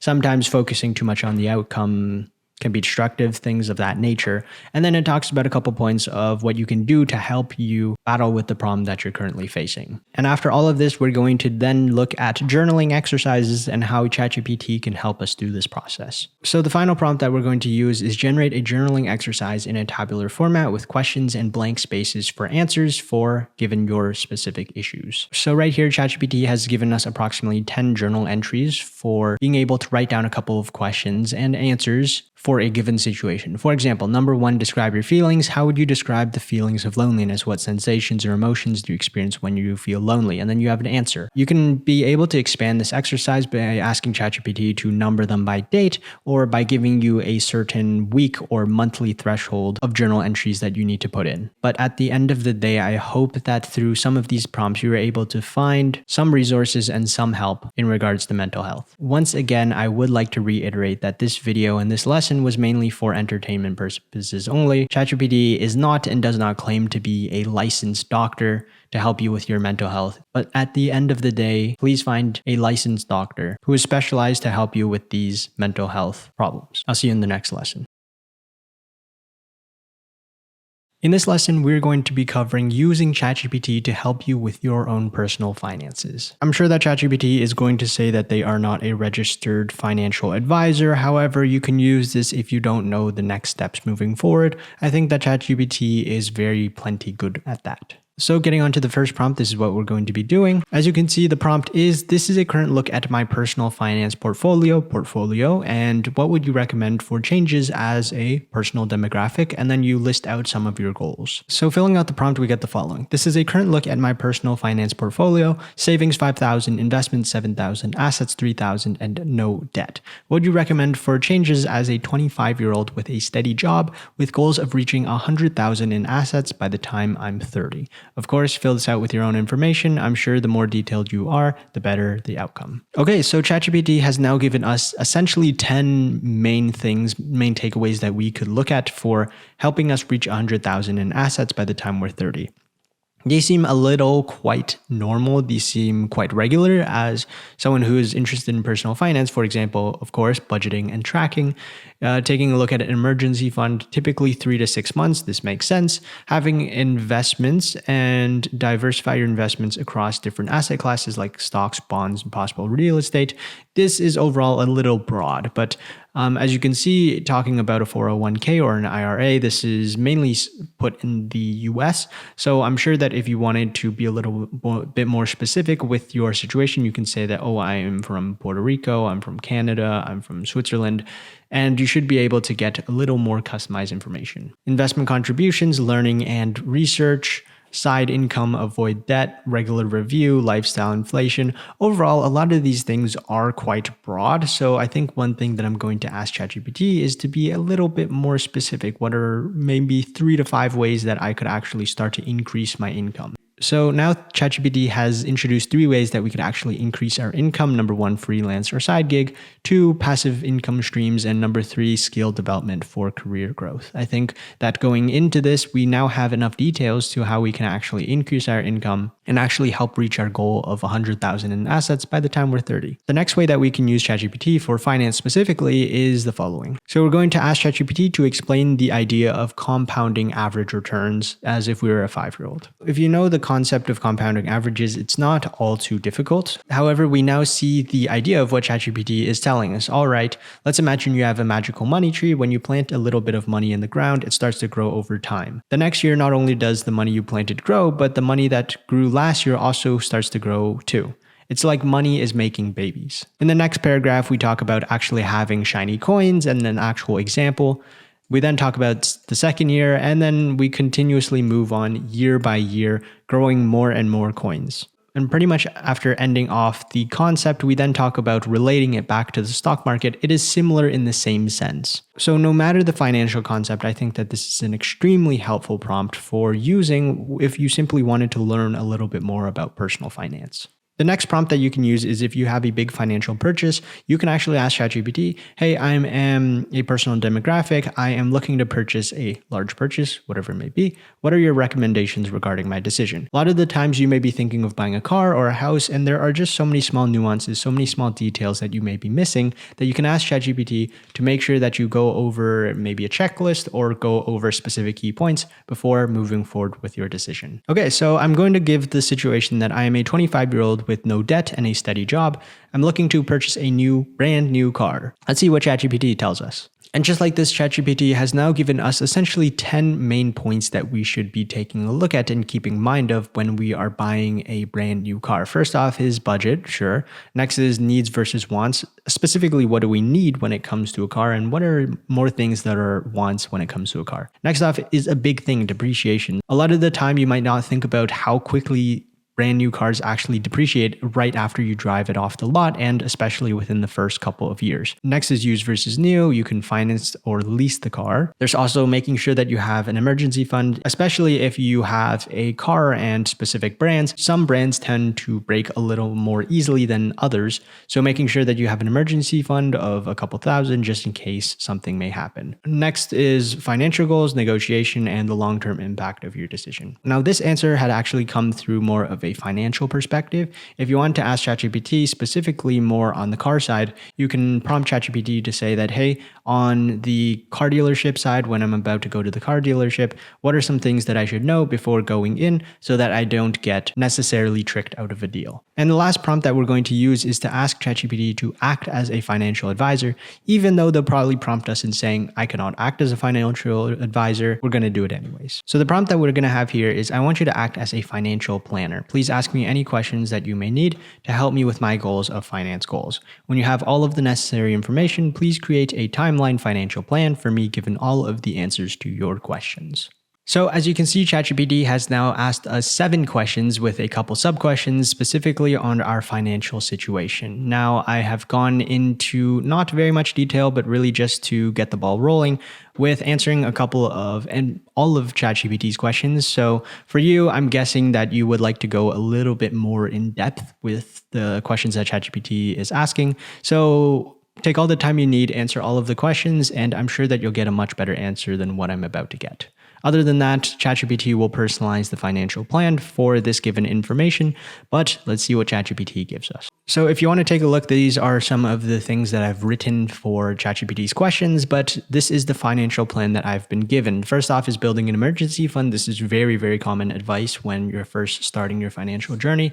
And this is 3 to 6 months worth of living expenses. We then go to retirement planning. So this is actually making sure that you max out your retirement accounts depending on what country you're living in. After, we have saving for a house and family, looking at investment strategy. I would have thought that this would have swapped with number 3. That's okay. But number 5 is retirement account contributions. Yup. Number 6, house purchase, family planning, and regular review. Now, a lot of these things that are included within this answer will probably not be the same for most of you, so that's okay. Just make sure that whatever you answer within these questions are personal to your goals and you'll get the best possible answer. So throughout this lesson, we've asked ChatGPT to help us throughout our finances. We've asked about creating a financial plan for us, and we've also talked about specific financial topics and explaining them a little bit more easily. With all that being said, I'll see you in the next lesson. I think a lot of the times we feel that ChatGPT can feel robotic or just like a computer at the end of the day. But for me, using this prompt, we're going to be asking ChatGPT how we can personally make our lives better. So this is quite a long prompt, but it is the following. Please create a list of 100 challenges split up to 10 levels designed to make me a better person. These challenges should get progressively harder, and I want to focus on the following topics. Topic 1, topic 2, topic 3, whatever, how many topics you want to do. Once I complete a challenge, I'll let you know, and you should show me a progress update. In this prompt, we're asking ChatGPT to help us create challenges to help us become better people. Might feel odd asking a robot how to make us better people, but it removes the emotional bias, and as long as we give relevant topics, then I'm sure we can knock out a lot of these challenges easily. And then as it slowly goes higher and higher in levels, it'll get harder and harder, and this will push us out of our comfort zone to become better people. So the topics that I've chosen are confidence, speaking skills, and getting outside of my comfort zone. Let's ultimately see what ChatGPT gives us. Okay, so ChatGPT has given us the challenges. It's only given us 5 for 10 levels, so we only have 50, but that's okay. I'm guessing it's because of the character limit, but let's take a look at some of these challenges. Okay, so in the first level, it seems quite basic. It's like positive affirmations, mirror compliments. These are relatively simple things.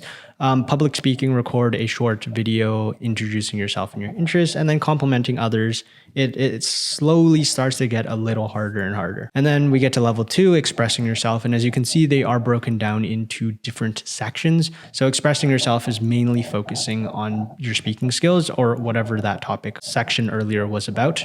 Level 3 was stepping out, new hobby, initiate small talk, join a social group, random act of kindness, phone call challenge. Then as we start to get to level 7, we jump a little bit more. We get to doing a debate challenge, a panel discussion, TED style talk, handling a Q&A, and a mock interview. These are getting progressively more difficult, which is good because that's ultimately what you want. Then we get on to level 10. I'm interested in seeing what it is. Okay, so level 10 is doing a keynote address. This is a big task. Doing a TEDx talk. This is also a big talk. You have writing and publishing, lead a workshop series, and inspire others.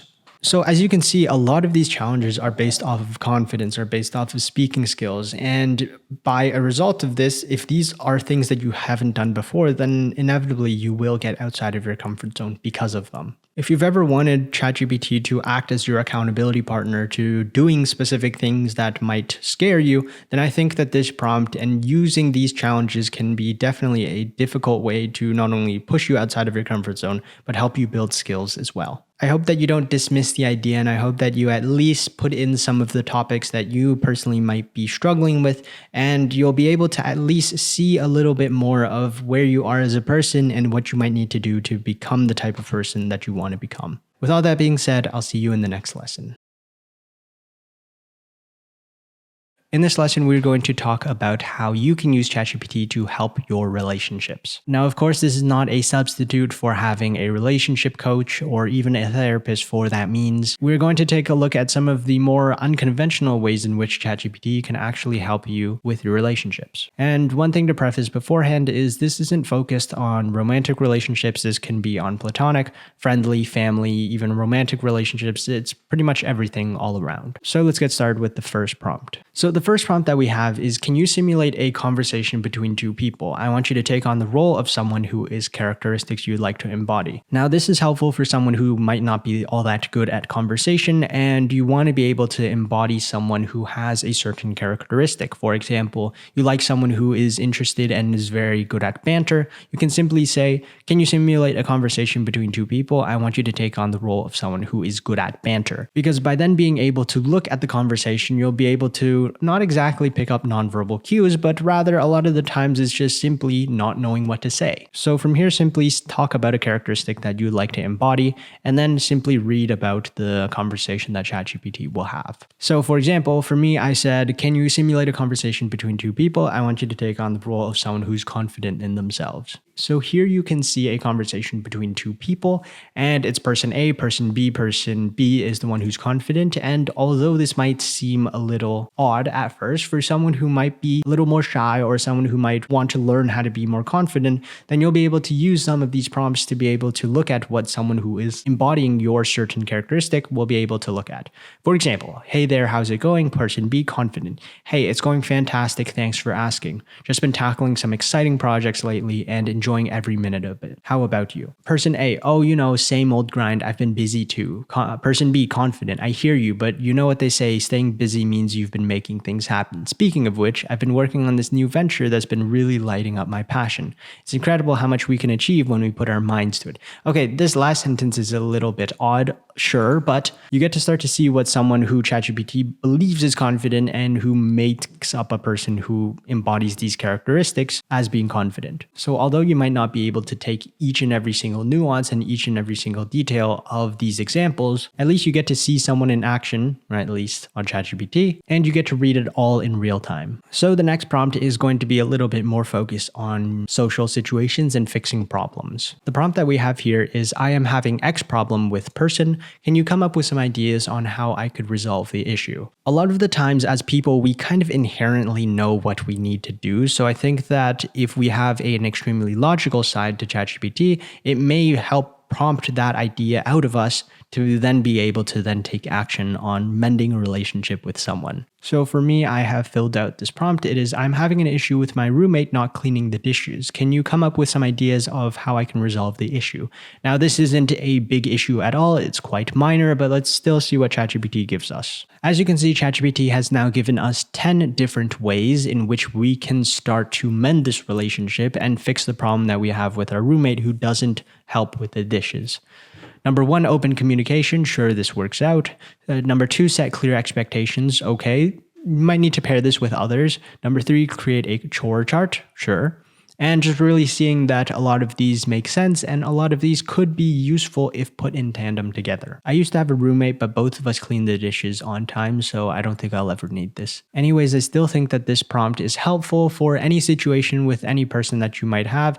as ChatGPT is really that logical side that pulls out the information of no nonsense and puts it all into an easy to digest format. Okay, so the next prompt that we have is I struggle with X problem when it comes to social situation. What would you recommend for me to do to overcome this issue? Now, I would say that a majority of people struggle with something when it comes to some social situation. Not all of us are confident, not all of us are perfect in these situations, so I think that this prompt is helpful for most people. So for example, if I were to say I struggle with not speaking up when it comes to groups, what would you recommend for me to do to overcome the issue? So here we have 12 different ways that ChatGPT has mentioned that we will be able to help when we don't feel like speaking up in group settings. Number 1, prepare ahead of time. Number 2, start small. Number 3, know your material. Number 4, set clear goals. And all of these make sense. Number 10, practice in low stakes situations. Number 11, seek feedback. Number 12, join Toastmasters or public speaking groups. I really like this prompt because there's pretty much something for everyone at this point. Being social is something that all of us can continue to work towards, so I think that this prompt has something in it for everyone. In this last prompt, we're going to take the previous prompt of struggling with certain situation in social situation, but we're actually going to, instead of simply asking ChatGPT for advice, we're going to be asking ChatGPT to act as a life coach and to generate a plan, a step-by-step plan for us to actually take action and beat this problem. So with this prompt filled out, it's going to say, I struggle with speaking up when it comes to groups. I want you to act as a life coach and generate a 3-month plan for me to overcome this issue. So ChatGPT has now given us a 3-month plan on how we can practice speaking up in groups. Month 1, building confidence and awareness. Week 1 and 2, self-assessment and goal setting. Sure. Week 3 to 4, practice solo speaking. Week 5 to 6, active listening practice. Week 7 to 8, join small discussion groups. So it doesn't really get until like the second month, end of the second month, that you'll start to join these discussion groups. So I think is a little late, but sure, you can ask ChatGPT to push it faster. Month 3 is public speaking techniques, and week 11 to 12 is start to have gradual exposure to even larger and larger groups. There's even an ongoing activity, which is consistent reflection and improvement, which is after each group interaction, take a few minutes to reflect on your performance, what went well, what could you improve next time, and even keep a journal to document your process, thoughts, and any insights gained from your experiences. And one last thing is that it even helps you with additional last couple of tips. And I think that no matter what social situation you might be dealing with, you'll be able to take this plan and whatever plan that you may generate to be able to improve your situation. So I hope that throughout this lesson and throughout the prompts, you would have found something to help better your relationships, even though it may not be applicable to simply just a romantic partner, but to pretty much anyone in your life, you'll be able to find something throughout this lesson. I'll see you in the next video. In this lesson, we're going to be talking about entertainment with ChatGPT. If you have nothing else to do, or you just want to try out the different things that ChatGPT can try, then this section is going to be outlining 10 different various exciting things that you can do with ChatGPT if you're ever bored or with nothing to do. So the first thing that ChatGPT can actually do is play tic-tac-toe with you. So let's play a round of tic-tac-toe. ChatGPT will set up a board. They'll love to play tic-tac-toe with you, and you have a board of 1, 2, 3, 4, 5, 6, 7, 8, 9. Essentially, all you have to do is just list off where you want to put your X or your O, and you'll continue from there. So for me, let's go 5. Let's actually play a game. I feel that this would be fun. Okay, so O over here, and they'll make the response. For example, they'll fill it out, O here, X here, and then just keep playing until you finish the game. All right. It looks like I won. Yeah, all right. That's tic-tac-toe. The next thing you can do with ChatGPT if you're bored is to create a quiz. One thing to be wary of, and I'm sure I've mentioned it before, that ChatGPT is only trained on information before 2021, so be cognizant of that when you're making your quizzes. But for me, let's go through with it. I want you to create a quiz that tests, are you smarter than a 5th grader? I used to play this as a kid, and I guess we can try it again right now. Okay, so ChatGPT has then given a pretty good quiz, are you smarter than a 5th grader? And then it lists all of the different questions through multiple choice.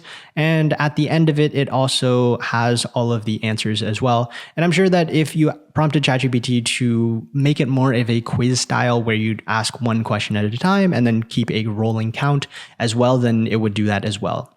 In fear of not being smarter than a 5th grader, we're going to look at the next section without doing this quiz to see how ChatGPT can keep you entertained. Another thing that ChatGPT can do is to play an adventure game. And for me, it's also going to be, for example, choose your own adventure games. Let's play a choose your own adventure game. So now ChatGPT gives you a choose your own adventure game, and it even gives you the story, the plot. So as you can see, we get started with this and we have, for example, 1 or 2, which option we'd like to take. We're going to play through a little bit and then we'll move on to. So as you choose the options, it really gives you a in-depth storyline. For example, you take the right path and then it talks about this entire storyline of where you're currently going. And you can continue playing this. And for me, I will continue, answer the challenge and answer the riddle.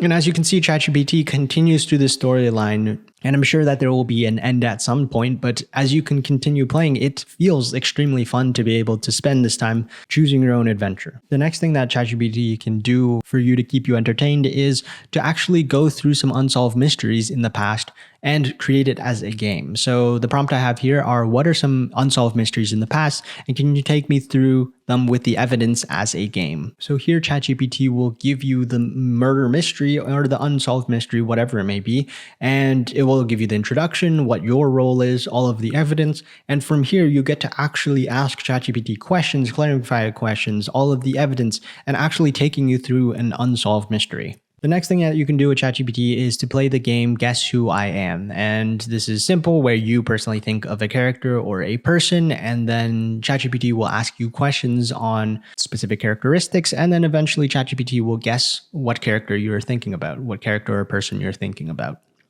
Let's play a game of Guess Who I Am. Please give me the first clue about the person you have in mind. Okay, so we'll play along for a little bit. We're going to be thinking about Stephen King. They are a real person. And then as you continuously go through with these hints, eventually ChatGPT will then go to asking you yes or no questions, and from there you can play the game as well. Something else that ChatGPT is very, very good at is actually making up names and gift ideas or imaginary names for just about anything. So if you're ever stumped with creating a name for something, you can ask ChatGPT to make some pretty bizarre names. So for me, let's say I want to ask ChatGPT, could you give me some name ideas for a retro futuristic indie pop game made by Steam based off 2 brothers who were separated at birth. Now you can see that this name generation is quite outrageous, but we're just going to go through with it and see what ChatGPT goes and creates out of it. As you can see, we have 20 name ideas that ChatGPT has given us, and ChatGPT can do this for some pretty bizarre requests. So whatever name or gift idea or whatever it may be, you can use ChatGPT to make some of these names and generate some of these ideas. Something else that ChatGPT is good at is making song lyrics. So for example, if I wanted to sing or learn of a specific song but created by a different artist, I'd be able to use ChatGPT to create that as well. So for example, if I wanted to get Drake to sing a song about a certain thing, then I can ask ChatGPT to do that for me. Create song lyrics influenced by Drake about the Japanese samurai. And just like that, we will ask ChatGPT to help us prompt that. And here we have a song created by ChatGPT influenced by Drake about the Japanese samurai. Now, I can't say that this is all in all accurate. I'll probably need a beat to hear about it, but in general, it's simply just your imagination that's stopping you from creating whatever you want with these prompts. Another thing that you can do with ChatGPT is to create some pickup lines. And in the same way as the song lyrics, you can be creative with this. Can you create some pickup lines that a character from the TV show Suits would use? And as you can see, it just creates a bunch of pickup lines inspired or whatever it may be. It really is just your creative endeavors that allows you to make these fun prompts as well. The next thing that we can do with our spare time with ChatGPT is to create new storylines. For example, if you want to see how Harry Potter would have ended if it was written not by J.K. Rowling, but instead by Stephen King, you can ask that. It creates new storylines. How would Harry Potter have ended if it were written by Stephen King instead? And as you can see, it goes through the story plot of instead of J.K. Rowling writing Harry Potter, it would be Stephen King. And the last part of the entertainment lesson is that you can create jokes with different stand-up comedians, different nuances for specific audiences, and I have a prompt here that you can try out. So the prompt here is make a joke with the style of enter character with the following punchline for this audience / stand-up routine. Going through with this, you get the nuance of the specific character and following a specific punchline, and you can cater it to a specific audience as well. With all of that being said, ChatGPT is extremely versatile, and ChatGPT doesn't always need to be all that serious. I hope that throughout this lesson as well, you've seen that ChatGPT can be quite fun to use as well. There are many ways that you can have fun with this tool, and I hope that this showcased just a few of them. With all of that being said, I'll see you in the next lesson. In this lesson, we're going to see how ChatGPT can act as your own personal chef. I'm going to go through 3 different prompts to show you the versatility of ChatGPT regardless of you being in your kitchen while asking ChatGPT all of these prompts. So here we have the first prompt. I am craving X cuisine or flavor profile. Can you please create a mealtime recipe using list of ingredients? So in the first section of the prompt, we're going to be talking about the cuisine that you want. For example, would be Asian food, Italian food, whatever it may be, / flavor profile. Maybe it might not be a cuisine, but it might be, for example, under a specific famous chef. You have a lot of leeway with this, and essentially whatever you're craving, you can put it in this first section of the prompt. So for me, I am going to say that I am craving New York inspired cuisine. Now you see, I have no idea what that means, but we're going to go through with it. Can you please create a mealtime? So this would be breakfast, lunch, snack, or whatever it may be. So let's say a dinner recipe.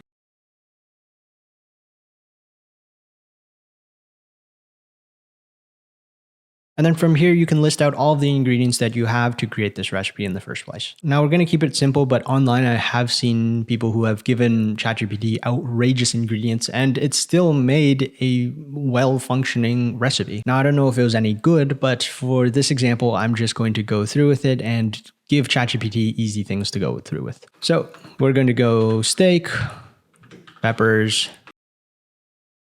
onions, butter,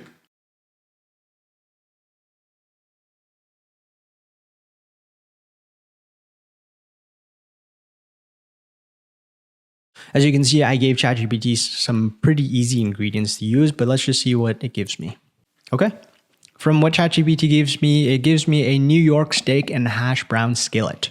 Overall, when it comes to a lot of the ingredients, it adds a lot of the ingredients that I might not have, but in general, it doesn't seem too difficult. For example, olive oil, garlic, dried thyme. All you'll need to really do is just ask ChatGPT to get rid of them or ask you for some alternatives.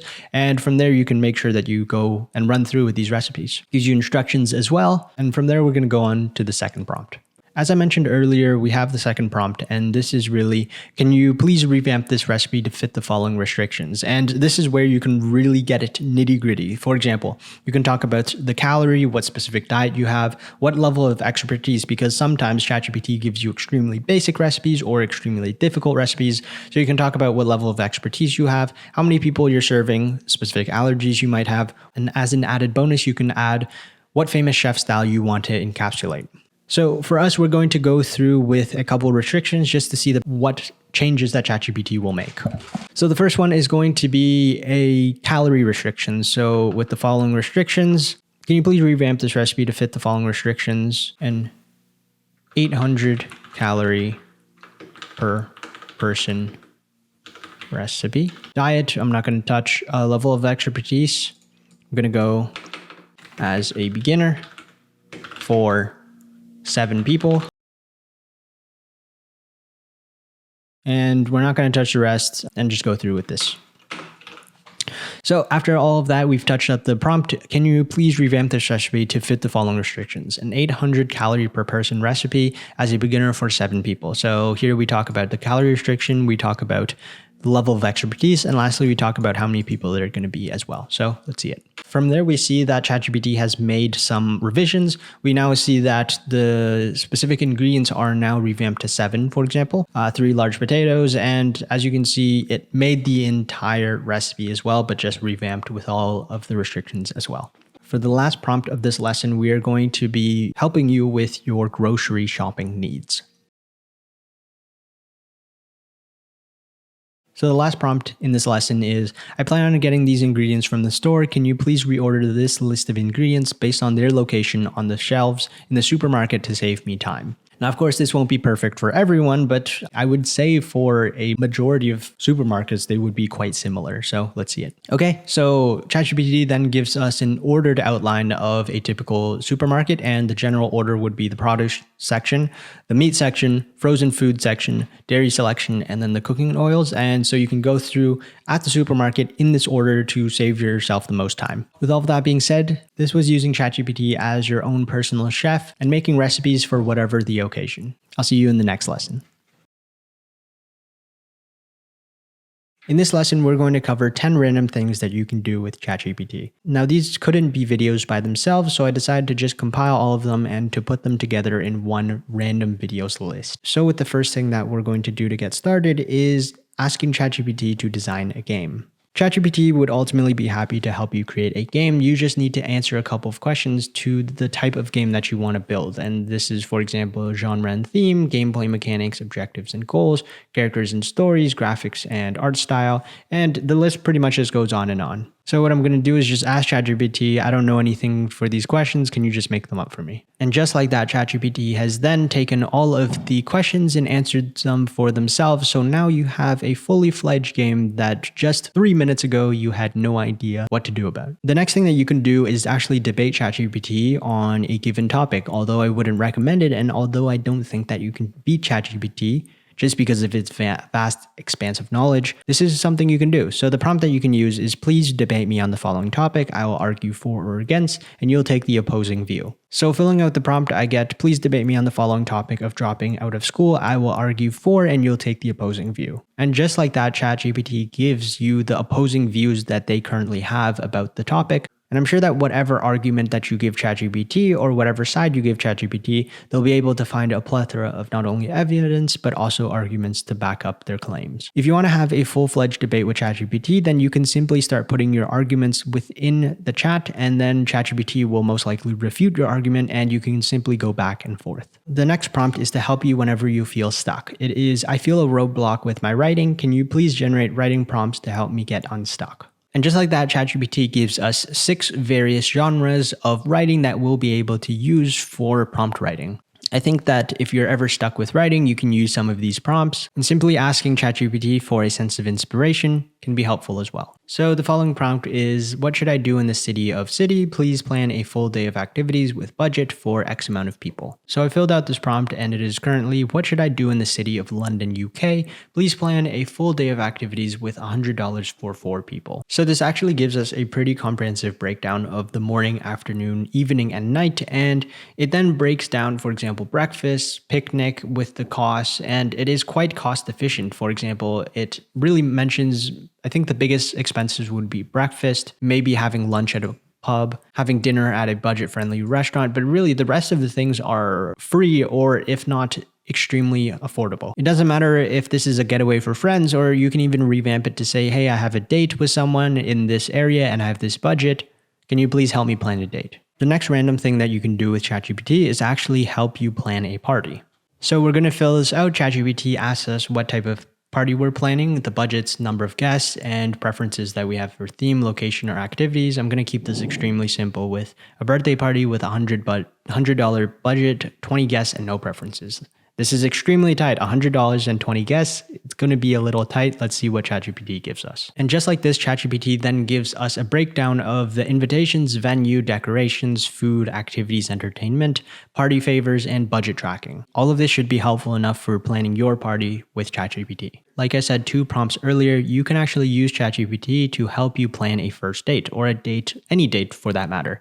So the prompt that we're going to be using is what are some first date ideas for, and then this is where you describe the person that you're going on a date with. So we're going to say, what are some first date ideas for someone who's shy and reserved but enjoys nature? Just like that, 10 ideas for your first date. Another random thing that you can do with ChatGPT is actually ask ChatGPT to take you through a 5-minute meditation practice. By doing this day by day, you'll then be able to meditate without having to look at these instructions at all. And ultimately, I think that at the end of the day, the most important thing when it comes to meditation is simply just consistency. Doesn't matter if it's 1 minute, 5 minutes, 10 minutes, as long as you get through this time where you simply just slow down, listen to your body, listen to your breath, and do it consistently. So the next thing you'll be able to do with ChatGPT is actually ask ChatGPT to be your personal stylist. So you can say, I want you to act as my personal stylist. I'm going to this following event and I have the following build. So filling out the prompt we get, I'm going to a family wedding and I have a medium-sized build at 5 foot 8 inches and 150 pounds. ChatGPT will then ask us a couple more questions about the event and we just need to answer them. And just like this, we now have the outfit.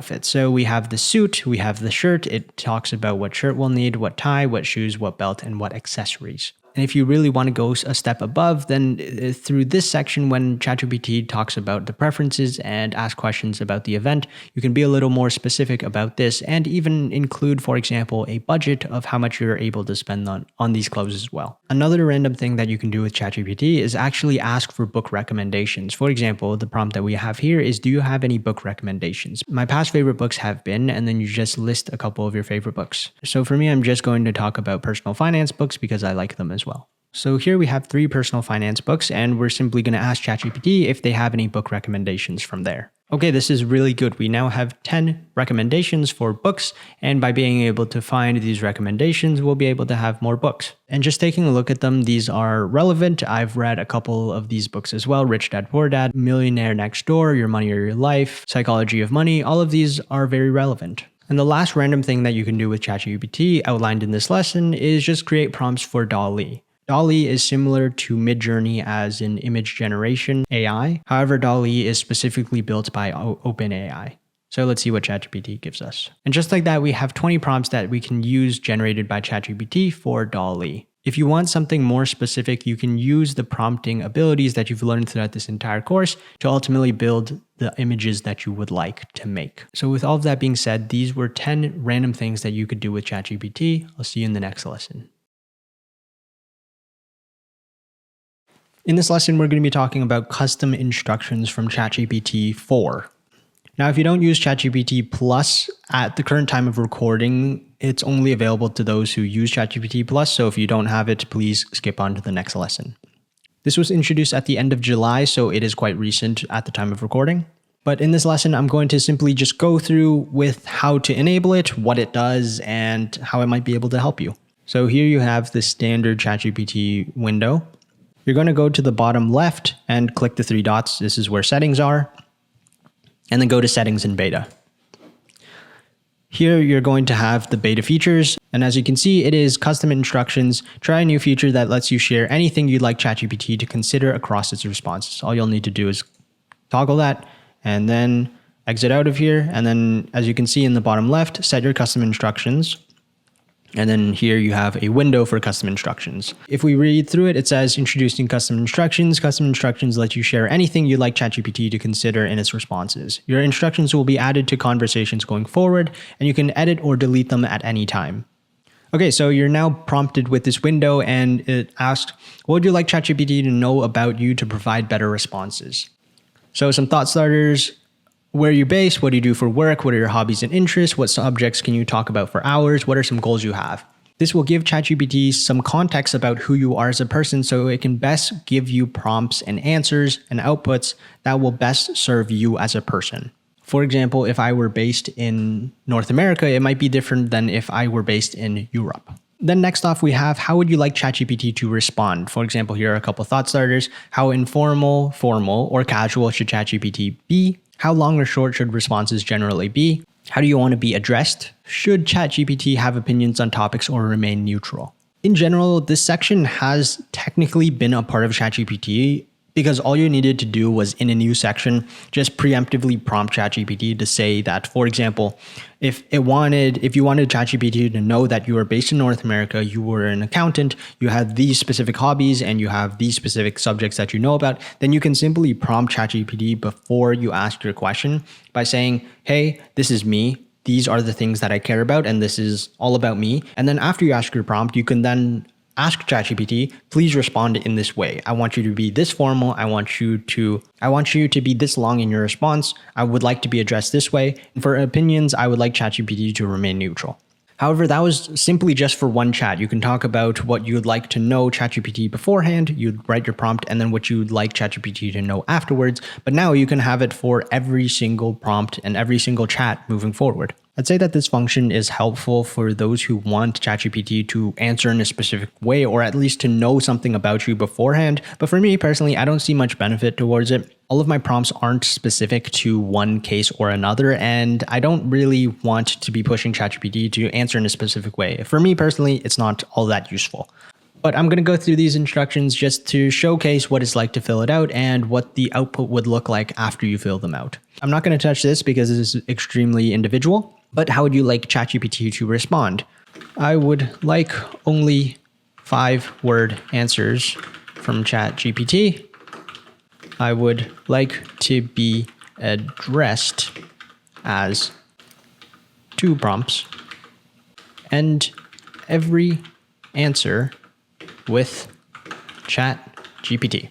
So as you can see, I have 3 criteria that I would like ChatGPT to respond with. For example, I would only like 5-word answers from ChatGPT. I'd like to be addressed as 2 prompts and end every answer with ChatGPT or -ChatGPT. So let's do it. What's the weather like in LA? Okay, so as you can see, there are now 5 words, technically. As you can see with custom instructions, this is how ChatGPT responds. Now this is with custom instructions on. If I were to turn it off, I'm sure that the output would be different as well. So let's turn that off and let's ask ChatGPT again. Okay, so it seems that custom instructions can only be changed at the start of the chat. So I've turned it off, and now when it comes to new chats, custom instructions will no longer be available. Again, I don't see all too much benefit, at least in my life, when it comes to using custom instructions. I'm sure that for others, there may be different use cases for prompting ChatGPT to know specific things before answering and asking ChatGPT to answer in a specific way. With all of that being said, we can move on to the next section of the course. In this lesson, I'm going to take you through the extensive steps of using ChatGPT, from sourcing jobs all the way to getting accepted to a job, the entire process of applying to jobs using ChatGPT. So it's not going to focus specifically on one part of the application process, but a rather broad sectioning of applying to jobs itself. As you follow the prompts, it's going to be very much focused on step by step when you're getting a job. This is essentially what you can expect when applying to a job, and each of the prompts will be reflective of that. So to get started, let's go with the first prompt. The prompt that we're going to use is, I want you to prepare a quiz to help me find what career that I may be suited for. At the end of the quiz, please recommend a list of careers that suit my personality. We're not even starting with, oh, please help me source jobs. We're starting from the absolute beginning, helping you actually find a career. And ChatGPT can be pretty helpful with that with a specific quiz. Okay, so just like that, ChatGPT now has a career suitability quiz, discover your potential path. And there are just approximately 10 questions here with a scoring of approximately most A's will be careers in here, most B's will be careers in here.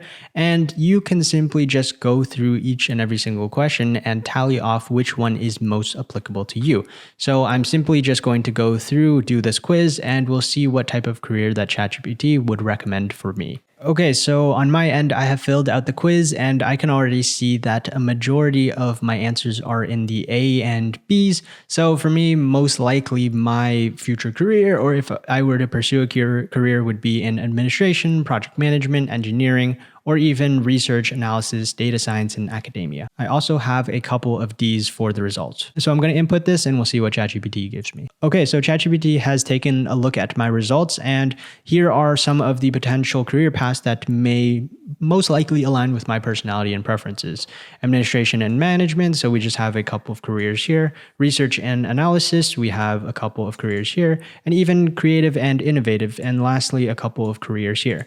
And of course, ChatGPT says these are really only a few examples of potential career paths. There are a lot of factors, so a simple quiz wouldn't be as simple as helping you find something that you're going to do for the rest of your life. However, I wanted to use this prompt to help you take that first step, to help you get a little bit more of an understanding of not only who you are, but who you might be interested in as a career. So taking a look at this next prompt, we have the following. Take a look at this job description. Please make sense of it for me and provide some insights that might be helpful to me when applying to this position. So I found an example of an accounts administrator job description, so I've simply just pasted it in here. For you, if you are looking to apply to a job, just simply take the job position and the description, paste it on here, and ask ChatGPT. ChatGPT has pretty much just rewritten what we're looking for. For example, position summary, responsibilities. This is good for rewriting essentially what you need to know to do.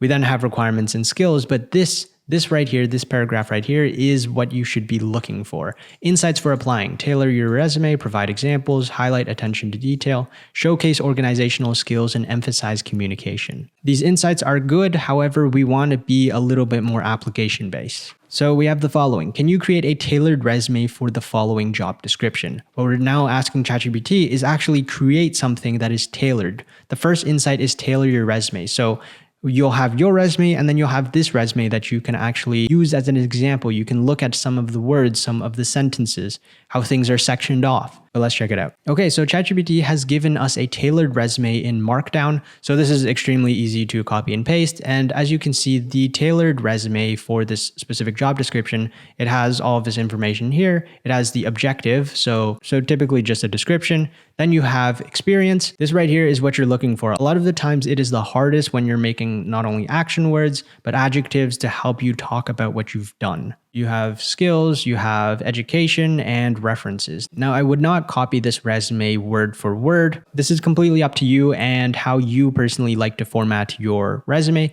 but I have a couple other prompts further in this lesson to help you with your resume and cover letter as well. For example, with this next prompt, we have the following. What are some ways that you would make improvements to my resume? I am applying to role. So I'm not going to specifically stick with being an accounts administrator. I'm going to bounce around from role to role just to show you a more nuanced approach. Okay, so I have copy and pasted one of those example resumes for becoming a pharmacist. And as you can see, simply just pasted it all in here. And I am going to ask ChatGPT how I could make improvements to this given resume. And for you, you can personally just put in all your information here, but we'll see what ChatGPT gives us. Okay, so ChatGPT says that our resume looks strong, but there are a few areas which we can make improvements in. For example, on the summary, it talks about your summary is a bit vague and could be more focused on unique strengths and accomplishments. It then goes through each and every single section: summary, education, experience, certifications, skills, and formatting. It's helpful that ChatGPT says this because you can keep it for future reference for the future, but ChatGPT actually incorporates all of these improvements into your resume, and it has now remade your resume in Markdown, so you can then take this entire resume and change it. In this next prompt, we're not going to look at the resume as a whole. We're rather going to look at specific sentences to make sure that whatever you are writing in your resume actually stands out and is ATS compliant. So as you can see, this next prompt is, can you rewrite the following sentence in my resume to sound more professional, add keywords to be optimized for ATS, and add quantifiable metrics of the work that I've done. Okay, so I now have one of the sentences that I've put in my resume, filled prescriptions and provided detailed instructions to patients to fulfill legal and safety requirements. One of the largest problems that people have when writing their resumes is that they have a problem with having adjectives and making sure that they have things that are actually quantifiable. Another thing is that ATS helps companies and hiring managers with screening resumes to make sure that there are specific keywords within a resume so that it is actually applicable to given positions. A lot of the times, I wouldn't say all the times, but a good amount of times, that if your resume does not have ATS keywords or specific words that will be screened through a robot, your resume will be automatically rejected. So that's why we have this second part, which is add keywords to be optimized for ATS. I would say that at the end of this prompt right here, if you want to add a little bit more information about the role that you're looking towards, or specifically if you like to talk about some of the keywords you like to add or some of the quantifiable metrics that you've done in your work, you can do this at the end of the prompt. But for me, I'm just going to leave it as is. I just simply want to ask ChatGPT to help me rewrite the following sentence to have all of these criteria. Okay, so ChatGPT has given us the following. Instead of filled prescriptions and provided detailed instructions to patients to fulfill legal and safety requirements, we now get dispense prescriptions while delivering comprehensive patient instructions to ensure compliance with legal and safety protocols, contributing to a X% reduction in medication errors and promoting patient well-being. Personally, I think this is a little long. You can ask ChatGPT to cut it down. Now we're also using keywords that could be optimized for ATS. I personally don't know, being a pharmacist, I don't know the specific keywords, but for example, dispense, prescriptions, comprehensive patient instructions, compliance, reduction in medication errors, and promoting patient well-being. This sounds good to me. Okay, so you can actually do this for each and every single sentence of your resume. And once you complete that, we can move on to building out your cover letter. So the prompt is, based on the job description and resume you've helped me create, can you write a job letter for the position? Okay, so ChatGPT has now given us a tailored cover letter that reflects our qualifications and experiences as a pharmacist based on the provided job description and resume. So here's the information. Here is the recipient name, company name. And then as you can see, we now have the entire markdown of the letter, cover letter that we're looking towards. And it is quite long. It is quite in detailed. And you simply just need to customize the cover letter through the sections that have these parentheses. Not all company applications will require a cover letter, but still, at least you have the prompt and at least you know how to prompt ChatGPT to help you create one. Okay, it is in this next prompt that you'll be able to ask ChatGPT, can you make the following edits to the cover letter? Now, it was through the section of organizing information throughout this course that you should have learned editing, proofreading, reviewing information. So I'm not going to go over that in this lesson right here because I've already gone over it, but whatever edits that you need to make, here is a good place to make them. You simply just need to ask, can you make the following edits to the cover letter? And then right at the end of it, simply ask for ChatGPT whatever changes you'd like to make. For me, I'm going to simply change the audience type. Okay, so the changes that I'd like to make is that I'm writing this for an audience of PhDs. Please rewrite it. Okay, so ChatGPT has now rewritten the entire cover letter with the idea that the audience are PhDs. Okay, so we've officially taken a look at the job description, we've created a resume, and we've created a cover letter. Now let's actually ask ChatGPT what are some ways we can stand out as an applicant. Okay, so the following prompt is, what are some ways that I could stand out from other applicants to the following position? So ChatGPT already knows that I'm applying to become a pharmacist and even remembered that I am targeting higher level audience such as PhDs. And we now have 10 given ways that I can improve not only my resume, but also how I approach the application, the job application, to stand out as an applicant. Emphasize your advanced education, showcase researcher specialization, quantify your achievements, what I was saying earlier, highlight certifications and training, demonstrate leadership and collaboration, highlight patient-centered care, customize your application materials, address industry trends, professional networking, and provide strong references. All of this makes sense, and if you can make the changes, I truly believe that you can be a strong applicant. Okay, so we fast forward a little bit. Let's say that you've implemented all of these, you've actually stood out as an applicant, and you've got a coming interview. The next part of this section is helping you create an interview-esque environment and making sure that you are fully prepared with all of this going on. So the first prompt is going to be quite standard. What are some of the 10 most common interview questions for role? And you can change this to whatever number you care for, but we'll go from there. So we're going to ask most common interview questions for a pharmacist. Okay, so ChatGPT has now given us approximately 10 questions. Of course, we mentioned 10 common interview questions, and these are normal. For example, tell me about yourself. Number 2, why do you want to work for our organization? These are very, very common. I'm not going to go through all of them, but if you want the most ideal answers, you can simply ask ChatGPT, hey, what are some ideal answers for this given position and for these given questions? Same as for the next prompt. Instead of simply asking for the most common questions, we're going to then move on to uncommon questions. These are typically tricks, these are typically role plays, and even trick questions. So you can be extra prepared by asking ChatGPT these questions. Okay, so now you have less common questions, and already taking a look at it, it feels like you're being more prepared. You're getting thrown curveballs, and you would know them because you've practiced for them. Number 1, how do you handle a situation where a patient insists on a medication that you believe might not be the best option for their condition? These are good questions. And as you can see, you continue going through them. Number 5, tell me about a situation where you had to adapt your communication style to effectively communicate with a patient from a different cultural background or with limited health literacy. And you can continuously ask ChatGPT, I need some more uncommon questions. But with that, we're going to continue to move on. Okay, so if you know, one of the most common ways of answering situational questions is using a STAR method. I'm not going to explain it here because ChatGPT should probably explain it, but it's using the STAR method. How would you answer the following question given my experience mentioned above?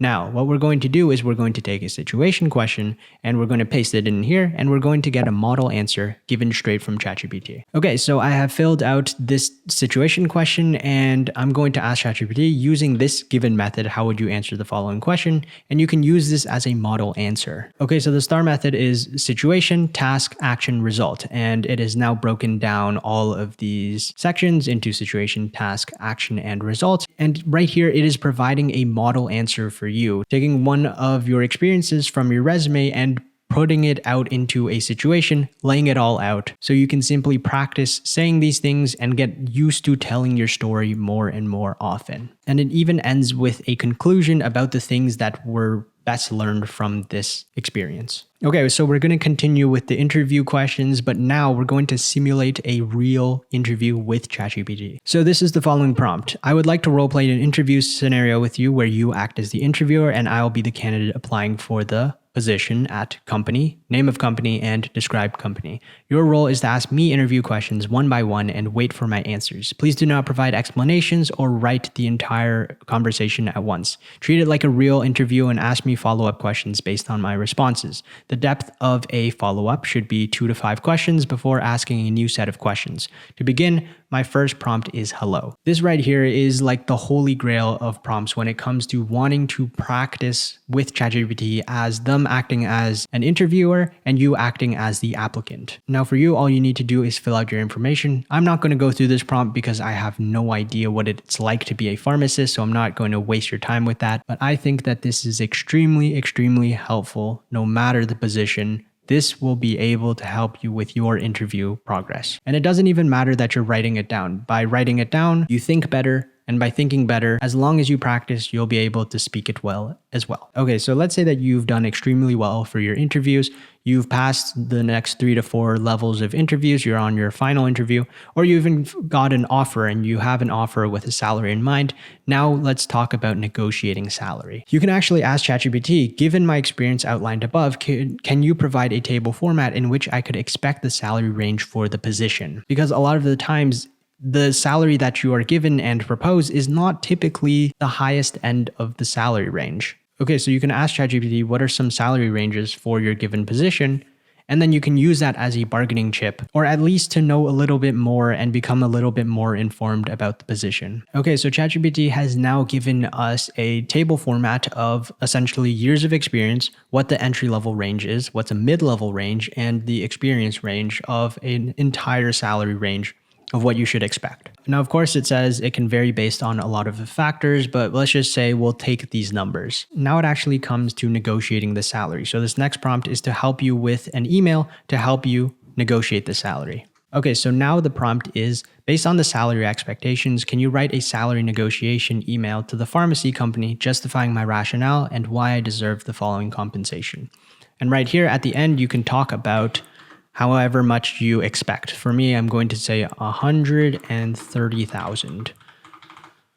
And for you, you can write whatever number you think is fair.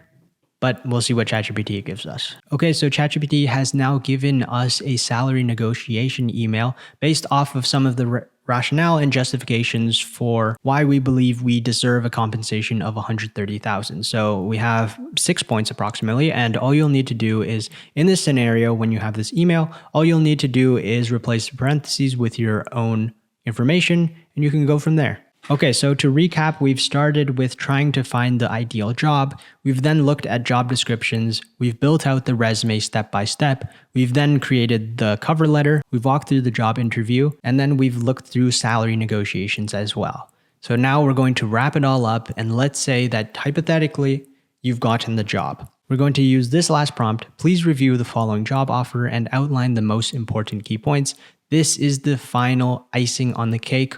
You can use this last prompt once you got the job offer, outline the most important key points, and make sure that everything that was described in the job description is actually true. Now, all of my job offers are confidential, so I personally can't put out my information here, but I very much hope that watching this video, you'll be able to get a job offer, and hopefully you can put it here as well. So with all of that being said, we've started with an initial quiz of finding out what job is best for you, and we've gotten and ended all the way with finally summarizing your job offer and getting all of the key points. I hope that I was able to run through the most important parts of applying to a job, and I hope that by the end of this, you've taken some of the prompts and considerations in this lesson and have applied them to your own situation as well. I know this lesson was long, but I hope that it was worth it. I'll see you in the next lesson.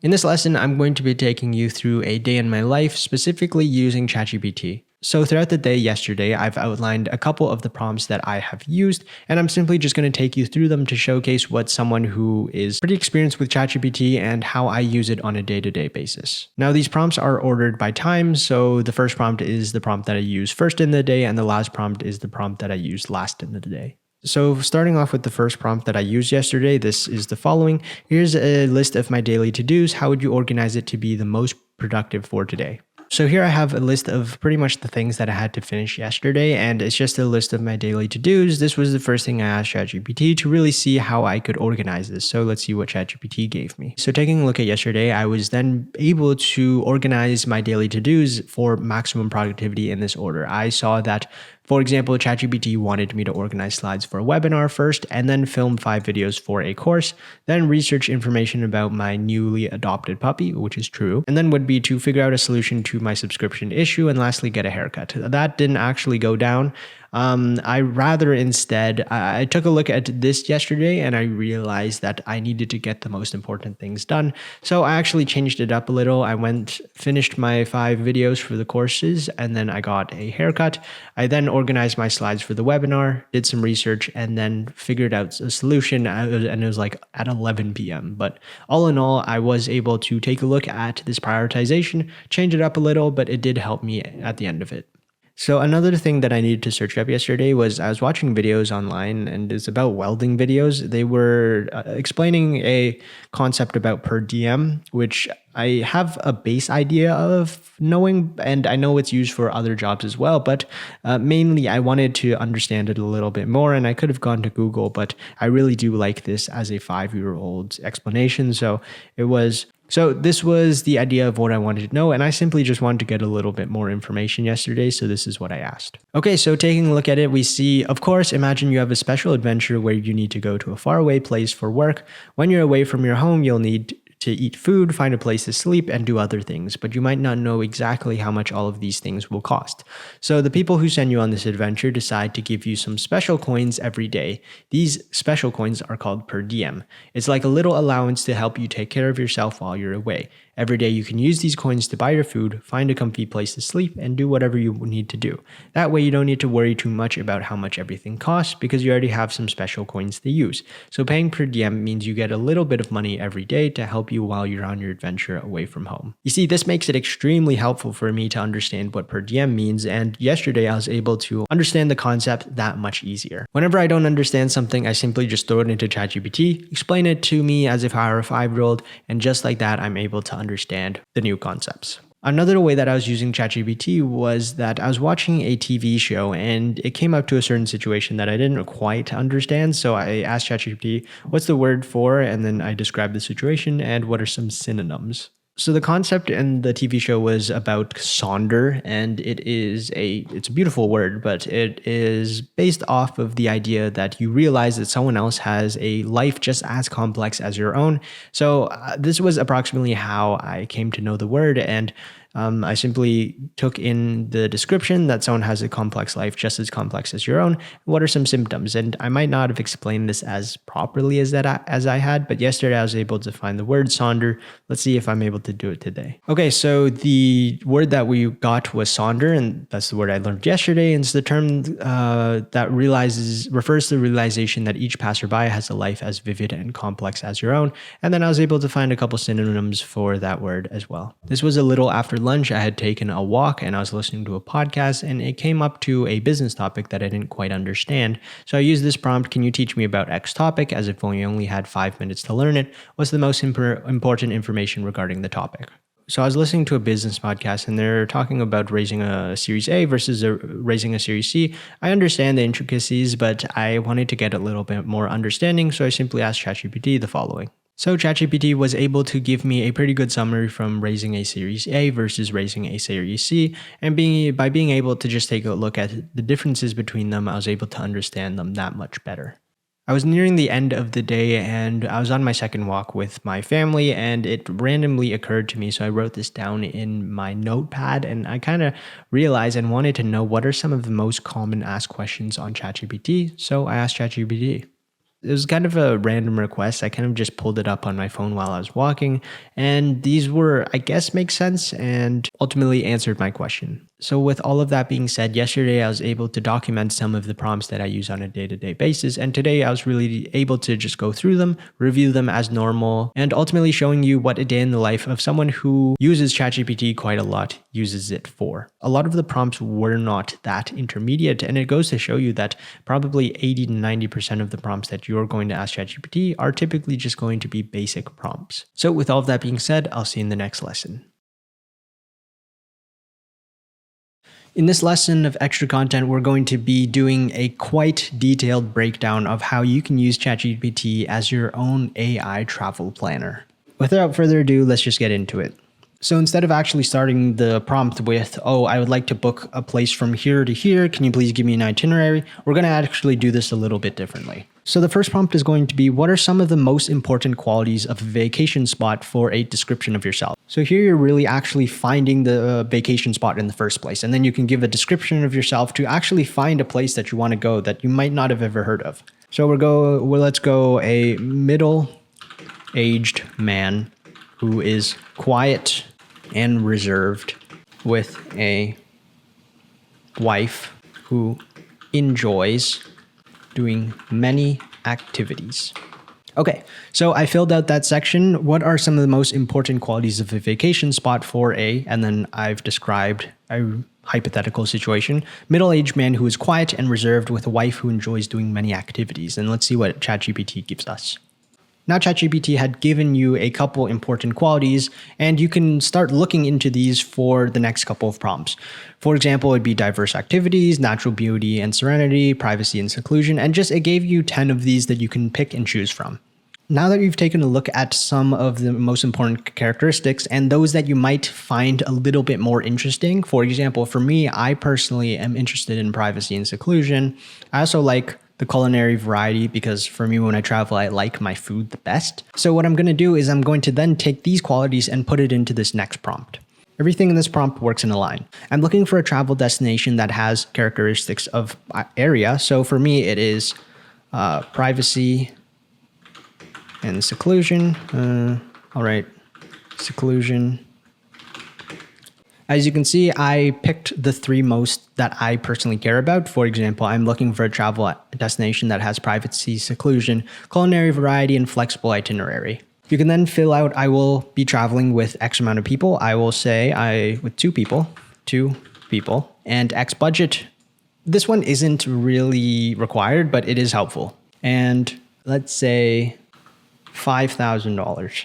because I'm sure ChatGPT will change its responses depending on your budget as well. And the last section of this prompt is please also justify each location with the important characteristics for my prompt above. Let's see what ChatGPT gives us. Okay.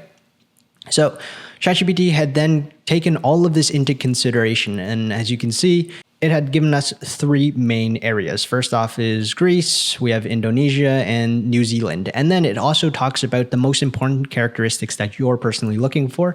For example, here, after justifying why these important characteristics are found in these locations, it will then give the justifications as well. It is also made sure that you stay within your budget as well. Now, of course, not everything is said and done. You can ask ChatGPT to do it again or to find more locations. For this example, let's just say we're going to go with Santorini, Greece.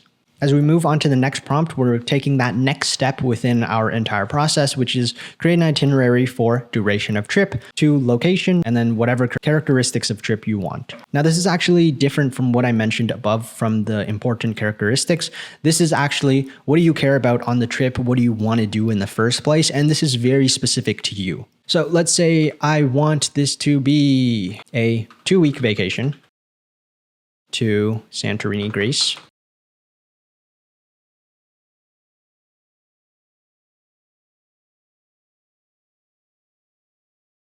And then I'll keep it simple. I'll just write, be sure to include ample time to take breaks as well. For you, this will be completely different. I'm sure all of you have different preferences when you go on vacation. Just like me, I personally don't mind as long as there's good food and lots of breaks. So I'm going to write that down. But for you, please, whatever preferences you have, add them right here. Be sure to include ample time to take breaks and eat out every meal. Let's see what ChatGPT gives us. Okay, so this is actually really impressive. ChatGPT gave us a pretty extensive breakdown for the entire 2-week vacation. On the day, it gives a brief outline of what you're doing, and then it also breaks down in bullet points what you're doing for the day itself. Now, this is a pretty high level itinerary in the first place. If you wanted to go into a little bit more detail, you can, for example, ask, hey, ChatGPT, on day 5, you mentioned have lunch at a winery with scenic views. Could you recommend 5 wineries that fit these descriptions? But in general, I'm quite happy with what ChatGPT had given us. It is an itinerary, it is 2 weeks, and I'm sure that if I look through it long enough, I will see that there's ample time for breaks, and it also mentions eating out in every single meal. Let's say that you've made all of the necessary changes that you want to this itinerary. We're then going to move on to the next prompt. This prompt is talking about, based on the trip that you've created, can you create a list of expenses for the trip? And some people like to include flights and hotels within this prompt. Some people don't. For me, I'm going to do it just for the sake of saving time. As you can see, ChatGPT had given us an expense breakdown. So, for example, flights, accommodation, transportation, activities and tours, meals, and miscellaneous. And the total had actually gone a little over what I was interested in the first place. So I can simply just ask ChatGPT to rerun this estimate, but do it for only 5,000. When it comes to revamping this expense breakdown, it kept the main things like flights and accommodations to similar prices. But for example, for meals, instead of $20 to $40, it went and dropped down to $15 and $25. And then instead of saying various locations, it then talks about look for local eateries and street food options. So just to recap, we've talked about the most important characteristics of what you're looking for, then finding those locations that embody those characteristics. We've then created a pretty detailed itinerary of however long you're looking to do at vacation. And lastly, we now have an expense breakdown for the trip that you're going to take. All in all, this process should really take less than an hour, to be completely honest. But we're not done yet. The next prompt that we're looking at is the following. So the prompt here is, what should I know about locations, cultures, and customs? Any major things to be aware of while traveling?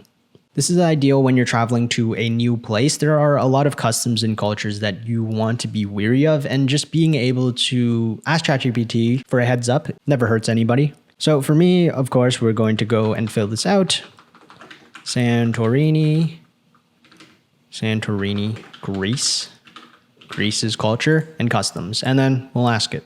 So as you can see, ChatGPT had given us a list of things that we should be wary of when thinking about the culture and customs. And a lot of this is quite helpful. For example, greetings. Common greeting in Greece is a handshake. There's a dress code. Tipping is appreciated in Greece, but not mandatory. There's a siesta. The language. And just in general, if you were to look at these, write them down and keep them to heart on your vacation, I can guarantee that you're doing more than 90% of travelers when they're going out to travel. So be sure to write all of this down and we'll go on to our next prompt. This next prompt is, please provide any additional information such as emergency numbers, safety tips, and other items I may have forgotten about during our chat. There's no harm in doing this, as finding emergency numbers, safety tips, and pretty much whatever you might have forgotten could potentially help you down the line. This is extremely helpful, and I honestly would have forgotten about a lot of this, but being able to have it in this nice format is helpful. For example, we have emergency numbers, safety tips that talks about Santorini, health and medical facilities, local transportation, what to expect, internet and communication, weather and clothing, water and beverages, for example, talks about tap water, travel documents and cultural sensitivity, and just a pretty long outline of things that you probably wouldn't have thought about when it comes to traveling in the first place. I know for me, I probably wouldn't have remembered a lot of this, but it's quite helpful nonetheless. From finding a place to travel in the first place to building the itinerary, we're now going to take all of this information and package it into a small table to copy and paste anywhere.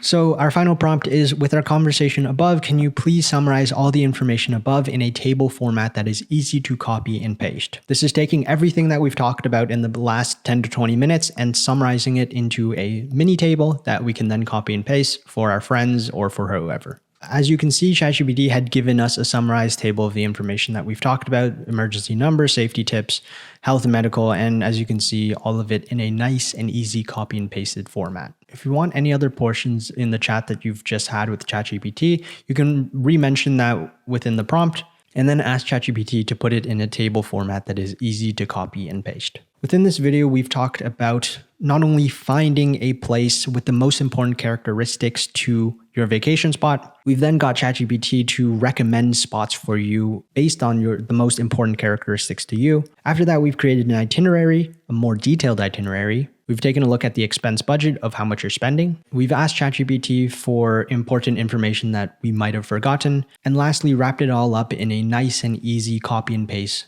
table format. I wish you all the best when it comes to using ChatGPT as your own AI planner. It sure has helped me a lot, and I hope that it can help you as well.